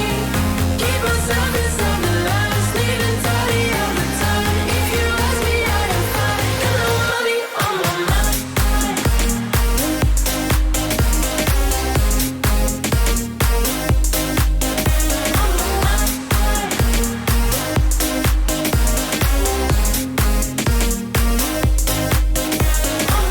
Repeating patterns like the others.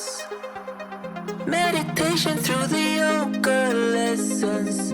Going greener by the minute. Soon I can't wear any other colors. Bruises covering my walls, but they fall down. Diving deeper in the books that we read blind. Breathing in and breathing out to get smarter. Not working out for me, yeah. Got no money on my mind, tell my mommy.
What happened to us?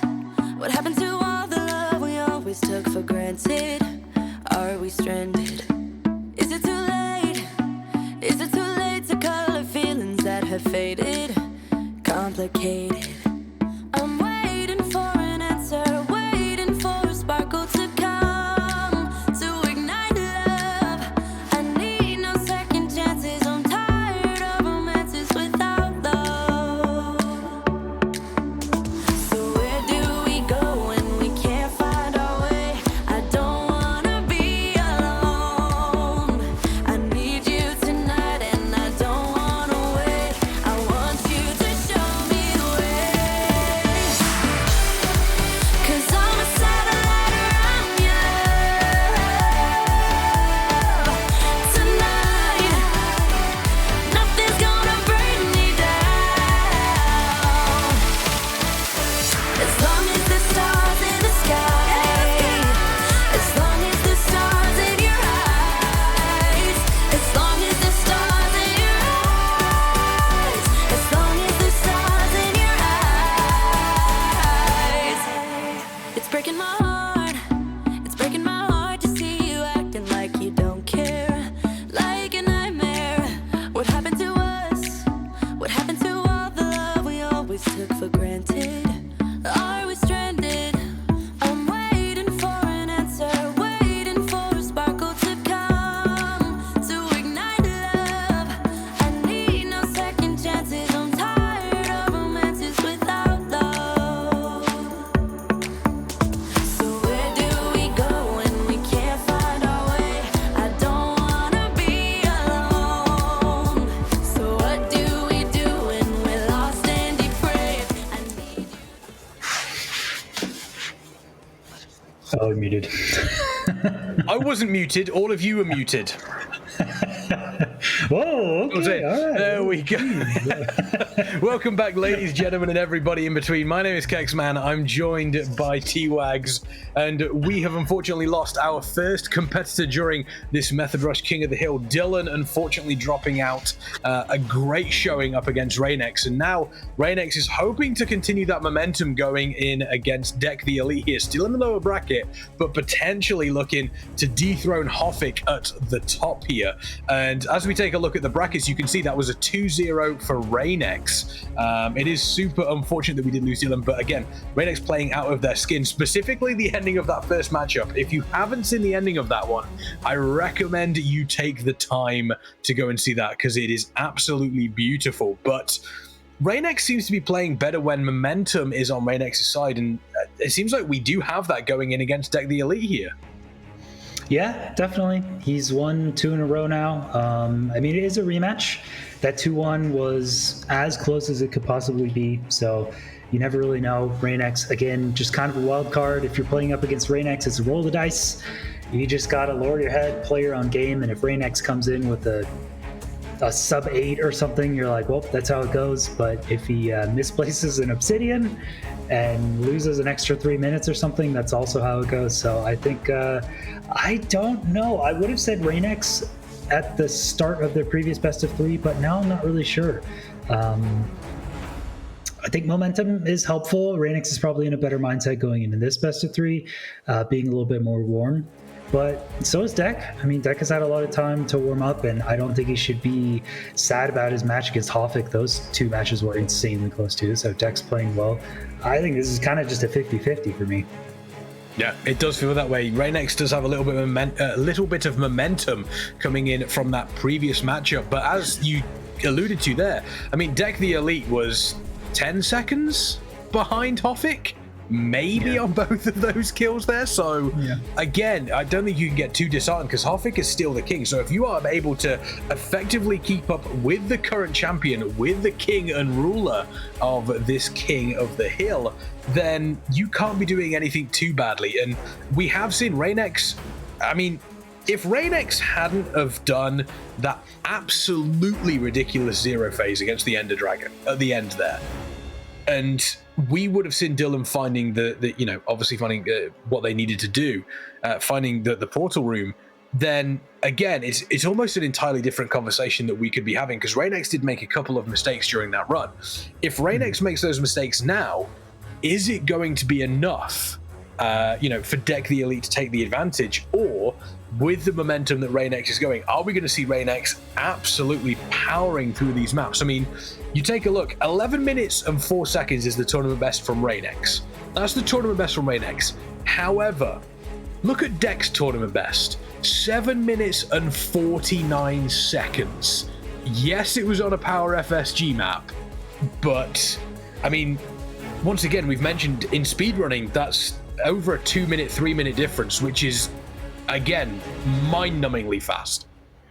Yeah, I think oddly enough, Reignex's 1104 tournament best seed was a lot more difficult too. That seed should have no way should that be an 1104 seed. That was actually a 0 as well.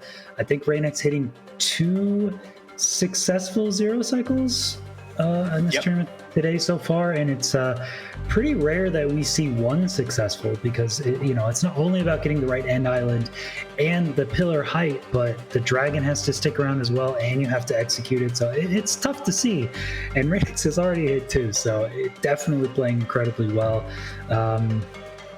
Reignex is the last competitor today from the NA region, so I'm going full Reignex. Let's go, man. Let's keep the NA dreams alive. I'm biased. Let's go, baby. Come on. I believe. Well, DecTheElite, apparently, if I'm correct, DecTheElite is British, so I kind of feel like I have to back my fellow countrymen. I feel like, so myself and T-Wags, we're gonna be clashing. It's gonna be the NA versus EU once again. But between these two players, I don't know. As good as Rain was during that previous best of 3, there's something about the way Dec was playing in that previous series against Hoffik that just makes me believe that Dec is going to take this one. And I don't know what it is. I think there was a couple of mistakes from both Hoffik and Dec during that best of 3 series, but Dec was doing the basics incredibly well. And as quick as Reignex has been over this weekend, or over today, sorry, I don't know, there's just something in me that just says Dec is going to take this one, and I don't know whether it's going to come down to just through sheer, raw, fundamental basics. But we'll have to wait and see. I mean, we'll see what the first seed holds, because, if the first and then the second seed are a little bit crazy, then, I don't know, I feel as though Reignex really does well in these crazy maps, because the thought process just seems to be slightly quicker. Yeah, I agree. I think Reignex likes developing new tech and tech that's pretty rare to use. So I hope we get some kind of spicy seeds here. We've already seen 2 monument seeds on the second seed, so I'm not expecting another one. It would be cool to see something a little bit different, maybe desert temples, jungle pyramids, stuff like that. I feel like Reignex is pretty used to that. It would be pretty rare but cool to see a bucketless enter. Those are pretty tough. Usually you don't give those in tournaments, but I know Reignex is very familiar with those. Rain has also been impressing me with bastion routes too. For the last year, bastion route development has been pretty stagnant. We found the quickest bastion routes pretty quickly for each of the 4 bastions, but Rain has been impressing me with a new housing route, which I never thought I would see a different housing route pulling off. You mean the KexMen route? The Rain Kex route, I think, is what chat was calling it. The Rain Kex route, yeah. And then an interesting stables variation as well, going from the upper to the lower section. So if there's anything unusual with the Bastion, I think Reignex has a substantial advantage, always experimenting with different ones.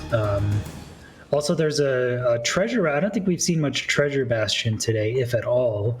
But Reignex also has a variation on that one that he came up with a few other people as well, which would be fun to see. So if there's anything interesting about these seeds, I think Reignex has an advantage, and I would love to see it. Like a mansion seed. I mean, the one seed we've seen monument, we've seen a jungle temple, we've seen desert temple. Why do we never see the mansion temple, T-Wags? Why do we never see the mansion?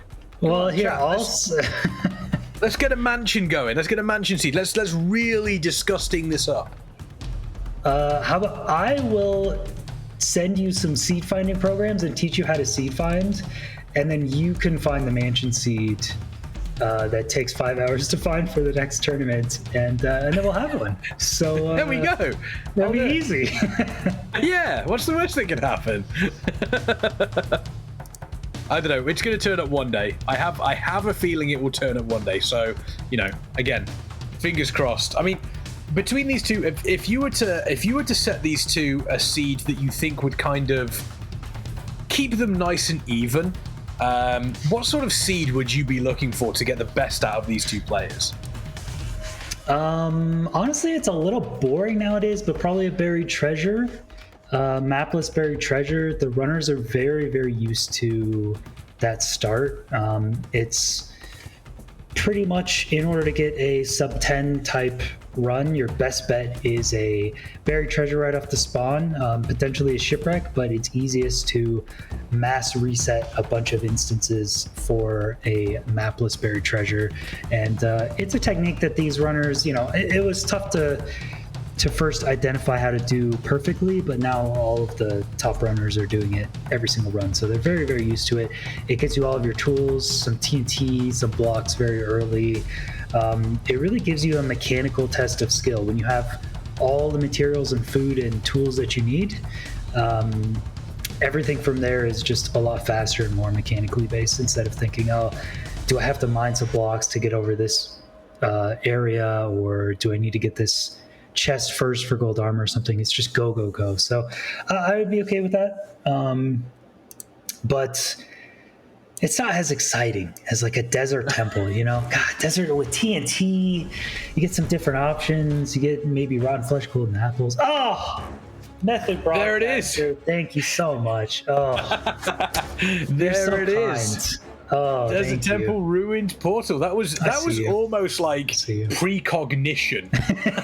that was like you just sent those good vibes into the nether, and you came out with a Desert Temple and ruined portal. I mean, between these two players, I think, like you said at the start, it's a 50-50. I don't know if there's any way that we can really call anything between the two of them. But chat, I want to know, can you call a difference between them? Who do you think is going to take this one? Is Reignex going to take it? Is DecTheElite going to take it? I keep glancing at DecTheElite's name, and my head just goes Decathlon, and I don't know why. And I think it's because Dec is at the start, and my head just goes, call him Decathlon, and that's not his name. His name is DecTheElite. Obviously, tournament best, 11 minutes 4 seconds from Reignex, 7 minutes 49 seconds. But then when you look at the personal best, there's over a minute between the two of them, which, again, for, you know, I think personal best is still, that 8 minute 39 is, you can't even comprehend a personal best that quickly, T-Wags. Yeah, that's insane. I think it's second place still. Let me check. Pretty sure it's second place, right? No, third. Sorry. Dylqn got an 8:15. People are just... Yeah, sorry, chat. People are just getting 8:15s nowadays. My bad. Yeah, because that's the thing that's happening. You know, yeah, just a casual 8:15. Yeah, that happened, you know, very nice and easy. 2 weeks ago, Dylqn got the world record with an 8:14. So now Reignex is third. Still insane to get a sub 9. I mean, any runner who gets a sub 10, at least one, is should just be in the Minecraft Speedrun Hall of Fame, and then you've won. You don't need a speedrun anymore, in my opinion. Yeah, but, you know. Exactly. We did see that Reignex did set his FOV there to 69 at the start. Nice. And now we see them going into the temple. They're both going to do pretty much the exact same thing. There's all that TNT jumping up, wait for the big explosion. And what do we get out of this? There's a bunch of string. There's a golden apple, TNT. There's 9 iron. Pretty nice getting rid of the horse armor, of course.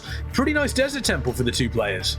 Yeah, pretty good amount of iron. 10 would be perfect to get an iron axe as well, but not necessary. Oh, unless there's 1 iron or flint and steel in this room. Portal chest. Rain's not going to check it. Yeah, I like the 10 iron because you get the iron axe, but...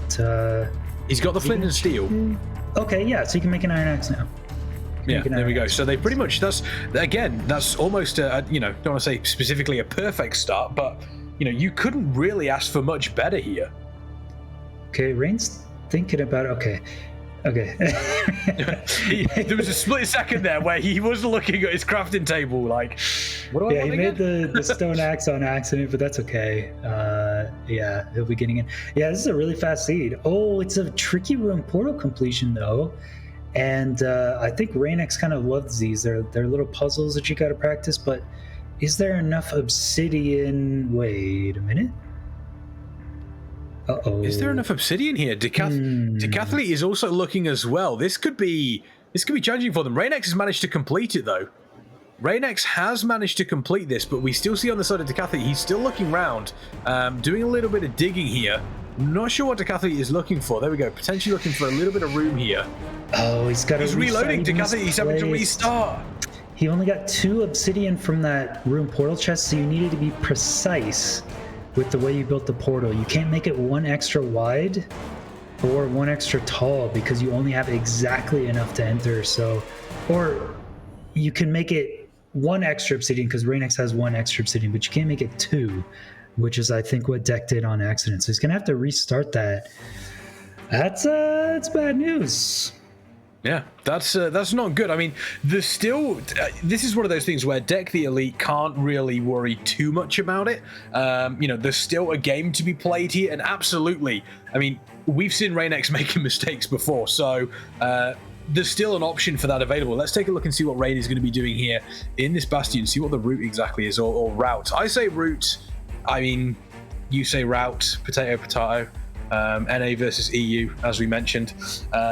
But again, I don't think there's much to lose here for Dec. There's still obviously, something for Dec to play for. It'd be very, very easy to kind of lose hope a little bit, but I don't think Dec needs to worry too much. Yeah, it's going to be a little bit of a time loss, but again, if you're going up against Reignex, he is going to be one of the fastest, if not the fastest runners on the planet. So you kind of got to be like, well, it's okay. A minute time loss if Reignex beats me on pace throughout the entire thing. And, maybe he messes up the portal or dies in the end somehow, which has already happened. Then I can easily take it. So here Dec goes. Reign is under so much damage. He's had to throw away a gold to get them away from him. He just got absolutely ganged up on, and he's had to eat his golden apple as well. Those piglins just turned around and absolutely trucked through Reign's health there. My word. And he's dropped down again. He's still under a bunch of pressure. His piglins are not leaving him alone. What is he doing? What's happening? Is this a... I have... What is Reignex doing here? My word! Are you... Well, we talked about... He has to drop down to pick up the stuff, and every single time he drops down, the piglins just get very, very aggressive with him. We talked about new innovative routes, and this is certainly one of them. This is a route. This is a route to take. Whether or not it's the right route to take is another thing entirely. Good grief. Okay. Well, I think it's worked out for him though. Like, just. I think he still has to do another route. Yeah, he does. He's just. Oh, Reign. Hey, don't worry, Dec. Reign's got you covered. Don't worry, buddy. Reign has you covered right now. All these piglins just chasing after Reign. There's a little bit of extra gold as well, but this is not, you've got to say, this is not comfortable for Reign. He's going to be annoyed that this has happened to him. Yeah, this is why I always like doing the gap in the lower section of stables first in a tournament setting, because the upper section is high roll, but it's very unlikely it's going to give you all of the pearls that you need. And Reignex only got 8, so he has to go all the way down here. Dec is doing, I think, the same mistake, trying to go for the high roll route. He is going to have those 8 pearls, but that's going to be it. He's going to have to go to the bottom anyway. So he's yeah, both runners immediately sending that pearl.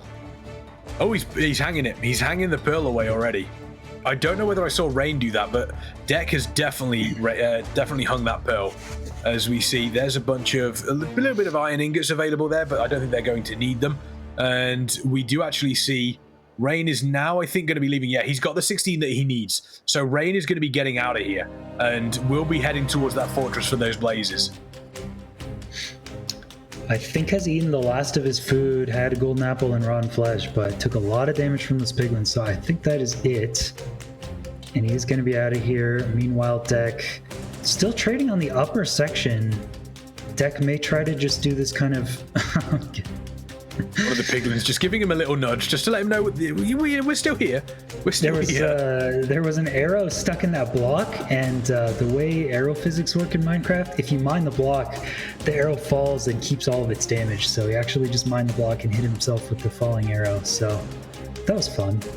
Unfortunate, just he was a Minecraft speedrun, and then he took an arrow to the knee. Yeah. We do see Dec heading forwards here.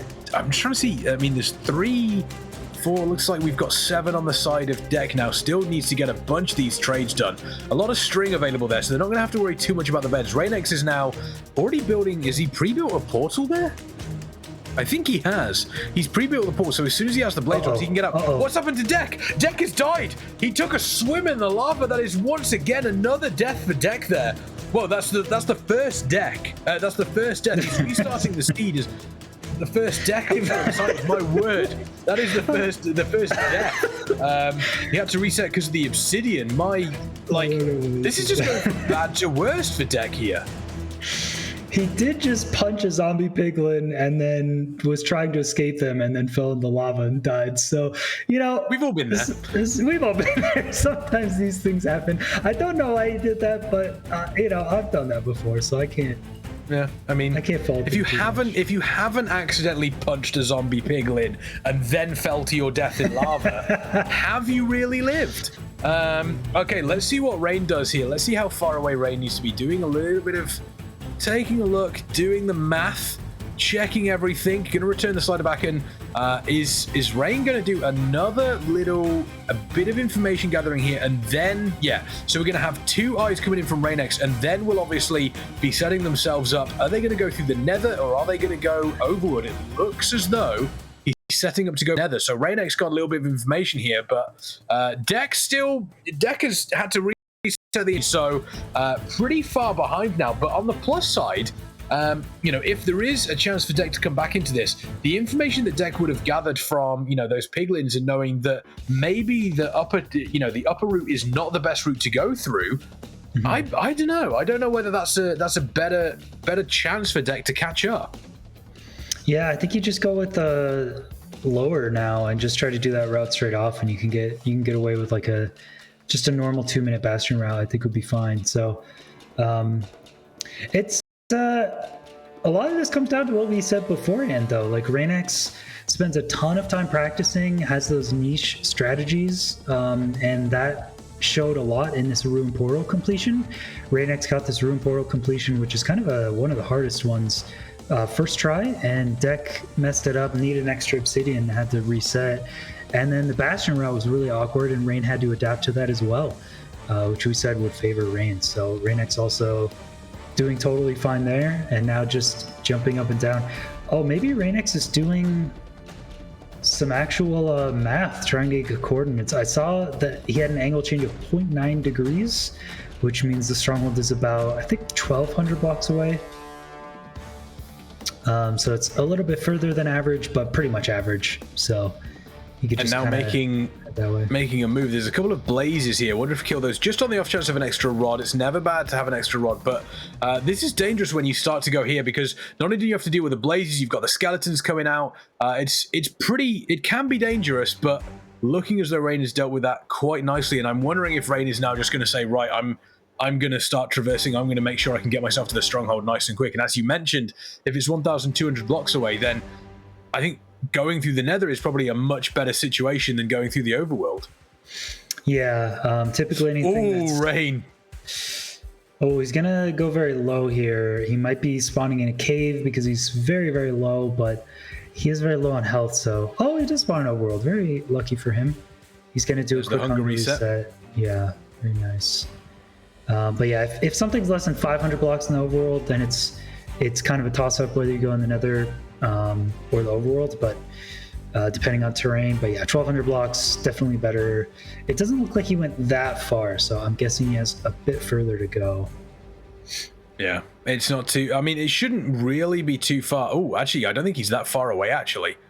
You just saw the change. I mean, he went that way and then the change here, so I don't think he's actually as far away as we think. He's absolutely sending these eyes, though. He really is. He has pre-crafted his beds and does have a lot of pearls for 0, I'm noticing. He's not going to do it again, is he? It really looks like he might. He is low on food. That's the one issue. So you don't technically need any food if you're full health already, going for 0. But food definitely does help.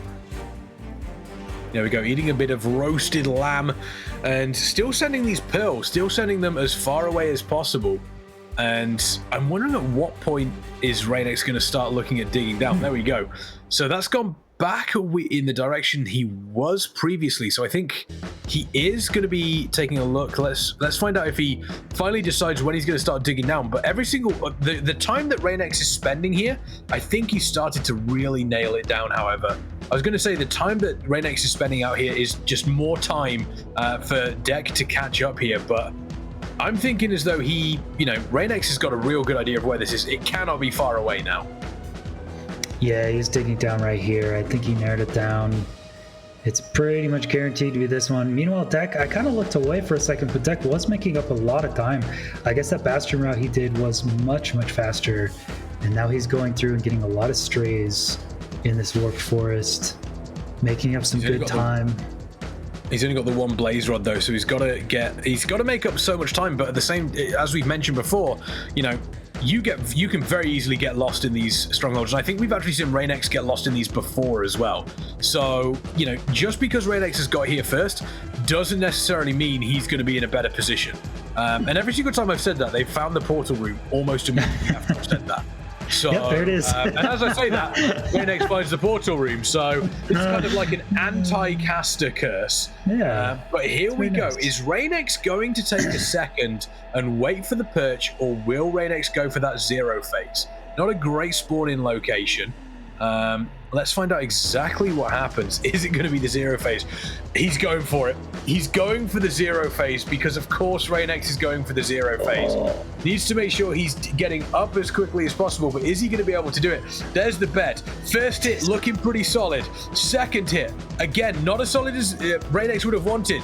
That is I don't know whether he's got enough. Is he going to be able to do it? He's got a lot of beds. That's a really solid. He does have a lot of beds here. The Ender Dragon taking a bunch of damage, and there it is. The Ender Dragon nearly down, and there we go. Reignex once again, not only taking game number 1 in this best of 3, but that is a hat trick of 0 phases during this tournament. Reignex is just showing off at this point. Dude, it is rare for one single person to get one successful 0 cycle, and Reignex comes in. How about 3? The tournament's halfway. Yeah. You can still. How about 3? Dude, wow. That was much easier than the previous one. The previous one was the hardest 0 I've ever seen. That one was a bit more standard, but still pretty tough. That was an overhang end island spawn and a T97, which is the third tallest tower. So you can't make any single mistake on that. You have to have perfect pearls up to that tower, perfect block placement, and perfect timing. Even a half-second mistake, and he would not have been able to do that. So, I mean, we've spoken about one of the things that happens with Reignex during these tournaments is, it's Reignex mistakes during a tournament, name a better duo. However, to me, and I'm just going from, I'm just saying something out of the blue here, but do you think Reignex has been practicing that 0 phase? Because, like, it feels to me as though Reignex is going in and is almost disappointed when he can't do a 0 phase. And I'm wondering if that's the case. Reignex is going, okay, I've been making a couple of mistakes during the actual playthrough, but what if I perfected the 0 phase? If I'm able to perfect that, then that can effectively, I mean, realistically, you can shave off 90 seconds, which again, as we've mentioned during speedrunning, it's a long time. Can we actually take a look at the bracket real quick? I'm actually curious. I want to see how many seeds Reignex has done here. So I just want to, okay, so Reignex has played 3, 5, 6 seeds. He's successfully done 3 0 cycles. That's a 50%. And he went for a 1 cycle that he failed. Yep. Reignex has a much higher success rate with 0 cycle compared to 1 cycle. He does. Someone in chat saying that Rain spends at least half an hour a day doing 0 practice. Yeah, I think at least half an hour a day. I mean, Reignex might have the most hours logged in the 0 cycle practice map, the most hours in the Bastion practice map, and the most hours in the Portal practice map of any runner. There may be some runners out there that just do one of those maps like all the time, but I wouldn't be surprised if Reignex has the most practice hours in all 3 of those practice maps. He is a fiend. So yeah, dude, his 0 cycles are insane today. And God, but not only his 0 cycles have been really solid, but you know, as you mentioned, that getting this portal set up at the start of that map, that's one of the more difficult setups you have available for a ruined portal. And he did that super quick as well. And it does feel as though, and I don't want to cast a curse it, because I know it's you know, it's a thing, but it feels like Reignex is getting into his stride right now.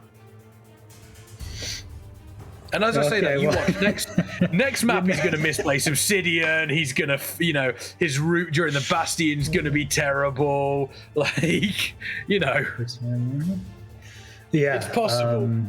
It can happen. I mean, we've seen pretty spicy seed number 2s, so it could be a little different. This is the same kind of thing that happened on Reignex versus Dec. I think their first matchup is Reignex showed a really strong showing on the first seed, had a 0, looked unstoppable, looked in great form, and then just kind of slipped out after that. And Dec was just there with consistent strong play, mastering the fundamentals to pick it up, and then Dec winning on the FSG seed with a great sub 8 time, not making any major mistakes in that one. So definitely not out. The C2 will be huge. The broadcast team has said, guess the next map. Quick, T-Wags, what do we get? Mansion. Unless you're guessing Mansion. No, I'm not going to guess Mansion. Okay. I'm going to guess Monument. A third monument? A third monument. Wow. Someone's saying Jungle Temple. Chat, what do you think? Jungle Temple Jungle Temple's there. I'm going to guess Monument. You've guessed Mansion. Jungle Temple from Spencer. Mapless and Lava. I was thinking of that one too. We mentioned that at possibly the first seed, but here it is in the second. This is one that's a very good mechanics test. If you get a TNT in there, you get gold, you get some food. By 1 minute in the run, you have everything you could ever need, and it is a solid mechanics test from there. So this will be a really good one. Do you think this potentially favors Dec over Rain? I think it might actually, because Reignex a big fan of those crazy weird tech strategies, and mapless is very standard. There is not much you could do in the overworld in a mapless seed. The nether could still be kind of crazy. You never know. So we'll have to wait and see, but I expect, unless there's something interesting with the amount of loot in the buried treasure, the overworld should be almost identical here. And they should have all the tools and everything they need. So here we go. Both runners spawning in with the correct pie chart and render distance to be able to spot the pie chart is basically showing how much of your CPU is being taken up by rendering certain objects. And so that chest is one of the objects being rendered. So it's where, immediately Reignex finding that. What do we see? Anything interesting there that immediately gets your attention? 4 diamonds is pretty good. That's above average for buried treasure. So it's going to be iron pick, bucket, maybe gold axe. There's also a village, which is optional, but you know, you can get food and beds and wood there in one spot. Looks like Rain is going for village. Yeah, Rain's going for village. Meanwhile, Dec isn't.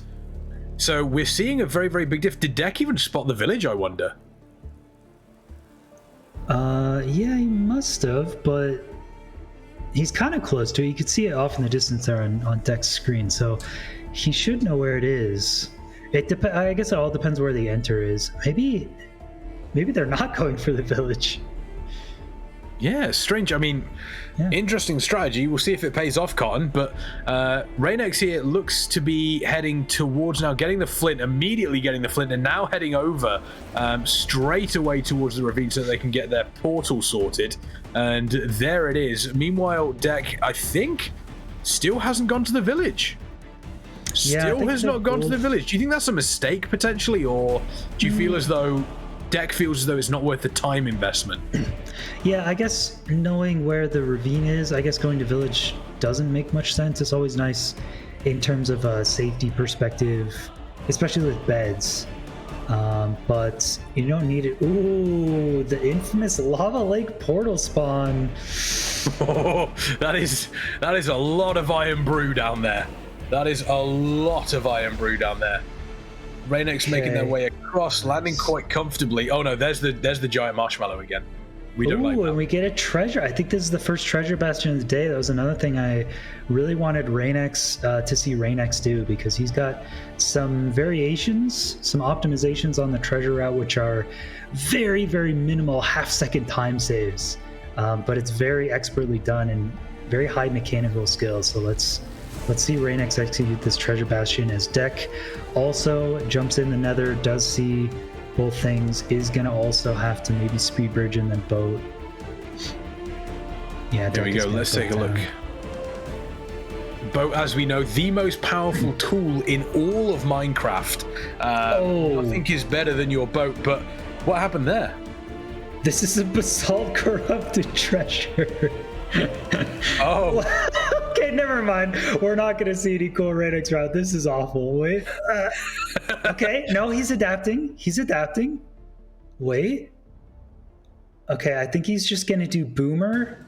Oh, he adapted. He destroyed the magma so he could actually do this route. That's clever. Okay, Reignex good adaptation. Showing mastery over, just not only mastery over what is going on here, but fully, you blocked that up quickly. Fully understanding kind of what is needed in this sort of situation. And, we've kind of mentioned how important it is for these players to turn around and say, right, okay, I know what to expect. If something is different from what I'm expecting, then I'm going to have to do something slightly differently. And how important that is very, very key, I think, to what a speedrunner can expect from this, and controlling that lava, the magma as well, perfectly there from Reignex. Meanwhile, Dec is currently under a bunch of pressure from these piglins and doesn't look as comfortable, if you ask me. Yeah, he didn't make that little adaptation, so he's going to miss out. I think only on a single pig, so really not that huge of a deal. He does actually have plenty of piglins here. Does get that pearl trade, but yeah, Dec took a little bit of a beating there and wasn't able to get the quick block break to get those extra pigs. So Reignex not only entering 30 seconds faster, but his route and trading is going to be done maybe 20 seconds or so faster as well. Oh, okay, it's fine. Dec, relax, everything's fine. Yeah, it's fine. Don't worry about it. Everything's okay. No need to panic. There we go. Getting the gold set up here. Reignex, what has Reignex got on the way? It looks like 19 obsidian, I think. 19 for Reignex currently. There's the 20. Okay, so that's what we'll really be looking for here. There's the pearl hang for Reignex getting straight back over here. And now he's going to be heading towards that fortress. And a little bit of cooked salmon. He's got 3 cooked salmon, so Reignex has a fair amount of food available. Able to eat a bunch, get that health back. 3 hearts only at the moment, so kind of got to be a little bit careful, but immediately eating. There's the golden axe, going to be taking on these blazes, blocking paths off so there's nobody sneaking up on Reignex here. And now we'll see if we're going to set up. Looks as though a bed is going to be crafted so that we can blow this area wide open. And you've spoken to Wags how often you love to see the nice open up area for these spawns. Yeah, definitely. He's a little low on the wool count, only 12. So it's 4 beds, and then how many anchors? He can make 1 anchor, but then he doesn't have any glowstone to charge it, so it's not actually an explosive unless he gets more. And so, yeah, if you only have 4 beds as explosives and you use 1, that's not enough. So it's gonna just. Reignex will find a way. I don't know what he'll do, but he's gonna find a way. I don't know. Yeah, he's gonna go for it's gonna be 3 beds. He's just gonna, I don't know, he's gonna throw something at it. He'll figure it out. This is what Reignex does. And there we go, creating this wide open area for the spawns. Yeah, no explosive here to open up the spawn, but a diamond pick is a pretty quick tool, so he's just going to have to slowly mine all that out, but that's okay. Dec entering here on low RD, I think at the same exact spawner Rain is now, but about a minute late, and Rain already has that portal built, is making good progress. Let's see if Dec runs into the same issue with the bed. 12 wool, yeah, he's like, yeah, he's the same exact thing. Dec's gonna start the mine, no explosives, not enough to blow up the spawner here. There we go, and it's interesting as well that we do have, and I think the key point here is that the even though Rain possibly lost a little bit of time simply because of the not going to that going to the village, but you've got to imagine the route that he took through that bastion was much quicker than what Dec did. Yeah, bastion route for sure. I really liked on Reignex. I mean, that's one of the things that we know that Reignex is specialized at. So, all right, let's see. Negative 67.2. Remember that, chat? Write this down. Remember, minus 67.2. What do we have from this one? Oh, I didn't see it. Chat? Nope. Chat, too quick. Too Chat, quick. We didn't see it, chat, but and yeah, anyone get that one? Someone made a very good point actually earlier in that Reignex was doing this before calculators were available. Now, obviously, this is calculators are not allowed during this. Does that potentially favor Reignex for that? Having that history of doing it without a calculator? Maybe. I know when calculators were first legalized, it was, we kind of didn't want to use them because there was a bunch of skill that was more interesting when you didn't use it. But I think it's been long enough now where, everyone's just so used to calculators that it's kind of such a thing of the past. So, someone got it in chat, by the way, minus 66.3. Minus 67.2. Yeah, so that's a 0.9 difference. Yeah, so he had a 0.9 difference on the last one, which is 1200. So again, 1200 blocks away. Very standard. We do see Dec is also going to be doing a little bit of information gathering now. So pretty much doing the exact same style of play that we see out of Rain, but just slightly behind. Slightly behind here, 36. Yeah, that's minus 66.7 there. Obviously for Dec. So looking fairly similar across the board for these two players right now. Rain Pearl hanging in the direction he knows he has to go. Surely this is going to be the end of this blaze. Yeah, so he gets enough. Yeah, there it is. Unhangs the Pearl. Here we go. Very nice open terrain here over Lava Lake. To get 1200 blocks, you only need to get what is it, like 140-ish blocks in the nether or something? Something like that. Pretty good. Yeah. Gonna go right here. It looks like we did see a little bit of slightly different coordinates for Dec there. I think that was 65.6 or 65.7 or something along those sort of lines. Reignex looks to have entered into a cave, so there's going to be a lot of moving up here. You need to get up as quickly as possible, and that is exactly what is going to happen. Getting up here, I think Reignex is feeling confident right now. Feeling confident, has been able to has actually played this map very, very cleanly, to be honest with you. Not an easy map specifically with that basalt treasure, but coming out on top here, and now we'll find out exactly how far Reignex needs to go. Yeah, should be pretty close. That looked like about the appropriate distance from my estimate there. Has thrown quite a few Eyes of Ender though. That one doesn't break, but all the rest of these have 1 in 5 chance of breaking, and I'm not sure how many blaze rods he got in total. So, throwing another eye right away, and that changed a lot. I actually think he's super close. He's got to be. It's got to be somewhere within this mountain, I think. And digging straight down should give a good idea. Heading over this way, yeah, could that be it there? Yeah, it's right there. Yeah, it's right there. There we go. He's found it already. Meanwhile, what's happening to Dec? Oh, he's swimming around. He's fallen into the lava. He's fallen into the lava. That is super unfortunate. This is the same small patch of soul sand where Reignex blind, which we know is the good position. So Dec is going to go... He's going away from it. I mean, this could be a better spot. You never know. Maybe. If he blinds into this stronghold, I will lose my mind. It's gonna be close. That's all I'm gonna say. That's all I'm gonna say. Oh, he did it! He did it! Oh my god! He actually did it! He managed to blind directly into the stronghold. Oh my word! What just happened? And now Reignex is going to be going through here. One of the things that we've said, Reignex is very similar to Hoffik. He just sends it when he gets into these strongholds. However, Dec is now right behind Reignex. And if Dec is able to find this portal room first, then we could be seeing a game 3 out of these two right now. But that was insane. And just that small adjustment, and that's the difference here, folks. Those small adjustments that you see, look how much difference it made for Dec versus what Reign got there.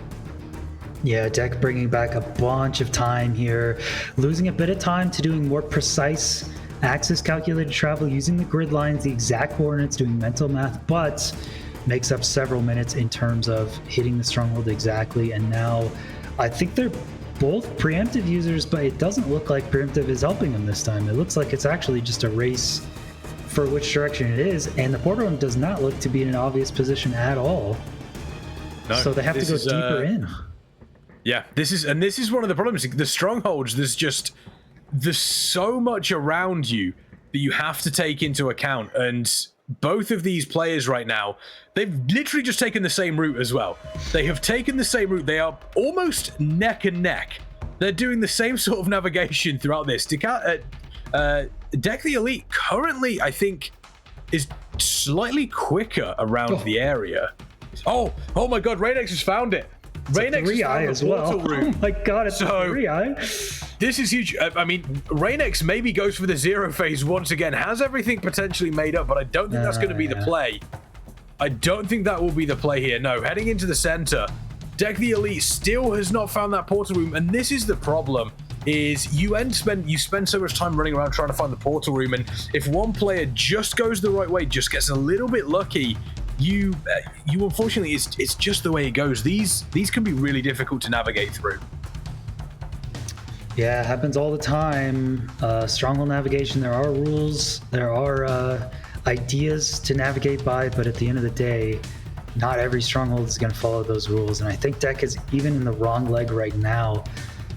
Reignex with a substantial advantage. I can't believe Dec hit the I Spy on that, but Reignex has just had a cleaner run in every other aspect of the game. And you've got to feel also really sick because you consider to yourself, I just hit a blind stronghold and I'm still going to lose. You know, that's got to feel so rough for a player. Yeah, Stronghold Nav is always the worst. We've all lost runs to Stronghold Nav. Tournaments are no different. So, and yes, sheets are not allowed in this tournament as well as calculators. So any axis travel they have using the grid lines and mental math has to be done completely mentally. So there's a list of about 14 or so different items, or maybe more, that you have to just commit to memory based on the difference of the angles, and then do math based on that. So, okay, Reign purling in, low health though. Yep, he is low health. Doesn't look like he's caught anybody. Let's see. Oh, he's down to 2 hearts. He's Ender Dragon down. Looks as though he is going to be able to do it. There goes the Ender Dragon. He survives on half a heart. My good lord, it doesn't get much scarier than that. Reignex hanging on to the end there. What an incredible series between these two players. Again, I mean, Reignex taking the victory there, but so over that best of 3 series, we saw 2 games. We saw a zero phase, like a zero phase on a -97, which is the highest, like the 3rd highest, which is ridiculous. And then we saw Dec blind portaling into the stronghold. I mean, it doesn't get much better than that, T-Wags, does it? No, this play is on another level. These two are insane, and it's very sad to see that 2-0 with Dec being so close. I mean, honestly, the RNG kind of balances out. The first matchup they had, Reignex was seconds away from 2-0ing Dec, and then barely lost during the 1 cycle. Dec having trouble in the stronghold here, which just happens to everyone. It was just a really tough border room to find. Reignex found it a little bit faster, And I mean, just incredibly impressive play from Reignex there. I don't know if you noticed, but he almost lost that run at the very end too. That he had to kind of block clutch and pillar up onto the end fountain when he pearled in, or else he would have missed the perch and he could have taken half-hearted damage and lost. So just crazy close match. 07s to deck. It was amazing watching you play. You beat Reignex once, but he came back and got you in the end. And man, so close, man. Yeah, incredibly close. We do unfortunately have to say goodbye to DecTheElite, but chat, get some 07s, get some love in chat for DecTheElite. I would love to see Dec back in the future. What an incredible performance, taking 2-1 against Reignex, and then unfortunately losing to Hoffik, and then losing to Reignex in the return match in the losers bracket. So yeah, what an incredible player. Let's get some love there for DecTheElite. However, attention now moves on to the final. And because this is double elimination, this does mean that Reignex does technically have to win 2 best of 3s against Hoffik. Hoffik does have 2 bites at the cherry remaining at the top, but my word, Hoffik versus Reignex, the defending champion against the 3rd fastest speedrunner in the world right now. Does not get bigger than that, T-Wags, between these 2 players. Yeah, and there has only been a single time that a runner has come up from the lower bracket and upset the winner from the upper bracket, and that was Hoffik himself. So it would be a cool twist of fate if it were to happen to Hoffik as well. But again, remember, if you retain the crown, you not only get $600 for the first place, but $500 for retaining that crown every month we do this event, which is huge. So both runners really want a piece of this. Yeah, it's massive. It is absolutely massive. I cannot wait to see exactly how these 2 players are going to go up against each other. Hoffik has done some fantastic, he's done the fundamentals incredibly well, and just sending everything has been beautiful for Hoffik. But Reignex adapting on the fly super quickly, being able to carve out these really interesting routes on various different areas. Again, I cannot wait to see how these 2 players look. I'm sure they're going to look incredible. And if you also want to look incredible, then check out our fantastic merch, exclamation point merch in the chat. It is beautiful. I wear it myself. Super comfy for the winter months. And the t-shirts themselves are also really nice and soft. Sounds weird, but they are. They're very nice. And also want to give a fantastic shout out to Kingston Fury as well, one of our other sponsors. If you want to get your own dedicated RAM, then you need to check them out. Exclamation point Kingston MC in the chat. Once again, that is exclamation point Kingston MC in the chat. They will make sure that whether you're running a Minecraft server or whether you are getting ready for a really nice intense gaming session, you will be nicely set up and ready for it. But chat, I hope you are nicely set up and ready for what is bound to be an incredible final between Hoffik and Reignex. We'll be back after this. Do not miss it. What happened to us? What happened to all the love we always took for granted? Are we stranded? Is it too late? Is it too late to color feelings that have faded? Complicated. I'm waiting for an answer, waiting for a sparkle to come, to ignite love. I need no second chances, I'm tired of romances without love. So where do we go when we can't find our way? I don't wanna be alone. I need you tonight and I don't wanna wait. I want you to show me the way.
my best friend.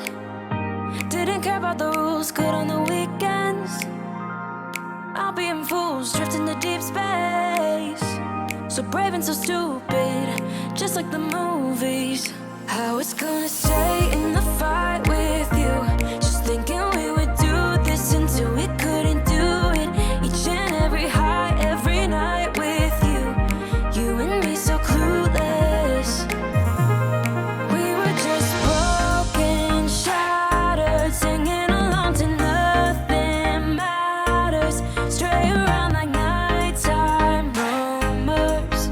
We were in too deep.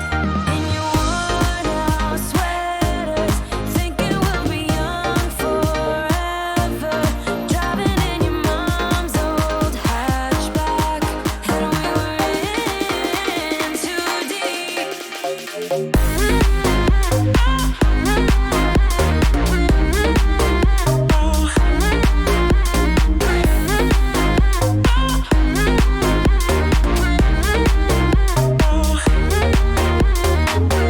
Cause I'm thinking we'll be young, be young, be young. Cause I'm thinking we'll be young forever.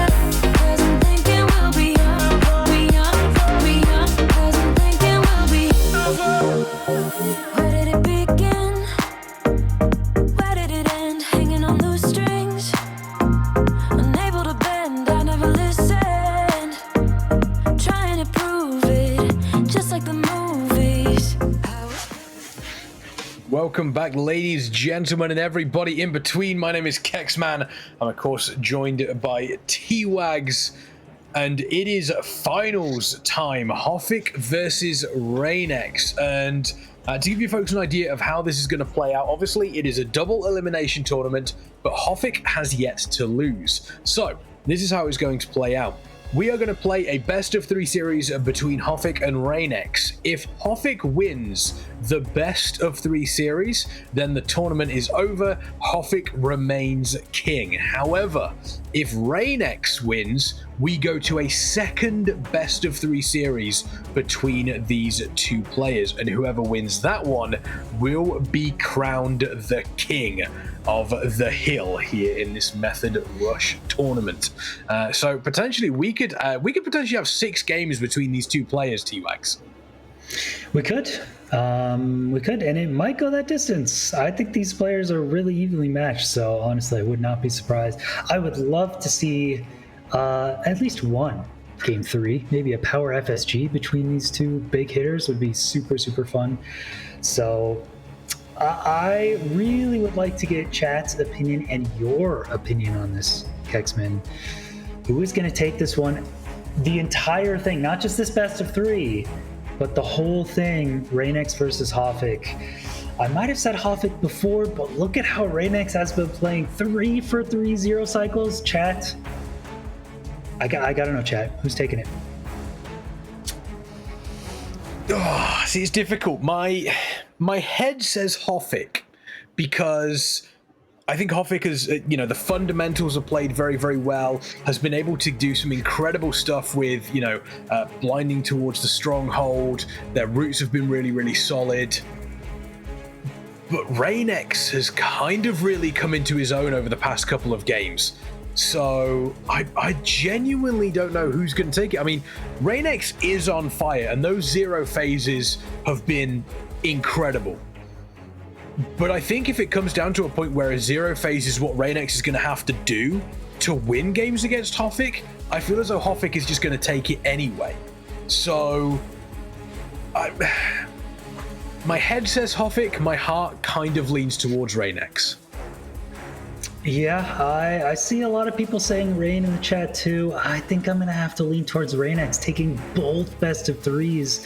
It's just his performance in the last 2 best of 3s have been crazy. I mean, he's definitely prone to make some mistakes here and there against Dylqn. He had a 3-minute time loss or so with that one Obsidian. It happens.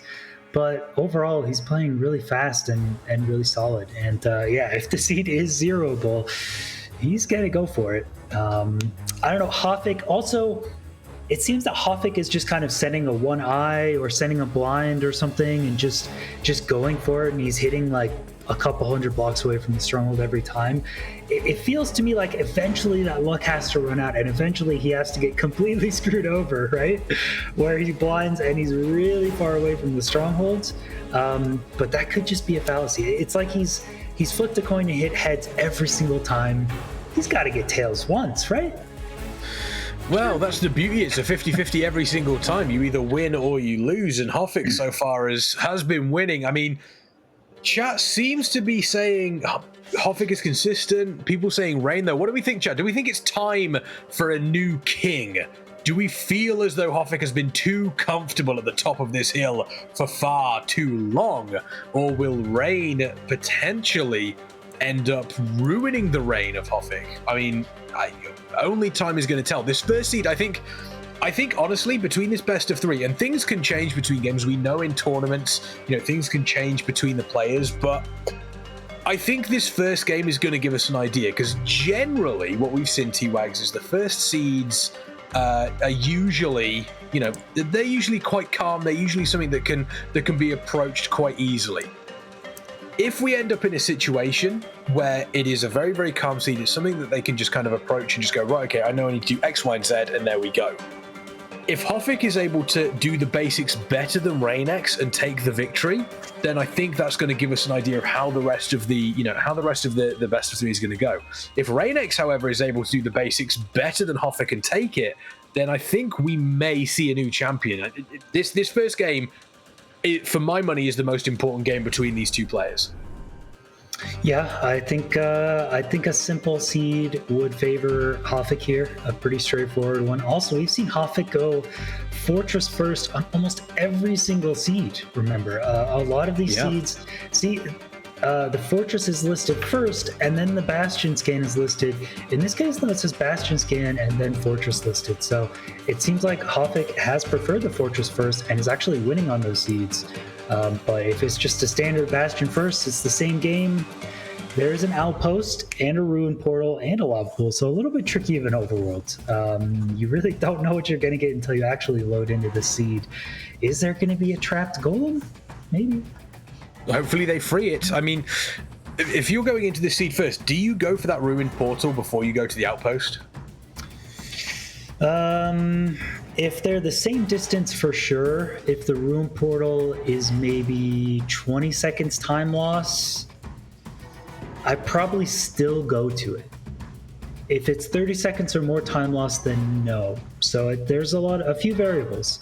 But I like knowing how much iron, if there's flint and steel, if there's a gold axe or something, that's huge in a Ruin Portal chest. The knowledge of what's in that chest is pretty important.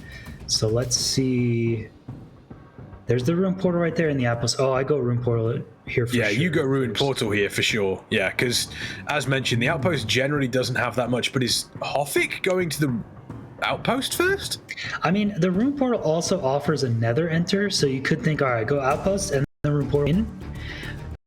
But Reignex here is like, what if the Ruin Portal has something that is crucial information, and then I go to Outpost, and then I go back to Ruin Portal? It's a toss-up. Okay, so now Reign has the info. There's 3 iron and a flint and steel, which is very nice info to know. Hoffik climbing on some vines like Tarzan into this Outpost. Wow, that's crazy.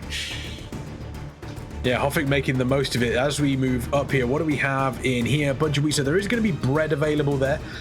Bread will be available for these players, and bread is, as we mentioned, one of the better foods that you can have out of these startings. And there we do have the wooden pickaxe available. There's the iron ingots. There's the bread available, and it does look as though, I mean, would you say that Reignex, I mean, knowing what we know is in the Outpost now and knowing what is in the Ruin Portal, did Reignex make the right decision there, T-Wags?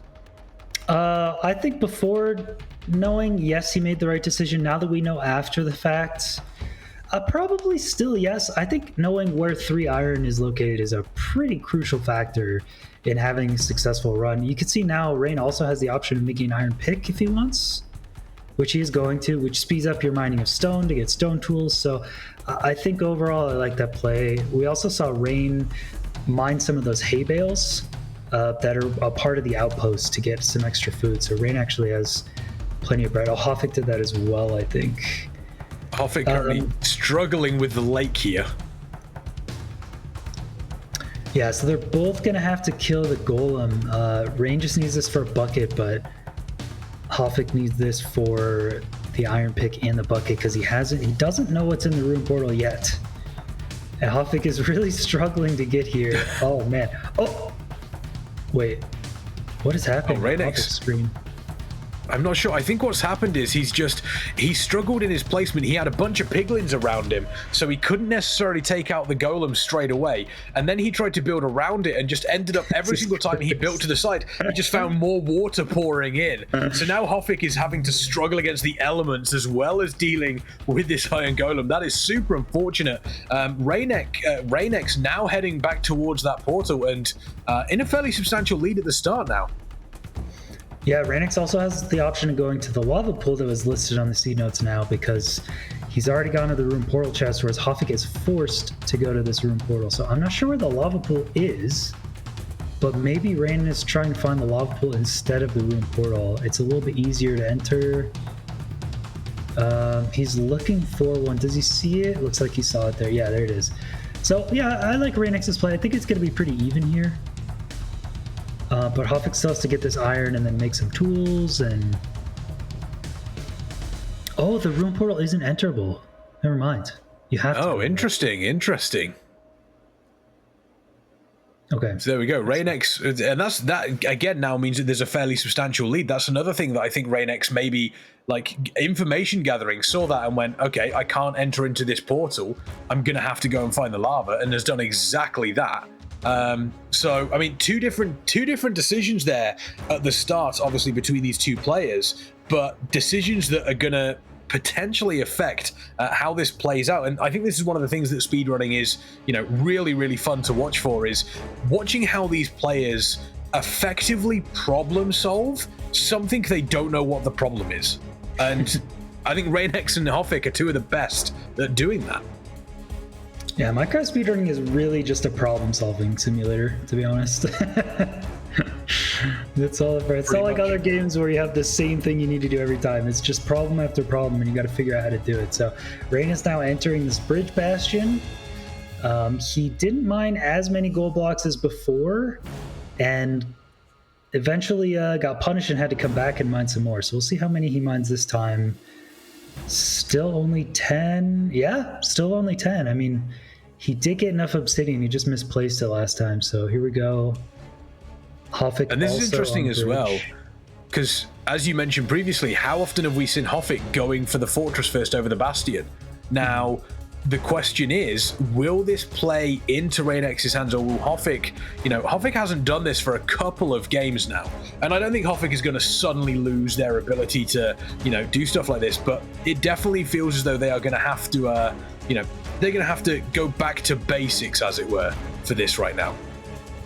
Yeah, I think it's more comfortable doing Bastion first route. So, oh, not when that happens. Hoffik! He doesn't have any healing, and he's died. He does die somewhere safe. He's died in a hole, so it does look as though Hoffik has been able to save his items. And it's not very often that you say, "Oh, you died in a hole, you're good." I don't think that's really the case, but I think it's unfortunate for Hoffik. This does give Reignex a substantial lead, but as we have seen so many times over these tournaments, T-Wags, that doesn't necessarily mean that this game is done. Yeah, not by a long shot. Still the most difficult parts of the run to go. I think that was a skeleton that hit Hoffik, because he was halfway up a wall next to lava. There's no way a hoglin is there. And I think he had a gold helmet that he crafted, so I don't think it was a piglin. So yeah, I think because of Soul Sand Valley, a skeleton shot him, which should have been visible, but that's just really unfortunate that a skeleton would shoot you at the exact wrong timing, right when you're next to lava. So that's tragic. If you saw that, maybe you go a bit slower and avoid it, but it's really tough, and now he's got to struggle to get his stuff back. He doesn't have gold armor on yet. And that's another good point as well. Piglins might go into that hole. Yeah, I don't know where it is. Oh, he's trying to go get some gold armor first? He's definitely going, he's checking out the chests, but he's taking so much damage from the piglins. He's already at a heart and a half. If Hoffik dies again, it doesn't signify the end of the run, but my word, it definitely causes issues for him. And he's got no food either. There's no food available for Hoffik right now, and those piglins are just not playing ball at all. This is going from bad to worse right now. There's only one mad at him, and it just has a crossbow. He just needs to avoid this for 30 seconds.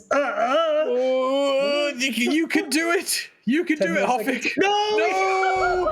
He died from the fall damage. 1/2 heart of fall damage there. Hoffik dies once again. This is just turning into an awful scenario. You talk about nightmare scenarios during speedrunning, and this is up there. Meanwhile, Reignex is taking a bunch of damage, only has 1 heart left, does have some bread, able to eat a loaf of Hovis, and immediately looking a lot more comfortable. But these two players are absolutely surviving by the skin of their teeth right now. And if Reignex dies here, once again, this just means that they're reset back to 0, and there we go. Reignex taking a little bit of a break, eating some bread, heading out into the overworld. A bunch of water falling onto Reignex straight away right now, and Reignex is going to have to get up nice and quick because you do not want to drown in this sort of situation.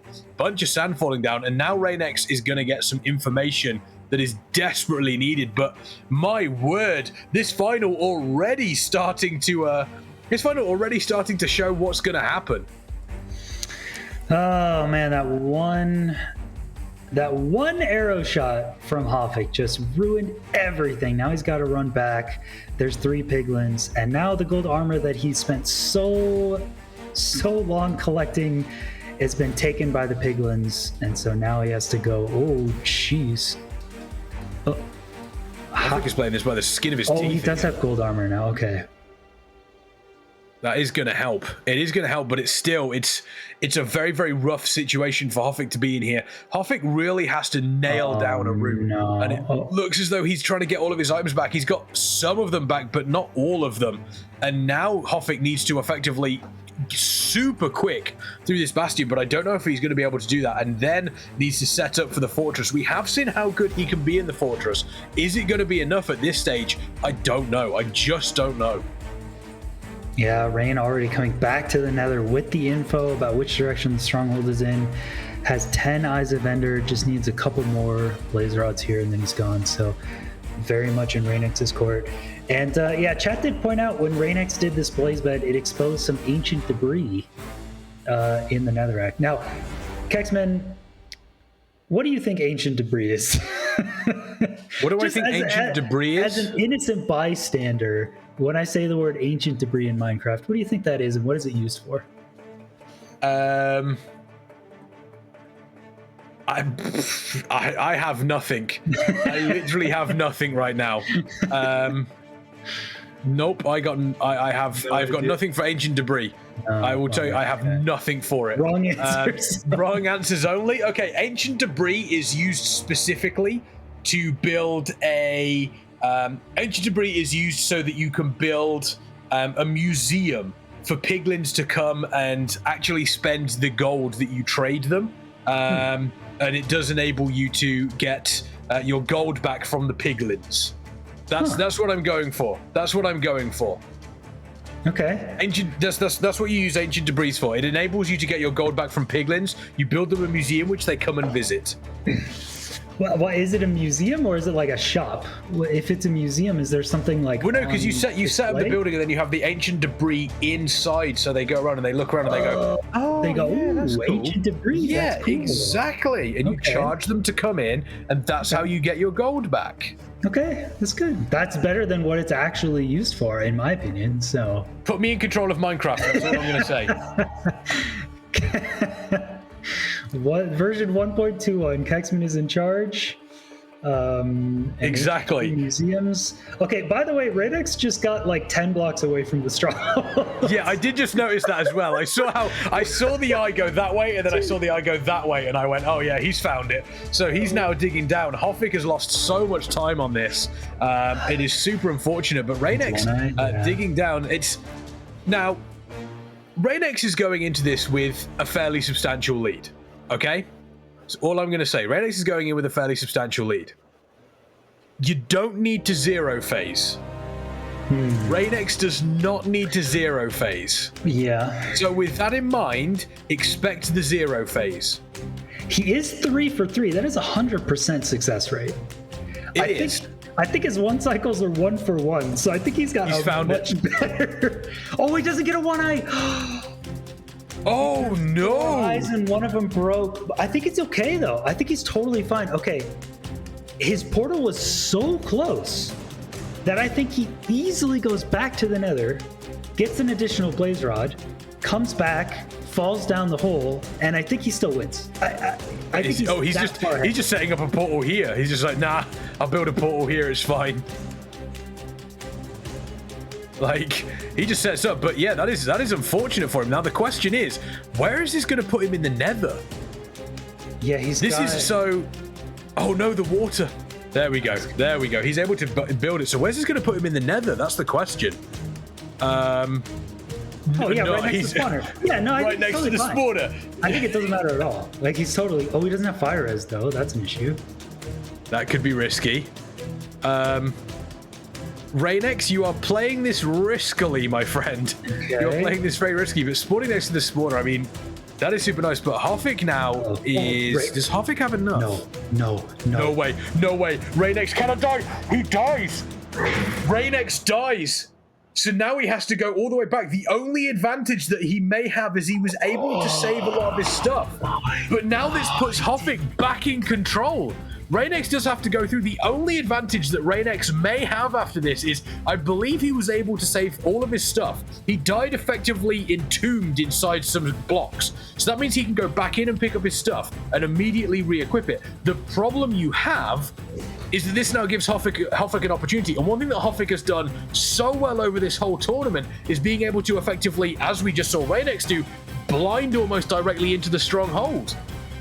Like, yeah, this is crazy. Now Reignex not entering with any tools. I would always suggest getting a wood axe and getting some planks. You don't want to run into the situation where you're punching netherrack with your fist.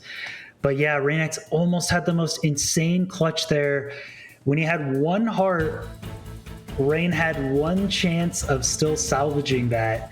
He needed to get into his inventory, select the respawn anchor into his hotbar, the glowstone into his hotbar, place the respawn anchor, right-click the glowstone, right-click to activate the respawn, and place 2 blocks around him to survive. He did all 5 of those things except to right-click the respawn anchor. Yep.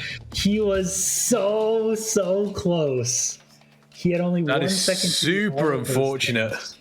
Oh my god. That is super. That was almost so close. That was all. Could you imagine if Reignex would have pulled that off after pulling off the zero phase he did earlier? We'd just be saying Reignex should take the tournament based on that alone. Hoffik currently has 11 eyes, apparently. So Hoffik has... oh, no, Hoffik doesn't have 11 eyes. Hoffik has 15. No, he has 9. He has 9 eyes. Sorry, tell a lie. He might... well, because Reignex, I think, just threw 4 eyes of Ender. The first 3 can't break, so that means the 4th one did. So Hoffik's in the same situation. The eye breaks are consistent amongst the runners, so... Is it the same stronghold, though, that they're going to? It might be a different stronghold. That one's ocean exposed for Hoffik. This is different. Yeah. Is that, so this is that it? I think so. Isn't it? Am I crazy? Maybe it's not. It looked like it. I think it was just... No, it wasn't. Okay, yeah, so Reignex has got all of his stuff back. And his... That one breaks his... Oh, no, that one didn't break. Whew. I thought that one broke again. Oh. Yeah, so the Reignex has... is okay for Reignex, because Reignex blinded about 50 to 100 blocks away from the stronghold, so it linking with his old one is annoying, but it's not that bad. Oh, Hoffik breaks another eye. Does he need a 2-eye?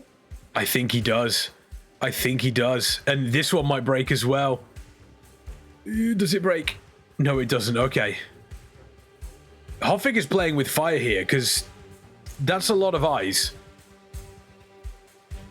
Okay, here goes Reignex. Does Reignex remember where it is? Yeah, he's going right towards it. Yeah, this is where it is. Okay. Oh. Yeah, taking a bunch of damage there. Does Reignex have what it takes? I think Reignex does. Okay, so Reignex is going to be going in here, putting the eyes down, Now, you don't need to zero phase, Ray. You don't need to zero I phase. don't think he's going to.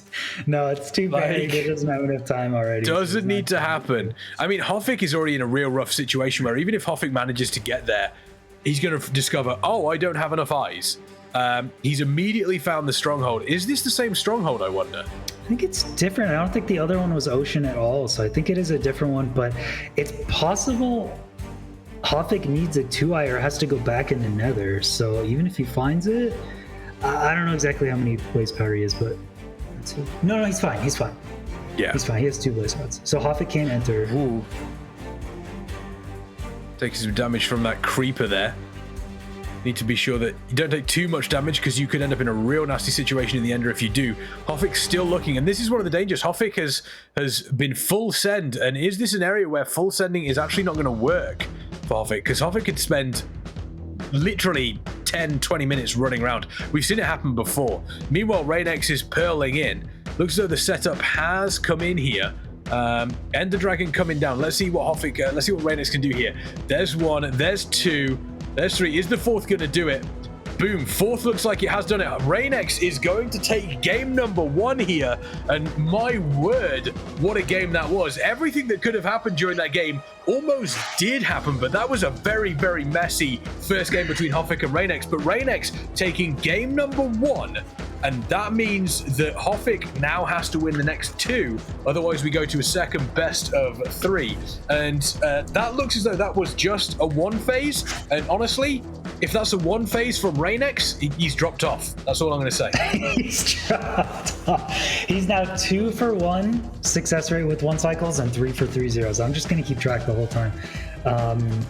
Yeah, so to recap that seed, it was a, what did we even start off with? It was Outpost, Ruined Portal. So that's probably what led to a little bit of the scuffness was there was very low food. Outpost, not a big food source start in the overworld.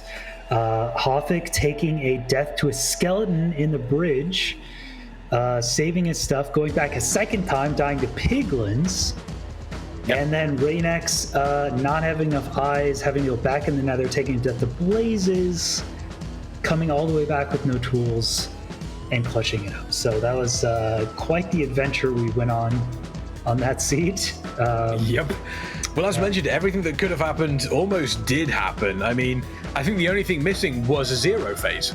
I think if we'd have had a 0 phase, then we would have had basically everything. And I think that, as you mentioned, the fact that there wasn't a lot of food available, Outpost, Ruined Portal, obviously you then couldn't use the Ruined Portal. You had to go to the Lava Ravine.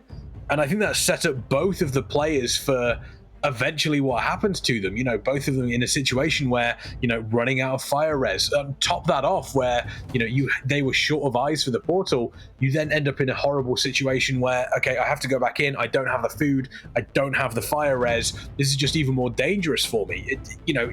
It really caused issues for them from the start, which, I said the first game was going to be super important. And even though Reignex did take it in the end, Hoffik, unfortunately, getting killed by a skeleton, getting hit by the, knocked off the bridge and everything, I still would say that it's still pretty even between them, but I think it's slightly leaning more towards Reignex right now. Yeah, again, I keep saying it, whatever opponent is going up against Reignex, if it's a speed versus speed battle, just let Reignex do his thing, and sometimes he's going to make a mistake. So, I mean, Hoffik just has to slow down a tiny bit, take those couple seconds of time losses here and there, make sure everything's perfectly safe. I don't know if waiting, seeing that skeleton on the bridge and waiting an extra second or killing it before pillaring up was an option, but something like that would have just secured you the win. I mean, it's one skeleton shot into lava, and that's just GG there. So it's unfortunate for Hoffik, but again, playing it slow could actually be the right decision. And it's funny, we've spoken about the luck that Hoffik has had. Now we're in a situation where we're talking about the bad luck that Hoffik has had. Yeah. If that skeleton hadn't shot Hoffik, then again, they'd have been pretty much neck and neck. Would Reignex have died?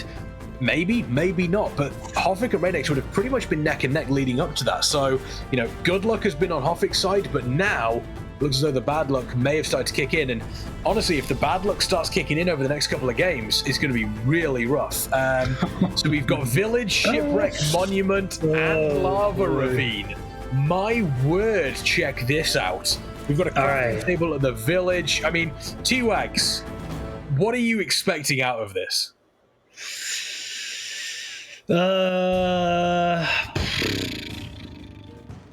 Wow. Okay. So let's break this down. Village North crafting table. That means it's probably a desert village and there's no wood around. That's almost 100% what that means. So you're going to have to collect sticks, get the crafting table, go to the shipwreck, get iron, collect some wood, get your tools. Probably not go back to the village, so you're going to have to get beds and food there first. Then you go straight from the shipwreck to the monument. You go to Lava Ravine, Fortress North of it. Okay. So it's gonna be Desert Village. You're gonna want to collect sticks right away on the way to the village. It's absolutely critical from the dead bushes. And I think everything else should be fine as long as you enter on low RD. Reignex, this is gonna be his third monument seed, I believe. It is. It is. And he's still not entering the Nether on low render distance, which really bugs me. But he won the last seed, so we will see. Yeah, exactly. I mean, both of them will have looked at that seed and gone, okay, what? So let's find out. We'll find out where they do decide to go. If they decide to go the route that T-Wags mentioned, Village, then Shipwreck, then Monument, or if we're going to see something slightly different. Reignex immediately looking to, I don't know whether they're going to be picking up any of the sticks. Yeah, there we go. Looks like they are going to be looking for it. There's 2 sticks on the side of Reignex. There's 4 available, and immediately picking up a bed as well here. And Hoffik seems to be, is that a slightly different route? There's actually a furnace on the pie chart, which means there's a blacksmith. That's kind of nice. Okay, there's not too much there, but it's good for Reignex to check that with his pie chart. He knows that there is a blacksmith available. Hoffik maybe knows this as well and is heading towards it. It's not going to be huge. It's not going to get you any tools, which is kind of unlucky. But I think you just get a couple, like 2-3 beds, food, and then you just run straight towards the shipwreck here. This crafting table is nice to get. This is all you need from this village. I think you leave here. Yeah, I think that is the plan, and that looks like that's exactly what Reignex is going to do. You wouldn't stay for the golem simply because you're going to get most of the iron that you need, if not all of the iron that you need at the ship here. Hoffik seems to be slightly slower going through the village right now. He's going to grab 2 beds where Rain grabs 1. I like the 2 beds in a monument seed. You never know if you're going to get 4 beds or 0, so it's nice to grab 2 to at least have that. You can't make a boat, so you just gotta swim. Yeah, you just gotta swim out to that shipwreck. Yeah. Not having the boat as well, is that going to cause any issues going into the Nether? They could get wood here, although it does look a bit awkward. Wait, yeah, that doesn't look like there's a lot. Yeah, that can't be the right shipwreck, surely. Surely not. Where? Oh, Reignex is using the air pocket to make a boat here, so he can get to the next shipwreck faster. Ah, clever.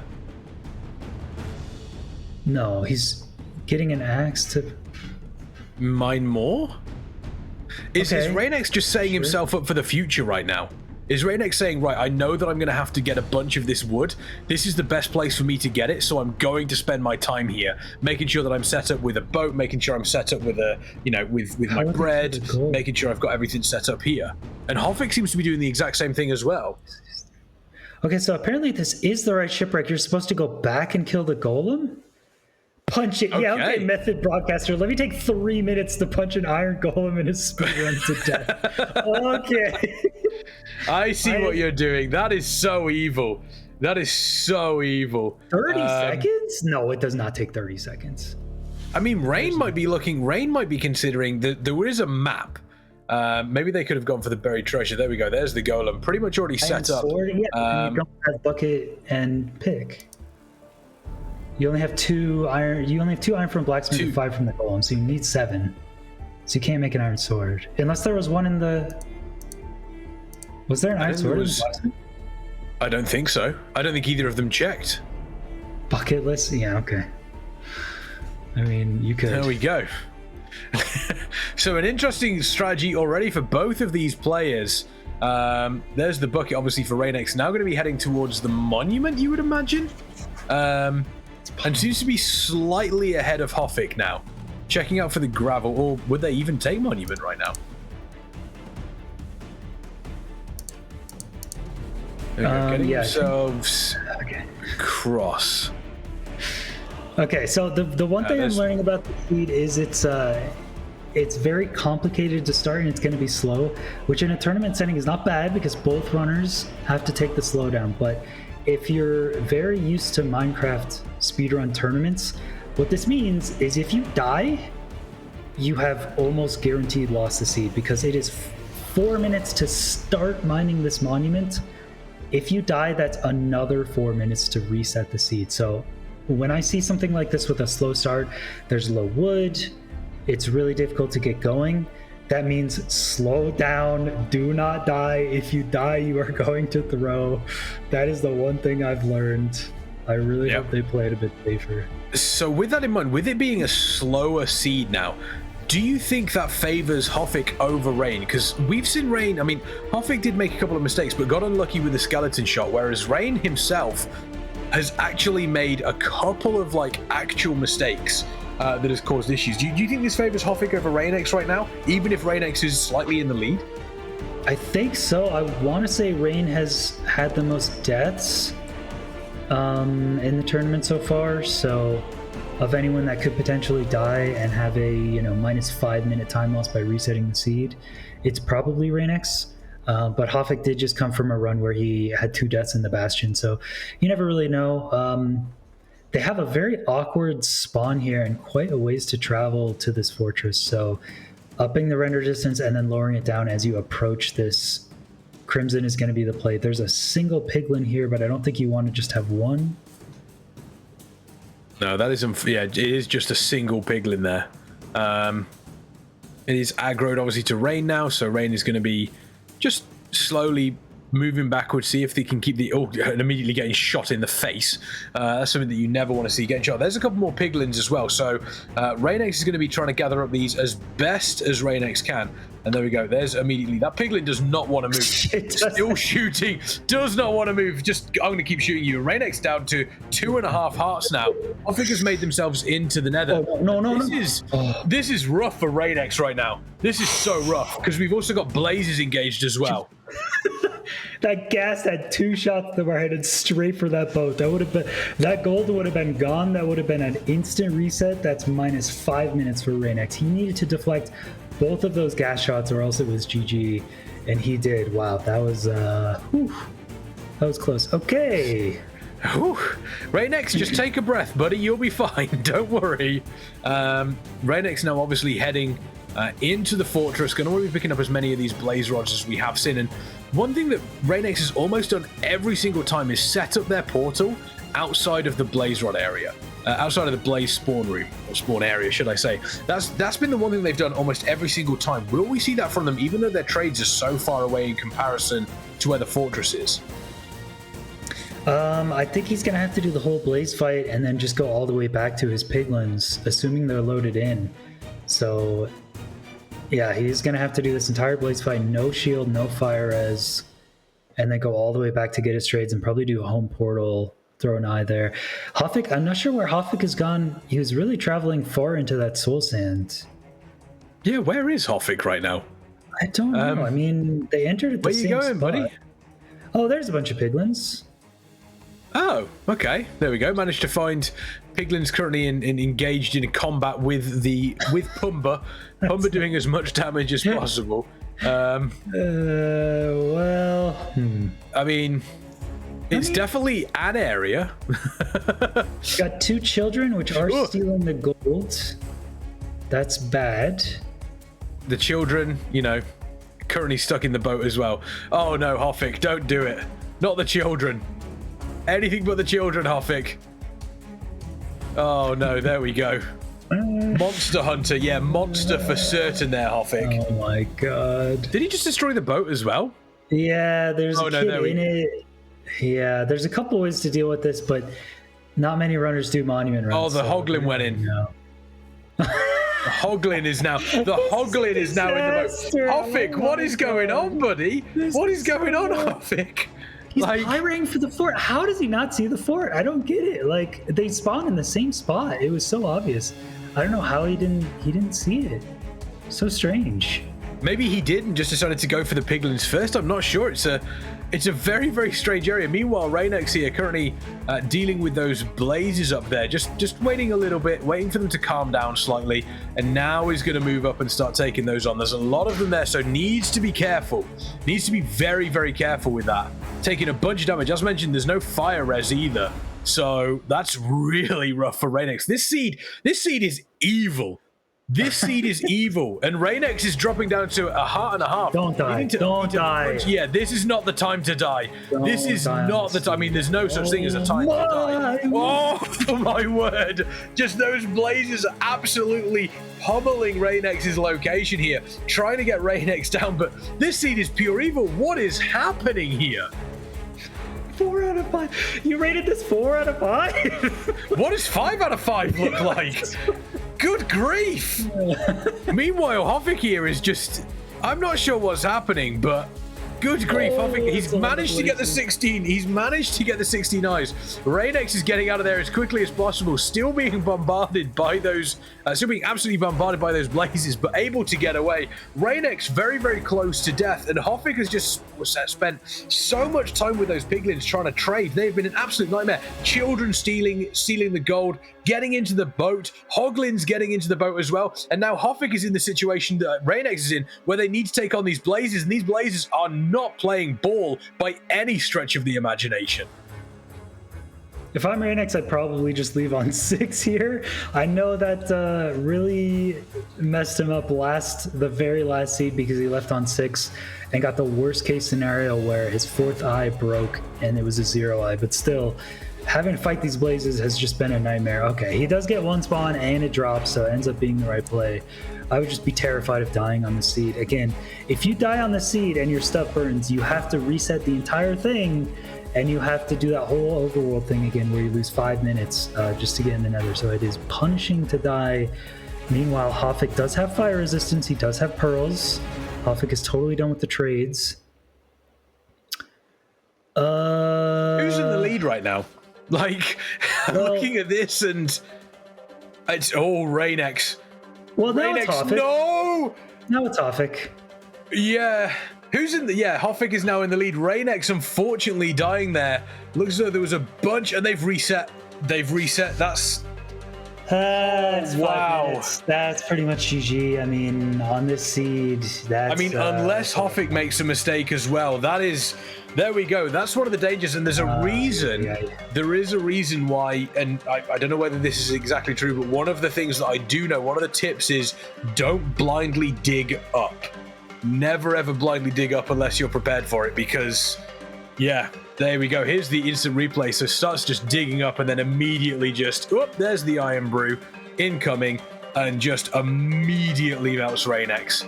That is super unfortunate. And Reignex having to reset. Meanwhile, Hoffik currently facing off against the Blazes. Now, as we've mentioned, Reignex is now 5 minutes behind getting into the nether, let alone catching up to Hoffik. However, this seed so far has seemed pretty evil, very evil, very nasty. And I've got to wonder if this means as though when we get towards the stronghold or something along those sort of lines, there's also going to be something fairly nasty waiting for them there as well. Really? You don't think it balances out and it's like, you know, bad? You just walk into the portal room straight away. You think it's just all bad? Yeah, I think it's nasty.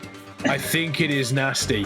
I can't imagine Hoffik making a mistake, but, you know, Hoffik does tend to absolutely send things, so potentially Hoffik ends up in a horrible scenario where the RNG just does not favor Hoffik at all. And there's a couple more of the Piglin kids as well. Does Hoffik need any more trades? I don't believe so. I don't think so. So here we go. So this is going to be Hoffik making the portal now. Knowing Hoffik, he's probably going to blind into the stronghold. He did go a little bit further than optimal chords. I'm not entirely sure why, but he is within the ring. he isn't still in a great spot within the ring. So again, could be 50 blocks, could be 2,000 blocks. If it's 2,000 blocks and it's just over land travel, that could take literally about 7 minutes, which would be really slow. But Reign still has quite a lot to make up. I think Hoffik would still be in the lead, even if it takes 7 minutes to get there. So Reign has done the village, going back to the shipwreck, and now he's going to have to go back to the village and then monument. So there is probably a faster way to route the seed without having to backtrack so much, but I'm not entirely sure how you would do that.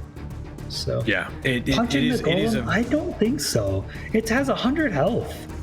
I think you could punch twice a second. Method Broadcaster just doesn't like golems. It didn't take that long. What do you mean it didn't take that long? It takes forever. It's longer than a bastion. Yeah, Method Broadcaster just didn't want it. Someone asking, is bucketless possible? Bucketless is not, because you only get 2 iron. You need 3 iron to mine the monument. So you have to kill the golem regardless. I mean, you could do Iron Sword by getting sticks, a crafting table, and then killing the golem. And then you would have to bank on a wood light, but that's still going to be slow. I think just... Oh, no. Oh, Reignex. Reignex, that's not where you want to be, buddy. Yeah. That is not where you want to be at all. Hoffik seems to be going through the overworld right now, so I think Hoffik is pretty confident that it's not too far away, that going back into the nether is going to risk it. Reignex is back up, obviously, with the iron, so going to be able to make the bucket, but again, still so far behind, and Hoffik has found themselves a dolphin. So Hoffik is now going to be able to absolutely zoom their way, potentially towards this stronghold. And I think for my money, T-Wags, Hoffik is in the lead, and I think it's difficult for Hoffik to really give up this lead, specifically considering how far Reignex is behind. And just a reminder as well, these maps do have a 40-minute time limit. So we could end up in a situation, if Hoffik now dies, and then Reignex needs to catch up, and then Reignex dies again, we could even hit the time limit on this map. You could, and it would be a sad way to go, but if we do hit time limit, it does add 1 to both runners' scores, making this a 2-1 for Reignex. He would be winning this best of 3, so it is all on Hoffik. Hoffik probably knows this seed is very, very treacherous. Reignex has died probably the most in this tournament so far, so maybe he took a death here, maybe he had some major time loss and stuff. I just, consistently, safely get this seed done, even if it takes 25 minutes. It is what it is. It's a tough seed, so I hope Hoffik's thinking that. He does get a village here, which means if there's any food or bed necessities, he'll be totally fine there. I see some hay bales. I think he has enough food. Does he have enough beds? He's got the 12 bread. Looks like he's got enough beds as well. Okay. Yeah, that's good. I'm just gonna bypass the village. Straight up bypass the village there. And I'm just waiting for Hoffik to just suddenly stop and start digging downwards. Almost like a secondary feeling. Just like, oh, here it is. And then just start digging down, But, actually, is that it in the distance? No. Wait. No, it's there's some light there. I'm not sure what that is. Yeah. No. Just that. No, I didn't think so. Okay. I thought it was. Okay, Reignex is back now. He's back. Here we go. Reignex is back with a vengeance. The problem you've also got with the speedrunning, specifically, I mean, when you're speedrunning just by yourself and you're trying to set like a record, you can just turn around and go, okay, GG, go next. Whereas now Reignex has time to make up. That potentially opens up even more mistakes on Reignex's part, as Reignex really starts to push how quickly he can get through this. Is it going to happen? I don't know. Is it possible? Absolutely. And it looks as though he's found himself in the same sort of area that we saw Hoffik, and we do see those piglin children once again stealing everything and just pushing, literally pushed the piglin in there, taking a couple of shots, but has put down a couple of the ingots, getting the trades out here. In comes the pig child, doing everything they can to possibly ruin the fun. And Reignex is, don't look at that, chat, just don't watch that. It's not very nice. As we see, there's 3 of them. Yeah, there's 3 of them. They're triplets. And we do see Hoffik has made their way, continuing in the overworld here. Looks as though still looking around the area. Are they going back to the village? Oh no, I think is it inside the mountain? Ooh. I think the stronghold he's looking for potentially might be Moria. Oh, you hate to see that. Oh no, when you have to dig sideways to get to the best spot, oh, you're out of luck. He's not. It's right here. Okay, if that's the right chunk, then that wasn't that bad. Reignex did actually used his perspective to look behind him at the first like 6 trades, and he saw pearls and fire resistance. So Reignex actually has fire res and pearls here. A lot better shape than he was on his first time around.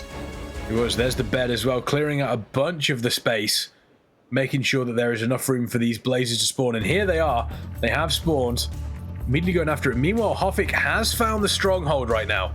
Hoffik is in the stronghold. Whether or not this means he's going to be able to find the portal room quickly, that's another thing entirely. There's a ghast as well, firing directly at Reignex. That's going to cause a little bit of issues. Not too much, but being able to figure that one out. Here we go. Hoffik looking that way. And this is where Hoffik has gotten lucky so far, but we've seen how long it can take some of these players to find the portal room, and Hoffik is definitely the sort of player that just sends it, absolutely sends it through this area, and will just constantly run around testing every single door, trying everything, seeing how it looks.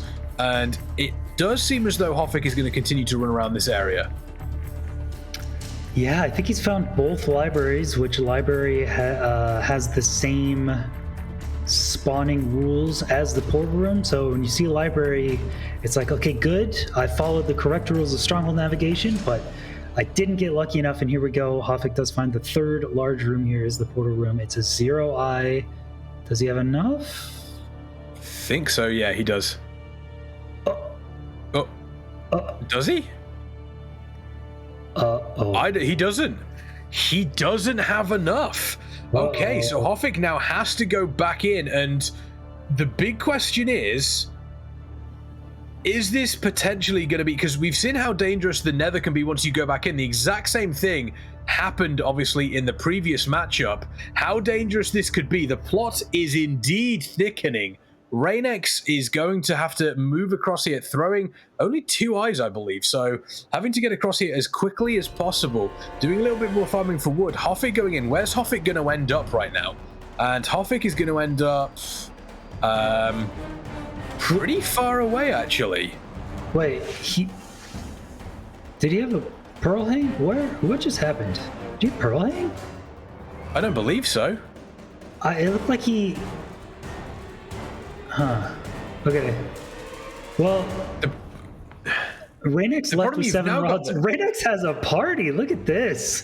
He does have a party going on. Look at all these piglins. My word. Okay, so there's Rain's portal. Reignex also left on 7 rods, whereas maybe Hoffik left on 6. And so that means Reignex should have enough to enter. Reignex heading back through the portal here. This is Reignex coming back through. So Reignex is now, and he's gone through his original portal as well. So Reignex is now in a position where he's going to be looking for that stronghold. Is it going to be the same stronghold that Hoffik has? I don't know, but Hoffik is having to traverse the Nether. This is a long way for Hoffik to go. He's losing a lot of time. Yeah, and this portal is most likely going to link not to the portal room one, but his original one, because that's where it originally linked to. So now Hoffik... Oh no, he was pretty far actually. He's got to go all the way back up, go all the way through that mini ocean and that overworld, go all the way to the mountains, fall down, and then nav through the stronghold again. This is a long way. Yeah, this is going to take a while. This is going to take a while. Hoffik having to come back up as well. Reignex has information about where the stronghold is, and I think it's a different one. So Reignex... If Reignex blinds into this... There's no way he blinds. I'm just saying. One eye. Okay. Okay. Oh, he's in mountains? I was going to say, if he'd have done that, then that was, that would have been huge. Hoffik looks to be heading back towards in the same region, but again, this is... I mean, this map's going on for a fairly long time between these two players, so, they will be used to doing this, but we're now getting to the point where speedrunning, if this was a normal run, you'd have just reset at this point, T-Wax. You would have just reset and gone again, but They can't do that. They have to continue playing this one. Reignex could very well be actually closer to his strongholds than Hoffik. Here we go. Let's see the information. He doesn't know where it is, and Hoffik already has a dig down done and the nav complete. He does, but he's so far away from it. He's got to get across there. Reignex can't be far from his. Is that the same mountain or no? I don't think so. But Reignex only has what? Reignex only has 8 left. Is he going to have enough? I think he has. Or does he have any of? Enough does blaze powder to make 14 total right now. Okay. This seed has been evil. This seed truly has been evil between these two players. But sometimes you need a seed like this to really separate players of this caliber. Okay, so he's having an idea. Is it the same mountain? I wonder. That looks like the same mountain to me. Wait, is it? I genuinely don't know right now. Oh my God, he's digging down. Reignex is digging down. This could be a different stronghold. I think. Is it? I think it is a different mountain. I think it is. But Reignex, if Reignex digs down now and finds this before Hoffik goes back in, I mean, like, what happened to Hoffik? Hoffik didn't die, but Hoffik didn't have enough eyes to set the portal room up. So he had to go back into the nether. And the problem was he went back into the nether. He was so far away from getting his trades and everything, he needed to go back into the overworld. So now Hoffik, here's the village. Yeah, I think this is a different mountain. Yeah, Hoffik is here at this village. He's still not back. Go. But Reignex is having to dig sideways now. There's the blocks that we want to see for the stronghold. There it is. Oh my God, Reignex! Oh my days, what did you just do? What did you just do? That was absolutely filthy. So what did we just see? And is he setting up? He's not setting up for the 0. Are you serious? He's not setting up for the 0. Oh my God. After all this time, just finish the seed. It's been 25 minutes. Don't give him a 0. Oh, please. My days. Does he have enough? Oh, he does. He does. He just about did it. Okay, here we go. Let's see. Is he going to set it? He can't 0. He only has 1 pro. Yeah. Okay, just there we go. Oh my God, Hoffik is in. Oh my God, Hoffik's in there. Oh my God, Hoffik's in there. This is coming down to the wire. If Reignex takes this, we go to another best of 3 series. If Hoffik takes this, we go to a game number 3 between the two of them. This is down to the absolute wire. Who's the Ender Dragon gonna favor here? Reignex is set up earlier than Hoffik, but Hoffik is now moving over. Neither of them have the pills. Something needs to happen between these two players to separate them, and this is exactly it. Neither one of them can actually pearl back in. So it looks as though Reignex is keeping an eye out, just keeping an eye on the Ender Dragon. They can't go too far, waiting for the perch. Obviously, they have a guaranteed perch after 90 seconds.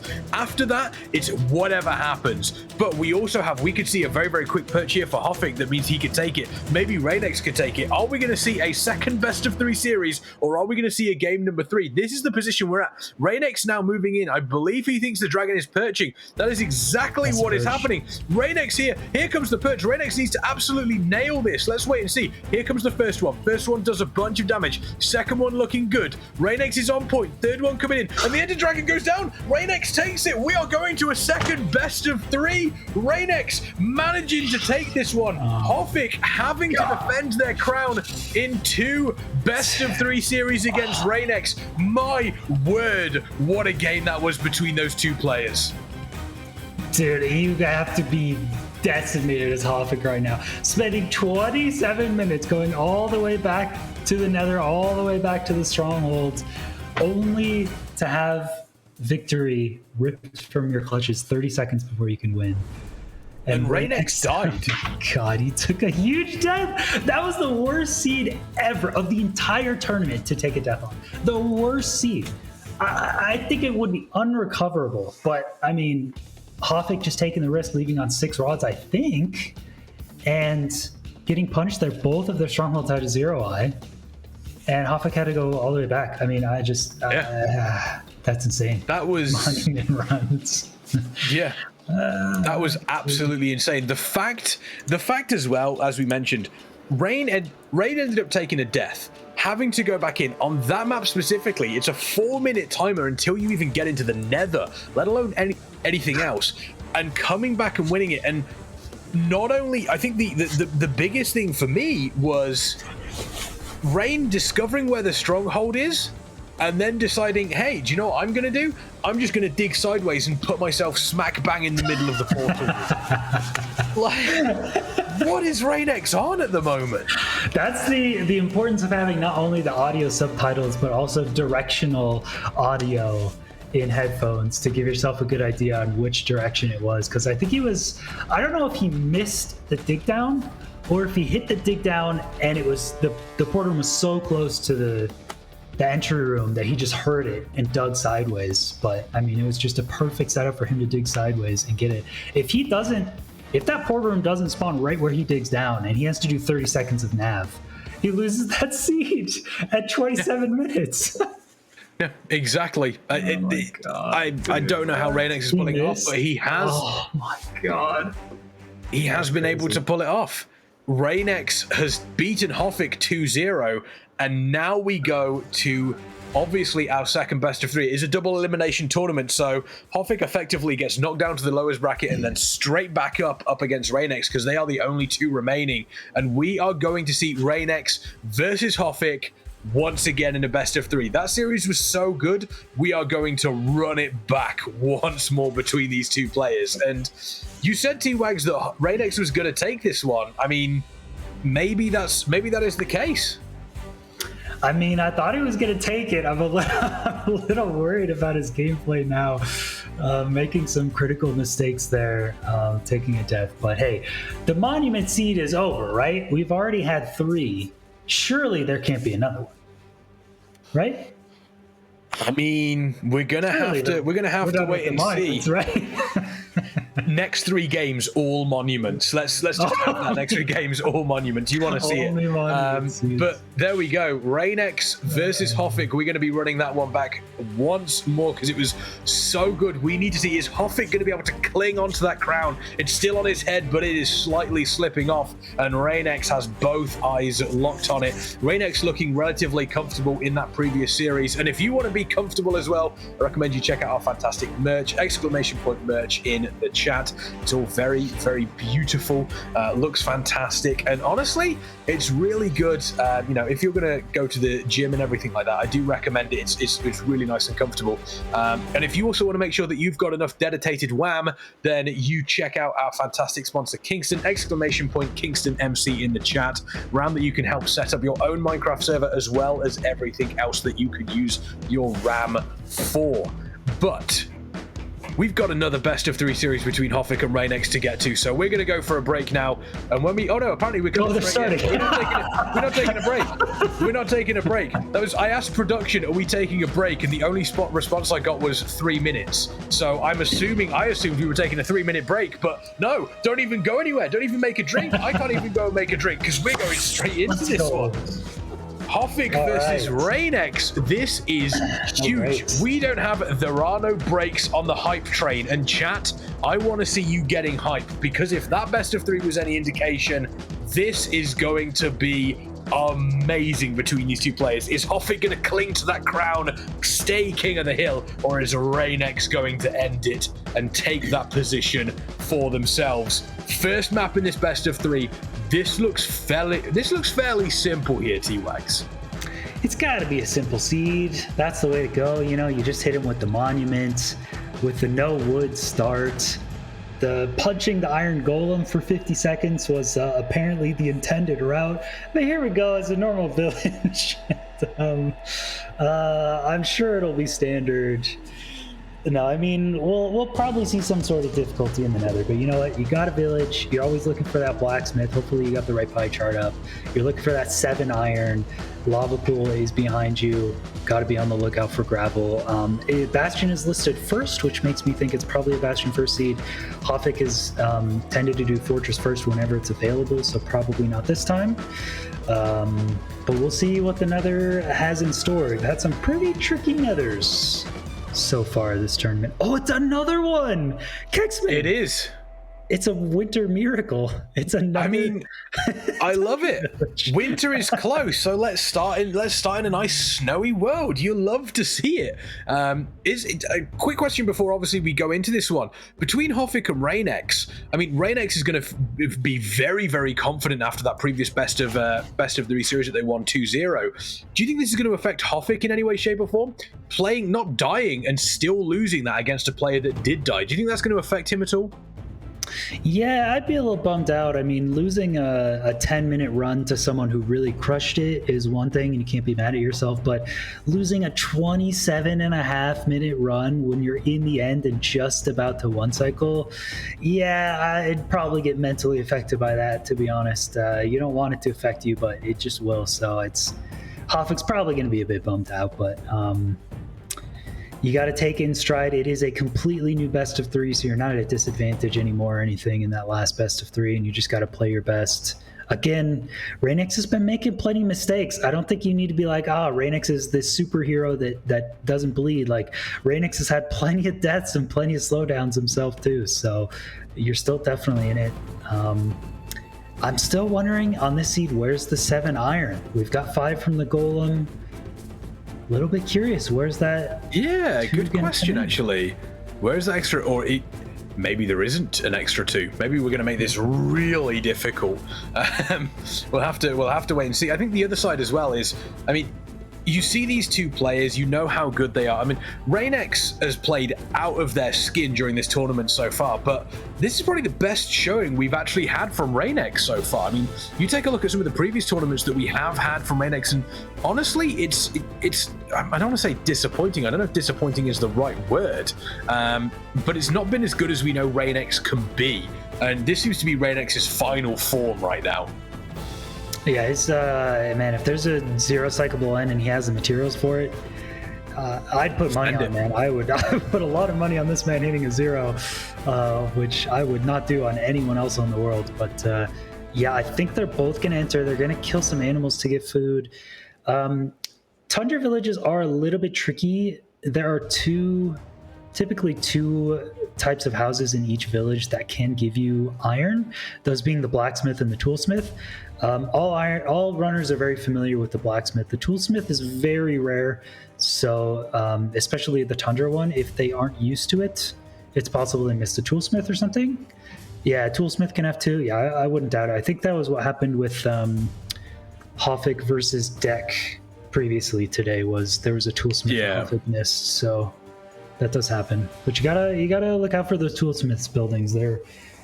They look the same as the other ones, but there are a couple differences. So yeah, we do see Hoffik heading into the Nether just slightly behind Reignex. Reignex slightly ahead and is a very, very minuscule lead right now. We're going to see how both of these players deal with this Nether area, with the Bastion and the Fortress at the same time. So here comes Reignex moving through, obviously doing as much digging as possible to trying to get through across towards this Bastion, and it looks as though he has done exactly that. And what do we notice about the Bastion, T-Wags? It is a treasure, I think. Yeah, it's a treasure. Treasure Bastion. It is an awkward one. They're running in right from the top. I hope someone does a cool top-down treasure route, or are they just going to set up the regular boomer? Yeah, probably doing the regular boomer setup, huh? What is Hoffik doing? Does Hoffik like Ninja Brain so much that he's forcing Ninja Brain route? I mean, that's not bad. Hoffik does as Hoffik does, apparently. Hoffik does as Hoffik does right now. Oh, there's no iron. Oh, no. Oh, that's not good. Uh-oh. That's not good at all. Well, you know when I said the previous seed was evil? Yeah. I think this one might be just as evil, but in a different way. Well, bottom treasure time. Let's go. All right. Hey, the runners are gonna flame us. They're gonna hate every second of it, but this is our time this is the viewers' time to shine. Look at this enjoyment we get or this viewing experience. We get to watch people run around in lower treasure, desperate for iron. There it is. Oh, there's 2. There it is. Found it. That's all I had to do. The answer is always lower treasure. That's what I've been saying. Lower treasure. Yeah, exactly. Nice and easy. Looks like Reignex has found it. Has Hoffik found it yet? I don't believe so. Hoffik still with the stone pickaxe. Hoffik, meanwhile, on a heart and a half. That was pretty nasty. Hoffik now moving on up. Looks though taking a little bit of damage, but are they going to be able to find this iron as well, I wonder? Still looking for it. The block number is not too great. There's 22 wood planks there, but you really want to save those for beds later on. Oh, there's 8 iron. Hoffik definitely found an iron chest. Now he's just trying to get all the way back up to the top. So we must have missed it somewhere, but Hoffik did find a different iron chest. So there were 2 there. And Reignex is starting this kind of adapted route where he's just trading in a random hole between the 2 ramparts. That works. It's what I do. It works. It's what I do. I just find a random hole and I'd start trading. I would have no idea what I'd be doing in this. But it looks, I mean, if it works for Reignex, then it works. And there we go. There's those trades. Let's see what we can find out specifically from those. Looks as though we do have a couple of the pearls available as well. Do we have any fire res there? I think we do. There's a couple. There's not too much obsidian, I'm noticing. There's 10, so you could leave on 10. 11, 12. I don't know if you're getting 12 is a bit rough. If you're gonna, I mean, that's the problem. If you're gonna leave on 12, you might as well just leave on 10 as well. Yeah. Reignex taking a little bit of damage. Is Reignex going to do something slightly different here? Maybe set up. Oh, there we go. There's a little bit more gold. I'm wondering if Reignex is going to try for some more trades to get that obsidian set up. Meanwhile, on the side of Hoffik, once again, digging out the gold. This is going to be a fairly slow bastion for these 2 players, I think. Yeah, definitely. And Reignex leaving the bastion is going to be tough, too. I forget the seed notes, what they said about the fortress. I thought it was fortress visible and bastion scan, but I don't remember now. So, Rain is going to be... Oh, okay. Fortress South... Rain! Oh, no! Rain just fell through the floor, like, was digging down and just fell into a giant lava... Oh, this... He's under a treasure. Oh, no, he's under it. Oh, no, Rain. Rain. Dig up, Rain. Dig up. Where is he? Oh, where are you, Rain? There's the edge. Swim, buddy. Oh, my God. Swim. There it is. I have never seen someone trapped under a treasure bastion in my whole life. Was that? No, that was the fortress. That wasn't the bastion. That was the fortress. No, that was the bastion. It was the bastion. It might have actually. Yeah, it might have been the bastion. I think. Yeah, but no, that was that was hilarious. Just, sometimes you got to be careful because you can sink in the iron brew and you just. Like, we almost lost Reignex there, and then a bunch of blazes spawned for Reignex. Needs to be careful of those. I still think the fire res has been popped. Hoffik, meanwhile, has left the bastion. This seed has everything so far between these 2 players. Oh, yeah, Rain is... Wither Skull, pick it up. Pick it up for the fans. Yeah, he puts on the Wither Skull for the fans. Reignex taking off his gold helmet, showing off the Wither Skull. That actually is lowering his armor protectiveness and could leave him more susceptible to dying, but he's doing it for the fans. Okay, and he is doing it for the fans. That's important. Can we get some skulls in chat for Reignex, please? Can we get some skulls in chat for Reignex? He did this for you, people. He did this for you. So let's get some skulls in chat for Reignex. That is huge. Now, Reignex needs to be careful not to fall back in. Extending this out right now. Blaze is spawning in, and look at that. Look how open that area is. Is that like nice. A beautiful sight for you, T-Wags? Very nice. There's a little too much fire, though. You got to get rid of that fire over there, and then it'll be perfect. Okay, there we go. Is that 5 rods already? Rods? Wow, the rod rates are... Was that 5 or was that more? I thought that was more than 5. I think he's still waiting for... Oh, no, it's 4. It's 4. Okay, I'm blind. There we go. Hoffik also... How is Hoffik in a Crimson Fortress right now? Hoffik does as Hoffik does. I've realized it's probably best not to question it sometimes. But he's managed to find his way there. He does have 2 blaze rods at the moment, and I think he's heading over. I mean, this could be a slightly different area, but again, it's difficult to say between these two because they have so many different routes. And there's Reignex just jumping down here. I believe that was a pearl hang that was done there, and heading back over right now. There we go, just checking out how many blaze rods. I think we still have 4 on the side of Reignex. Hoffik, meanwhile, sat on 2. But Hoffik is going to be heading towards this spawner.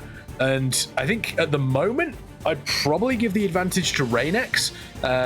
Reignex now heading out, but I don't know. I feel as though Reignex has been playing this by the skin of his teeth.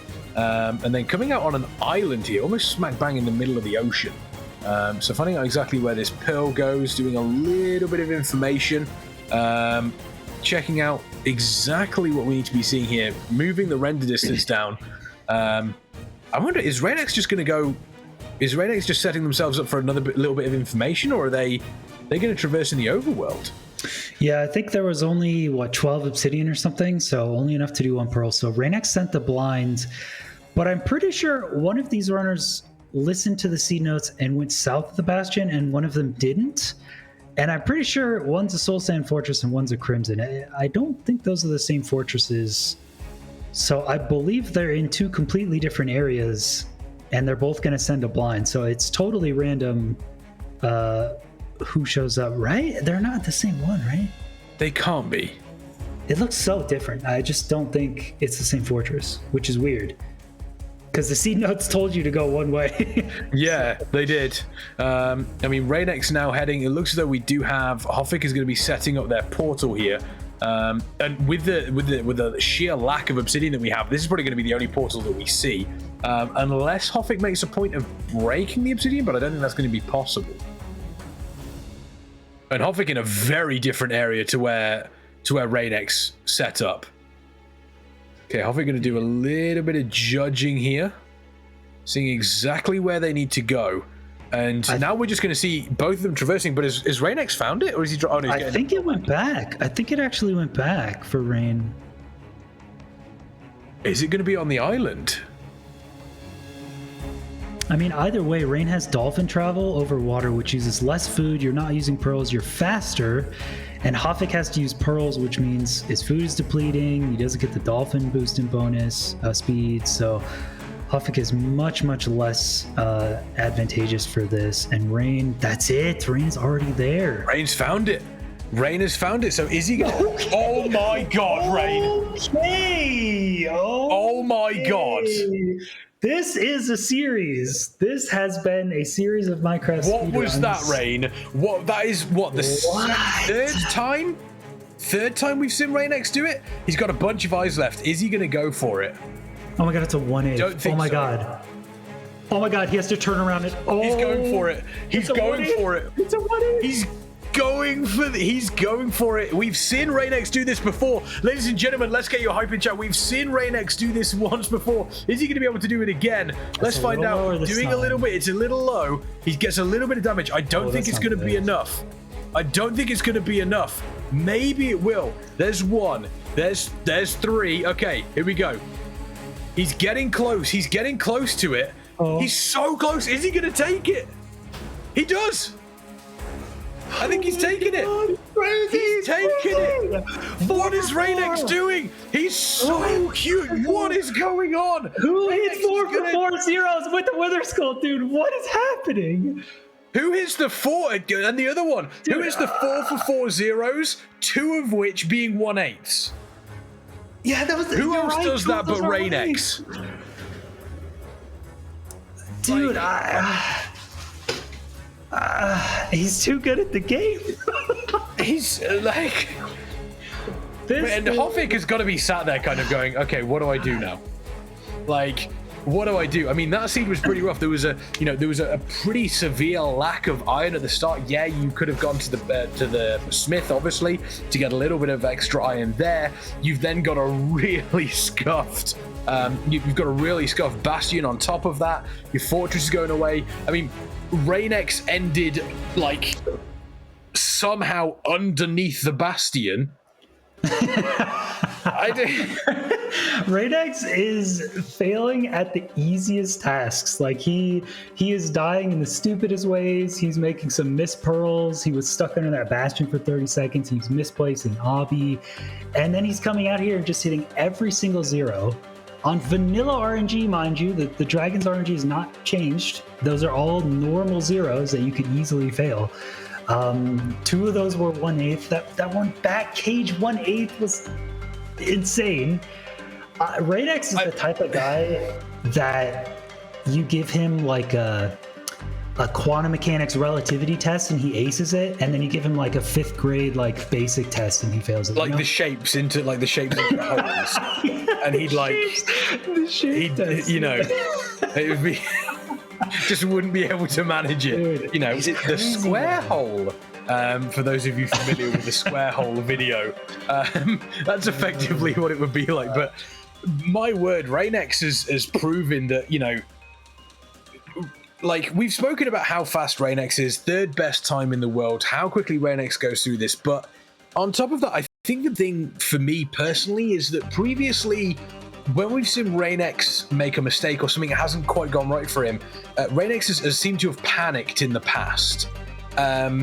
However, that isn't happening now. Reignex is taking their time, is kind of relaxing and just going, okay, let's just do what we need to do. And it's working out for them. And Hoffik, 1-0 down in this best of 3. Reignex 1 game away from claiming King of the Hill and taking the crown off Hoffik. Pressure is on right now, T-Wags. Yeah, I feel like we've been here before. I think there have been 2 bracket resets. Hoffik doing the first one against Cube and taking that one. And I think one of the last 2, I forget, someone was also coming up from the lower bracket, but Hoffik actually secured that to still win it and maintain the crown in the second best of 3. So Hoffik was in this position recently and clutched it out. So I don't think Hoffik is nervous. I don't think he's scared of this. I think he's like, all right, Rain is playing well. He's still making mistakes though. I still got to stick my head down and do this. It's not over by any means. 2 seeds to go. But Reignex is just styling at this point, and it would be a convincing, solid victory if he takes this one 2-0. I don't think anyone would doubt Reignex's superiority if he wins this next one. What a look at that run through the lower bracket. 2-0, 2-0, 2-0. 1 more to go. Are we going to see a second 2-0? Are we going to see a 4th? Is it going to be a 4th 2-0 to go along with 4 0 phases? 2 of which, once again, 1/8. I mean, insane. This is the sort of situation where, if you are part of the Minecraft speedrunning community, you have to go to places like Reddit, Twitter, and just turn around and say, did you see what Reignex did? Because, I don't care what situation you're in, the community has to know about something like this, because my word, that is an incredible achievement. And it just shows the skill that Reignex has. Yeah, definitely deserving at this point. I think both of them are deserving of keeping the crown if Hoffik keeps it or if Rain gets a new one. So it's not over yet. Rain would be our 4th King of the Hill in total, which would be a pretty cool round number, as there are 4 competitors each King of the Hill. So potentially all 4 Kings of the Hill could compete in one event in the future if Rain does win this. But Hoffik still has a chance, and we know Reignex has kind of struggled, honestly, in Seed 2 of all the seeds. The Monument seeds, some of the weirder ones, Reignex has taken some deaths. This is a mapless one, which is a bit different. This is a lot more straightforward. There is some trick to mapless. Sometimes you can get some interference from other chests, and you have to know how to deal with that in order to find that buried treasure. But for the most part, this is the runner's most favorite seed type. Yeah, between Hoffik and Reignex, and here we go. This could potentially be it. This could be it for Reignex. No, all Reignex needs to do is win this map, and he is the new king. Hoffik, however, if he wins this one and we go to a game 3, that is both of them playing for that crown. Is Hoffik going to be able to do it, or is Reignex going to be able to continue their tear that they have been on through this tournament? 4th King of the Hill, 4 0 cycles. Is it written in the stars? We are going to have to wait and see. Chat, I want to see you getting hype. Who do you think is going to take this one? Is Reignex going to take this one 2-0? Is Hoffik going to take us to a game number 3? Let us know in the chat, because anything could happen right now. And we've seen these mapless things, these mapless treasure seeds can be super quick between these two players. Do you think this favors either one of them, T-Wags? I mean, just by the look of it, Reignex looked a lot more natural there, already starting with the right render distance and everything. They are getting to this at about the same time. I don't know if there's any stream delay, but Reignex looked a little faster in this. I don't know how often Hoffik's been playing, but I do know Reignex has been playing mapless like every day for like 8 hours a day for quite a while. So I would expect Reignex to be directly in his element here. They do have 4 diamonds, 11 iron, plenty of materials. They get plenty of blocks. The food is decent. 4 cod and 2 salmon is pretty good. But if you run into any like Soul Sand Valley stuff or Difficult Bastion, that food could run pretty thin. But very solid buried treasure. If there's a ravine pretty close here, this could be an incredibly fast enter. Are they low on wood? I think there was only 1 tree, right? I think there was only the 1 tree, yeah. So they may be, they're probably slightly low on wood, which does mean that they may have to collect some in the nether, but we're going to have to wait and see. This will be a very, very quick portal through, and Reignex seems to be slightly ahead. Once again, at this point, having that much of a gap between them at the start is not that crucial, but it can make a big difference going forward, especially if they're able to get a little bit more information and almost immediately into the bastion here, T-Wags. And is this another treasure bastion? It's the stables, and it is in Soul Sand. So I was thinking you might take some damage in the nether. This is probably the most damaging combo of bastion plus biome possible. So if they're going to be taking damage, it would be on the seed. Rain is going to set up. He's going to break a couple blocks here. Mine this chest to get all the piglins in the bastion mad at him, and then try to do this good gap route. I like the speed and efficiency at which Reignex is doing this. He's not wasting any time at all. I think Hoffik doing a very similar route as well. It looks as though Reignex is setting up and Hoffik is there, and they're pretty much both in the exact same area right now. Yeah, they're almost in identical areas. So is this going to be a map where these two are going to go real head-to-head, and it is going to have to come down to, once again, seeing who is closest between them? Yeah, I think Reignex has more pigs. Hoffik also having an unfortunate placement of gold there. He's going to have to kill 1 piglin. That was going to be a little too obnoxious. I also noticed... okay, well, Reignex is also going to have to kill a piglin there. Give up the thumbs up, the T2, from Terminator 2. Yeah. I noticed they got a good amount of obsidian from that single chest, so they may end up just waiting for these trades, because maybe you're just looking for 10 and then you leave. There's a lot of pearls. Reignex is going to try to look for this fortress. Which way is it? Entirely sure. Looks like they're setting themselves up. They do have I think Reignex is going to have what he needs very, very shortly. 16 obsidian, up to 17 now. 20 is that magical number. There's 18. Do you stay around and get that final 2 right now? I would love to. I think the piglins might be done trading, so maybe he looks for another chest. No. Oh, you do have a diamond pick. Oh, he's going to mine it. He's going to take it. That's kind of smart. Yeah, I mean, that's clever. It's 9-ish seconds for each obsidian, so this is going to be minus 18 seconds. Wait. Did he only take the 1? Doesn't he have 19? Wait, Reignex? What? Yeah, I thought Reignex had 18 and then mined 1. Oh, he's instead of a 5 head, he's being 6 head. He builds the portal, the first 10, goes through, throws an eye, gets his angle, comes back, mines that one. Man, Reignex that is huge. Reignex is on a different level than us, man. That's 7 head. That's 7 massive. Good lord. That is ridiculous. Smart. Meanwhile, Hoffik is currently traversing through. How much do we have on the side of Hoffik right now? I'm not entirely sure without opening the inventory, but does Hoffik have 20 or is Hoffik left with, say, around 18? 14 at some point. Because Hoffik definitely didn't mine. Yeah. Yeah, Hoffik he's just in love with sending the blind and just risking it, man. So it's been a recurring theme. He exits the bastion every time. And yeah, so I think he only has 10. He's just going to send it, and it has been working. Yeah, if someone says in chat, it doesn't matter, he's going to blind 100 blocks out anyway. Although saying that, over this best of 3 series between him and Reignex, we haven't actually seen Hoffik do that yet. Yeah, I think one of them was a monument, so he couldn't do it there. I forget all the other ones, but yeah, this one definitely. This one, the Bastion gave you, you know, definitely 10, but a little bit less than 20, so it makes sense that Hoffik is just leaving this. But I really like Reignex's play here. Mining one obby and then mining the additional one after he gets back. That's so cool. That's such a cool play.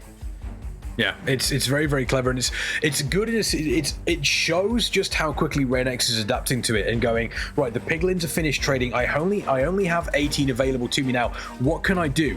This home portal, I'm not going to be using this home portal again, so let's do something with that, and just adapting on the fly. And I think that's one of the things that has impressed me most with Reign. As I mentioned, sometimes when things didn't go as planned before in the past in these tournaments, he's kind of panicked, whereas here he's just going, okay, I know it's going to happen. I'm going to accept it. Now it's time to do something about it. And that's exactly what he has done. So impressive on the side of Reign right now.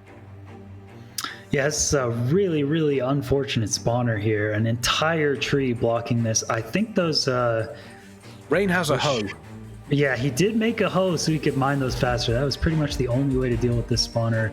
He's mined that whole tree with a hoe. I think there's still light from the shroom blocks blocking spawns, though, if that's how they work. Also, 6 asking wool. The wrong person. 6 wool is not a lot of wool. Hoffik now going through the portal as well, same as Reignex. So this is where they're going to gather a bunch of information. They're going to be in pretty much a very, very similar area, I think. And this is where obviously they're going to use their massive brains to make sure they look to set themselves up. And Reignex, did Reignex just place down an obsidian block? He did. He's only got 2 blocks left. So Reignex is going to have to do this either on the... Is he going to... I thought he was going to reload then. I thought he'd done something wrong. But he placed down an obsidian block. He only has 2 available now. So he's going to have to do something either in the nether or the overworld. He's going to have to traverse through the overworld. Well, he's going to have to. He can't go back in. He can't make another portal. Oh, it was a lava bucket. Okay, there we go. It was a lava. I saw an obsidian block go down and I was like, has he? But no, it doesn't look like he has. Yeah. Hoffik is the one that immediately goes in. I think he only just threw one eye. I think Hoffik has done the one eye that he normally does, and now he's just gonna, as mentioned, blind himself into that area that he desperately. I'm gonna guess he's gonna blind himself into the portal room somehow. No way. Dude, if he blinds into the portal, I'm done with MCSR forever. If he blinds into the portal, that's it. Reignex is there. We go. Reignex is mining 2 obsidian here, because so he is going to take. I think. Well, he's mining 1. Is he going to take a second? I wonder. Could get an extra. I mean, he has crying obsidian if he ever needs an obsidian block. So could just go with the 10. Should be fine. Hoffik, I noticed, has 8 eyes and has 2 blaze rods. Huh? I think, yeah. So we're gonna be, yeah. Hoffik has 12 eyes total, so if he has to throw some more, he could get in that situation where he doesn't have enough eyes again. That would be disastrous. I'll see how many Reign has. Yeah. 12. Like someone says, Hoffik just doesn't care. He's just like, I'm just gonna send it. I'm absolutely sending it, and whether it pays off for me or not, I don't know. But if it does, great. If it doesn't, and the other side as well, Hoffik doesn't have anything to lose right now, so Hoffik does need to send it. And that's, here we go. Hoffik is going through. Let's see where he ends up right now. And he's in the overworld, so he hasn't managed to get into the stronghold. But is he going to be able to blind near the stronghold? Reignex, on the other hand, 13 of those eyes. Okay, here we go. Reignex setting up the portal. Where's this going to end up? Ooh, okay. It's got to be close. Like, they've got to be close to each other. They're both spawned in Dark Oak, but now Hoffik is going towards a birch forest, and Reign's going towards a mountain, so I'm always confused where these two are going, but Reignex did leave with 1 additional blaze rod. So even if 2 eyes break, he'll still be totally fine. Whereas Hoffik needs to be a little concerned. Any eye break at this point is worrisome. And if he has to go back in nether, he is far, far away from his. I mean, Reignex is going far as well. Reignex is going real far. Reignex will need to get a little bit of information shortly. So let's have a look. Reignex now only has 8. So Reignex has the same. Oh no, Reignex isn't. Yeah, sorry, ignore me. I think he's good. The other thing we got to worry about is bed counts. Very, very low spring trades from this Bastion. Reignex, we know, has 2 beds, 1 anchor. I think getting an additional bed here, making shears and killing the sheep for some food. Very good efficiency here. Yeah, Reignex is going to have tons of beds now, so he should be all good. How much wool is that? He's got the food available, but the question is, he's taken the time to get that food, but is he going to need that time to catch up on where Hoffik is? I mean, Hoffik is still traversing through is absolutely sprinting through the overworld like a madman right now.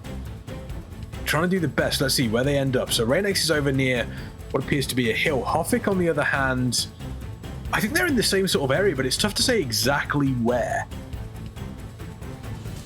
All right, Hoffik's around 100 and negative 2,500. If Reignex has his coordinates, we could see if they're going to the same stronghold. They should have both gone to roughly the same area.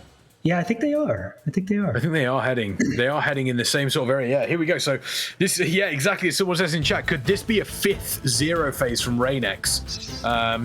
Reignex has got to be close. He's just come this way and now it's gone back the other way. Reignex has to be close right now. He cannot be too far away. He's digging down. Reignex is digging down. He thinks he's found it. Hoffik is still looking for it. Hoffik has 6 eyes and only 2 blaze rods. Did Hoffik get 2 eye pops? I think Hoffik actually needs a 2 eye. I think Reignex is in a huge lead. Hoffik needs a 2 eye and Rain is already in the stronghold. This is looking very Reignex favored, and this is Reignex. This is for the King of the Hill. Oh my God! There it is. There's the portal room. Reignex could take it. This could be massive. It is a 1-eye. Now, here's the question. Reignex does not... It is very, very risky going for the zero phase. Reignex does not need to go for that zero phase right now. However, Hoffik is digging down as well. Hoffik is digging down the exact same area, but Reignex could think that Hoffik is right behind him, which is very, very true. That is exactly what it is. Reignex is right. He's going for it. Oh my God. He's going for the zero phase. He's going for the zero phase. This zero phase could be massive. This could be not only the 5th zero phase of this tournament, but the zero phase that takes Reignex to the top of the mountain. He's setting up for it. In it comes. There we go. He takes 1 hit on the Ender Dragon, and the Ender Dragon moves off almost immediately. The zero phase hasn't worked out for him. The zero phase has not worked out for him. He needs to dig through this quickly, but Hoffik is also looking for it. Hoffik does a reset, a hunger reset there, but Hoffik cannot be too far behind. The only problem is Hoffik does not use any sort of information to find the portal room. He just absolutely sends it. Reignex, however, does need to set themselves up.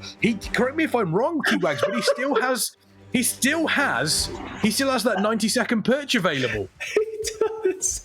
I'm sorry. This is the funniest ad fight I've ever seen. This is ridiculous. He actually 0. I mean, 5 he might win. He had to remine his anchor. Oh, Hoffik is there as well. He doesn't have enough. He doesn't have enough. It was a 1-eye. He doesn't have enough for it. Yeah. Oh no. That is disastrous for Hoffik. He needs to get out of here. He needs to go back. Meanwhile, Reignex is waiting for this landing. I mean, he may win King of the Hill, but he just failed a zero phase, which means he's basically trash. Let's be honest here. Even if he does win,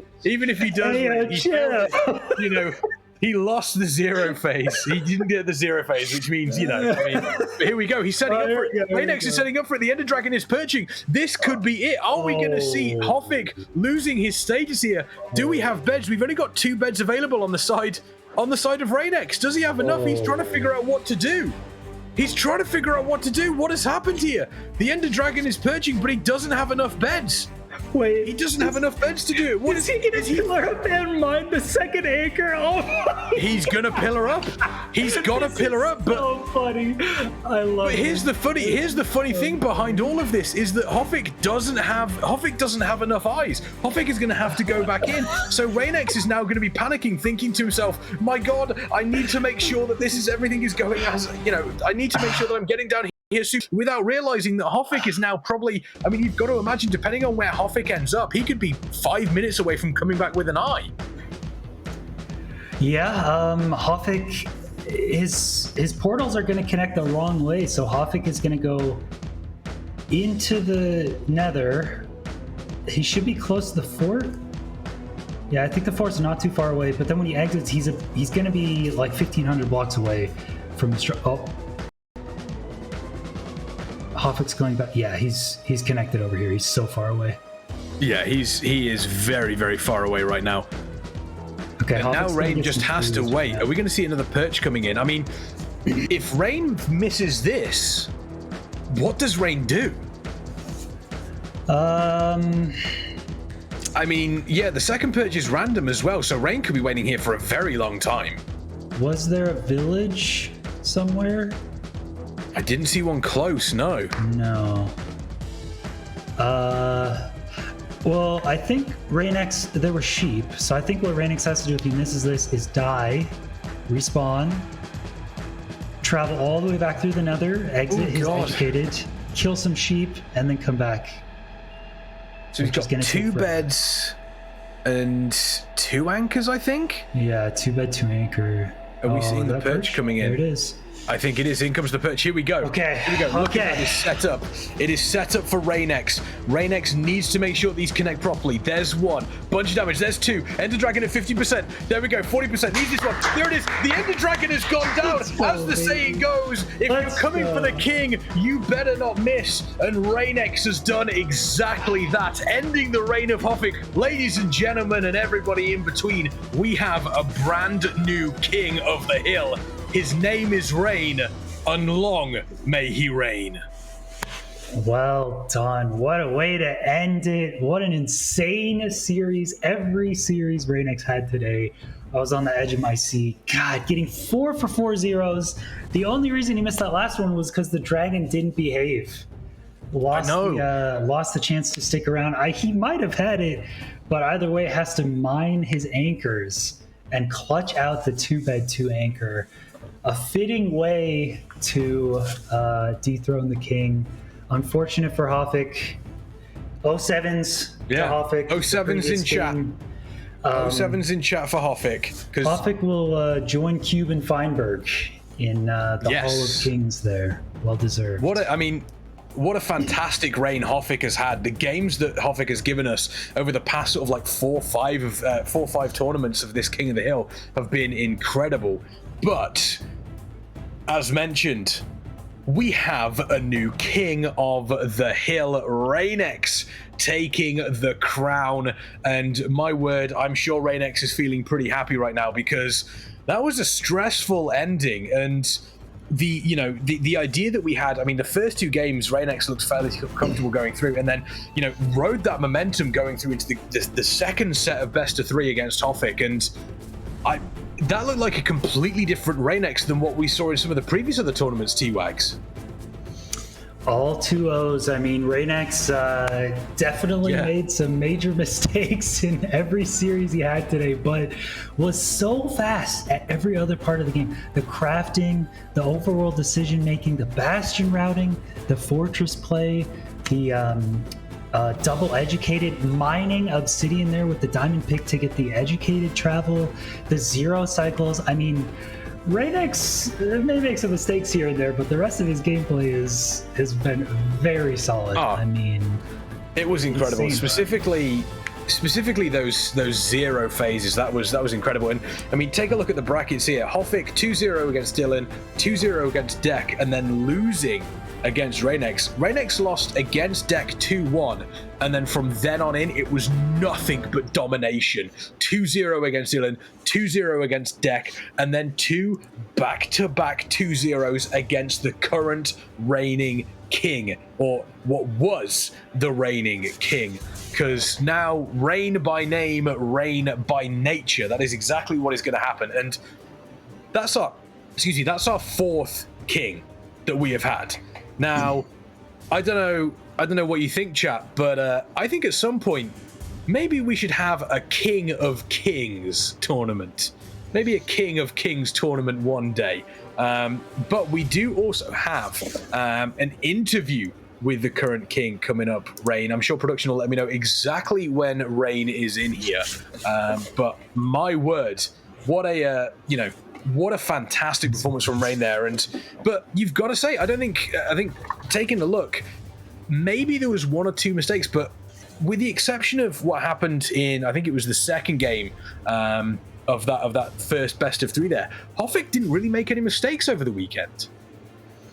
Yeah, Hoffik seemed not as on point today as he usually is. I mean, even taking the first 2 series 2-0s, he seemed a little bit off. And I don't know, it's tough to be king of the hill, right? You're coming back every month. You got to be on point. You got to be up to date with all the new tech. You got to have all the practice maps done and stuff. So eventually, one month, you're just not going to be playing your A game. I feel like Hoffik, during all of the other King of the Hills we've had, was on his A game. He was really impressive, but today he just slipped up a little bit, and that's all it takes in this style. You just slip up one event, and then that's it. So And as somebody points out in chat, this is Rain's 2nd tournament win in the last month. I mean, that's someone that's that is at the top of their game right now. He's been doing very well. Yeah. So congrats to Reignex. I'm excited. I'm excited to see it. And yeah, who knows what the future will hold as Reignex will join in here. Rain, hello. Hello. Hello. How are you? I'm doing great. I'm doing good. How are you guys? Doing really, it's been really a bit of a grind, like long matches today. So there have been some long matches. You had some long ones. The 27-minute monument run, I think. That was a doozy. Yeah. That was too long. That was that massive. seed was painful. Yeah. It was evil. I will say it was evil. I mean, the crown is looking very, very comfortable on top of your head right now. A fantastic achievement. However, there's one crucial thing that I want to talk about. First off, first off, congratulations. But also, I think everyone in chat would agree with this. What in Lord's name were you thinking when you did the 3-bed, 2-anchor, 1/8 0 phase? What possessed you to go for that? Because So I don't know. In that run, you probably watched like me fumble like 100 times, and I was just like out of it. I was just like, I don't even care anymore. Like, and plus I was against Dylqn. Like I was still trying, but I was like Dylqn was probably already ahead of me, so I was like, okay, it doesn't really matter. I'll just go for the 0, like in the slight chance that it would like save the run or whatever. And I actually did have 4 beds and 2 anchors, but my 4th bed was a different color, and I forgot. So I tried to pick block the white bed, and nothing happened. So I was like, okay, I guess I just have to use the last 2 anchors. And I don't know, it just worked. I do practice them a lot though, so it's sick that it came in clutch in like a crucial situation. Yeah, I mean, we were saying just beforehand, it was kind of comical pulling off an absolutely mind-blowing 0 phase, and then like 7 minutes earlier we watched you misplace an obsidian block. Like the juxtaposition between the two was absolutely fantastic. But I know that T-Wags was thoroughly impressed with everything that was going on. Your runs look really smooth today. Yeah, for the most part. There was like some slip-ups here and there, but I was somewhat like, I was trying to play consistent, and I think I played pretty consistent. There were like some random things that just happened, and I was just like, I don't know. It is what it is. I won. I won it. Props to Hoffik though. I mean, they were all close matches, and I think he was ahead of me in a decent amount of them, just getting screwed by eye breaks, right? Yeah, That's what I think, that's what my chat was telling me.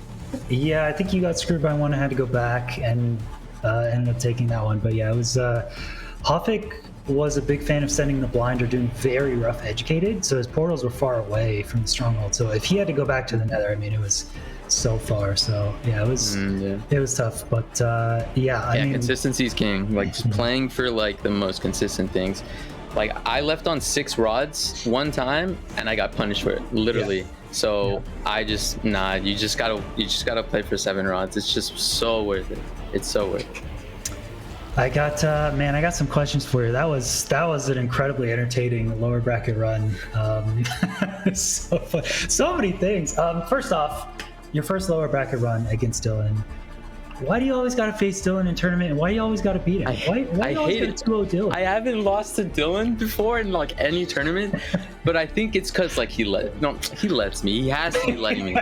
like there's no way. Like he doesn't want to like cause any drama between us because like we're so close right now, and he just can't let anything destroy our relationship. So, but yeah, it was heartbreaking having to go through Dylqn, but I won the rest for him. Fair. There we go. I'm sure he's very proud of you. I'm sure he's very proud. Yeah, there were a couple of moments that just had me laughing. There was one, it was a treasure bastion. You were pearling to the fort, or you fell through a floor and then you pearled back towards the treasure and you got stuck under it for like 20 seconds. Yeah, I actually was scared. I had no idea.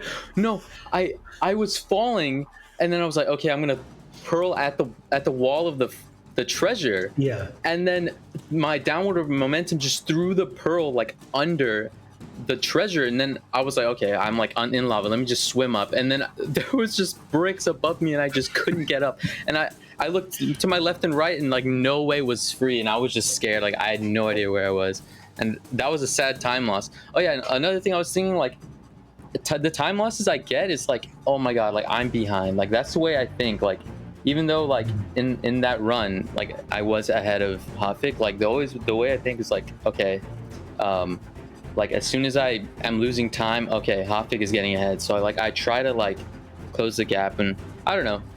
Going for 0 also can help if the like set perches are like slow. But honestly, I just like going for 0, and it's like exciting too, and it's just fun to go for 0 like that many times. And even on the last run, like I just freaking went for it. Dude, the dragon left though. That was so it was so close. Oh, it was like I know. 1 block away. And there was also a moment where the dragon left, and then when the dragon landed, there was a moment where you were just, there was probably 5 or 6 seconds where you were just staring at your inventory, looking for something to use. Yeah, just anything. I need anything. Yeah, and then I realized, oh my god, there's another anchor up there. I can just go up and mine another anchor. The entire time I'm thinking like, oh my god, please don't let this go to game 3 because of this. And like, luckily it just didn't. Like, I just would have been heartbreaking. Yeah, without the diamond pick too. Without a diamond pick there, that would have been it. Wow. That was, I mined 2 obby too earlier in the run. Yeah. So it was just clutch diamond pickaxe. Yeah, well, it definitely felt. Oh, sorry. Go ahead, T-Rex. Well, I've got one more question for you. But GG's, incredible matches. Well done being the king. You now have your crown. Isn't that the king of the hill? There have been 4 kings. I don't know if you've been paying attention to method lore here, but Feinberg was the first, Cube was the second, Hoffik third, and now you 4th. I don't know, but it kind of seems like if you maintain the crown for a while here, there could be a nice 4 kings kind of playoff match at the end. But that would require you to maintain that crown for at least a period of time. Yeah. Ignoring those 3 runners, who would you be most scared of to challenge you? Oh, Silver. Silver runs 100%. Silver. Yeah. Silver's like too good at this game, and he's like pretty good at tournaments too. So but those 3 already, like, I mean, Hoffik reverse sweeped me the first time I went against him. So like Hoffik's insane too. Cube's insane. I mean, Feinberg. Don't need to say anything about Feinberg. He's too good. Yeah, fair enough. Silver had a really good showing last time. Silver's insane. He's been impressive. So very cool. Yeah, it's. I mean, chat has been behind you the entire way as well. They've been impressed. They've loved some of the stuff that you've put together. Have you got any words for chat at all? Any words for them now? They are your subjects, and you are. I don't know. Hopefully, I was able to incite some like exciting plays and anxiety too, going for zero that many times, and to hope that I just put on a good show. And I don't know. That's pretty much it. Thank you guys for watching. I don't know. No. I mean, thank you for the fantastic performances this evening. We'll let you go, and you can enjoy the spoils. You can kick back, make sure your crown is nice and shiny. I'm sure in the future there will be an opportunity for you to defend it, and people are going to be gunning for that. And once again, GG's Reignex. Thank you guys. Appreciate it. Yeah. No worries. There we go. Reignex, what an absolute hero. And I think the main thing to take away from that interview, T-Bags, is how relaxed he feels. I mean, he's just gone through, 2 finals against Hoffik. He's 2-0'd everybody in the lower bracket, and then he's just sat there kind of going, yeah, I just like going for the zeros, it was just good fun. That's what I love about stuff like this. There's something wrong with Minecraft speedrunner's brain when we spend too much time playing the game. He's just like, yeah, I go for the most difficult thing ever, heart racing, nerves are going. I got to, speed bridge 20 blocks. If I miss one thing, I just die and lose $1,000. Yeah, it's fun, Yeah, it's fine. I teleport myself underneath a bastion in lava. It's fine. Don't worry about it. Yeah, just insanely well played. What a very Reignex style tournament this has been today. Very Reignex matches, a lot of throws, a lot of clutches, a lot of zeros. Very, very fun. But KexMen, I'm gonna be honest. I've been dying. I have this burning question I've been dying the entire broadcast to ask you. Okay. How much dedicated RAM would I need for my Minecraft server? I genuinely don't know what the answer is because I never got that far in the video. I just paused it after. But if I remember rightly, it does it's one of those things where obviously, I mean, I don't know if anybody here has been to a convention and gone up and asked a question like that. It can be quite nerve-wracking for some people. But dedicated WAM is still an absolute classic. I don't know how much dedicated WAM you would need to run a Minecraft server, but I can tell you where to get it from. That's from our friends over at Kingston! Kingston MC in the chat. Their Kingston Fury RAM is incredible. I recommend you go check that out if you're looking for some RAM for a server, or even if you're just looking for some RAM to do some gaming. That is the place to go. And I also want to give a massive shout out to Twitch as well. Thank you obviously for everything that they do. These tournaments, I absolutely love hosting these tournaments. I hope you folks enjoy watching myself and T-Wags host these tournaments as well. Twitch obviously help us make that possible. It is incredible. And one final shout out to our merch, ! Merch in chat. If you need to get someone a late Christmas present who does enjoy watching Method in these tournaments, whether it's this one, whether it's obviously the Diablo 2 tournament, or whether it's Race to World First, then that's the place to go for a potential late Christmas present! Merch in the chat. But T-Wags, it is now time for us to say goodbye, and I've got to say, T-Wags, every single time I do this, it is an absolute pleasure. I love doing these with you. Chat, I love you as well. The Minecraft community is so welcoming. You're all absolutely incredible, but for the folks out there that may not know where to find you, T-Wags, where can they go? Haven't uploaded anything in a while. My YouTube is T_Wags. My Twitter, someone already took that, so it's T__Wags. I post meme things every once in a while, but yeah, you find me here commentating tourneys. And chat, you've been very good today. Thank you. You've been very funny as always. I appreciate you. And KexMen, everyone loves you. It's been a pleasure. The naming, the 0 phase, the 1 phase, Everyone loves it. Yeah, so. 0 phase, 1 phase, the Pumbas, you know, you love to see it. Thank you. If you do want to find more from me, then you can find me either on Twitter, just very simple, at KexMen, or you can find me on Twitch, twitch.tv/TheKexMen. Very simple. You can also do !KexMen and !TWags in the Twitch chat as well. It will give you like a little bit of information on our socials on top of that. But from myself, from TWags, from us here at Method, that is the end of this Method Rush King of the Hill tournament. Hoffik was our king, but he has been knocked off his throne by Reignex. Long may he reign. We'll see you folks next time.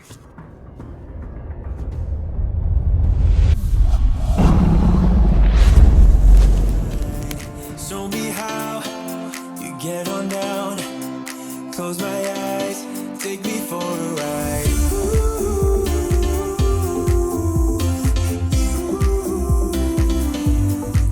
Got to be you.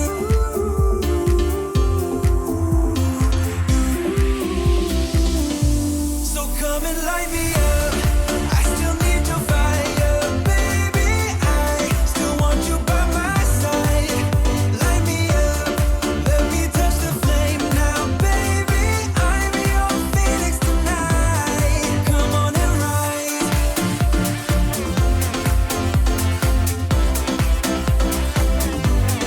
Come on and rise.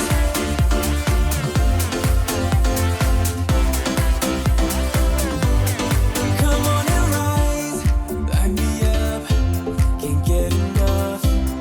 Take your time, just do it right. We will rise to the skies, 'cause we ain't done till we hit the sun.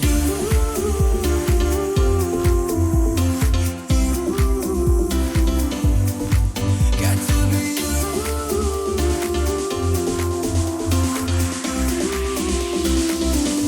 So come and light me up. I still need your fire, baby. I still want you by my side. Light me up, let me touch the flame now, baby. I'm your phoenix tonight. Come on and rise.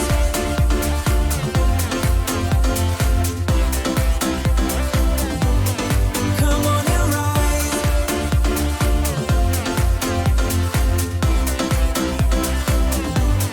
Come on and rise. Baby, you light me up. I just can't get enough. 'Cause I need your fire. So come and light me up.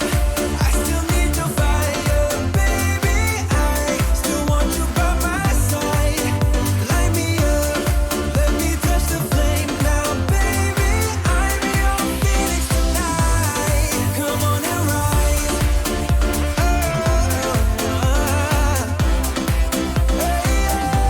So come on and rise.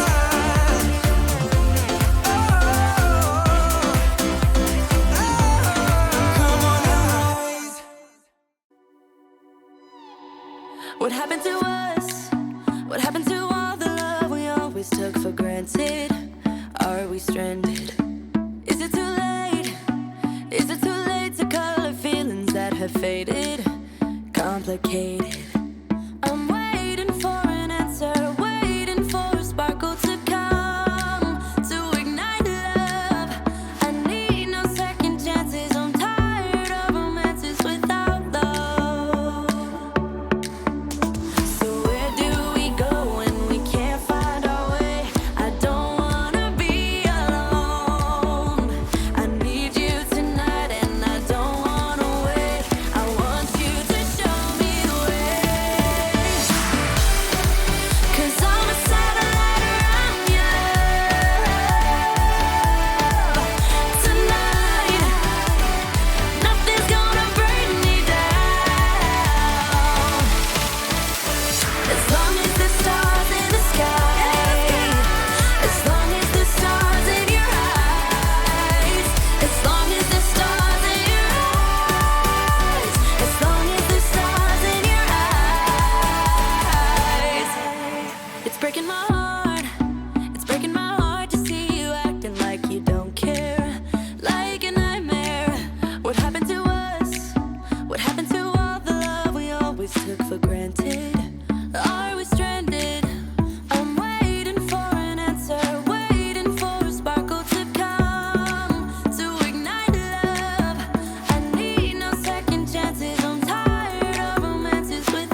this feeling like it's starting now, starting now. I feel adventurous with you.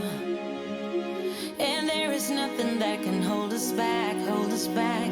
We can do what we wanna do. Cause we got all the time in the world. For better or worse, we should stay together. So let's stay young and in love. We should focus on us forever. Yeah, baby, if you are feeling like I do, we could run away across the ocean. Baby, what you say? We can leave today. Anywhere we'll go, we'll be alright. It's all about you. It's all about you. It's all about you. It's all about you.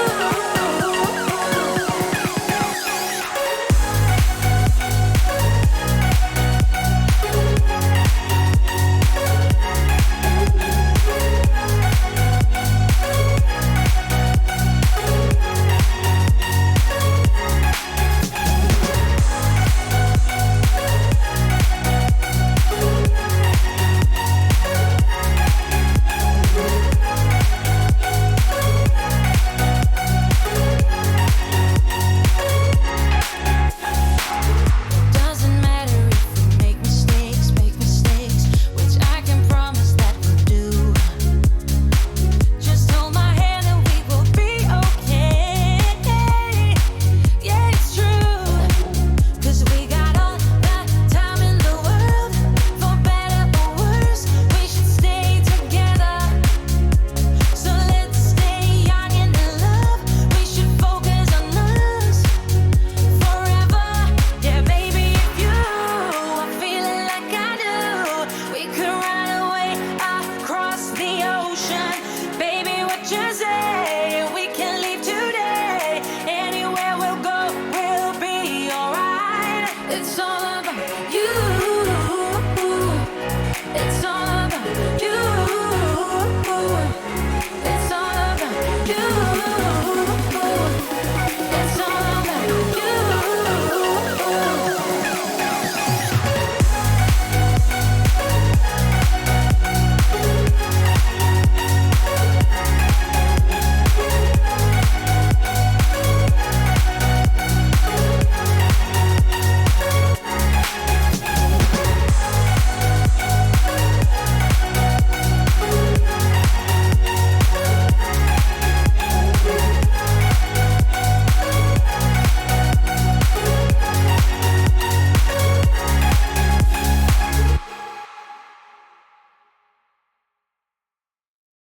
Light me up, don't you stop. Cause tonight, it's on the line. Show me how you get on down. Close my eyes, take me for a ride.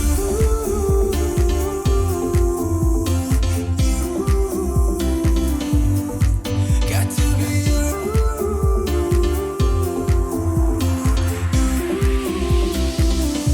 So come and light me up. I still need your fire, baby. I still want you by my side. Light me up, let me touch the flame now, baby. I'm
again.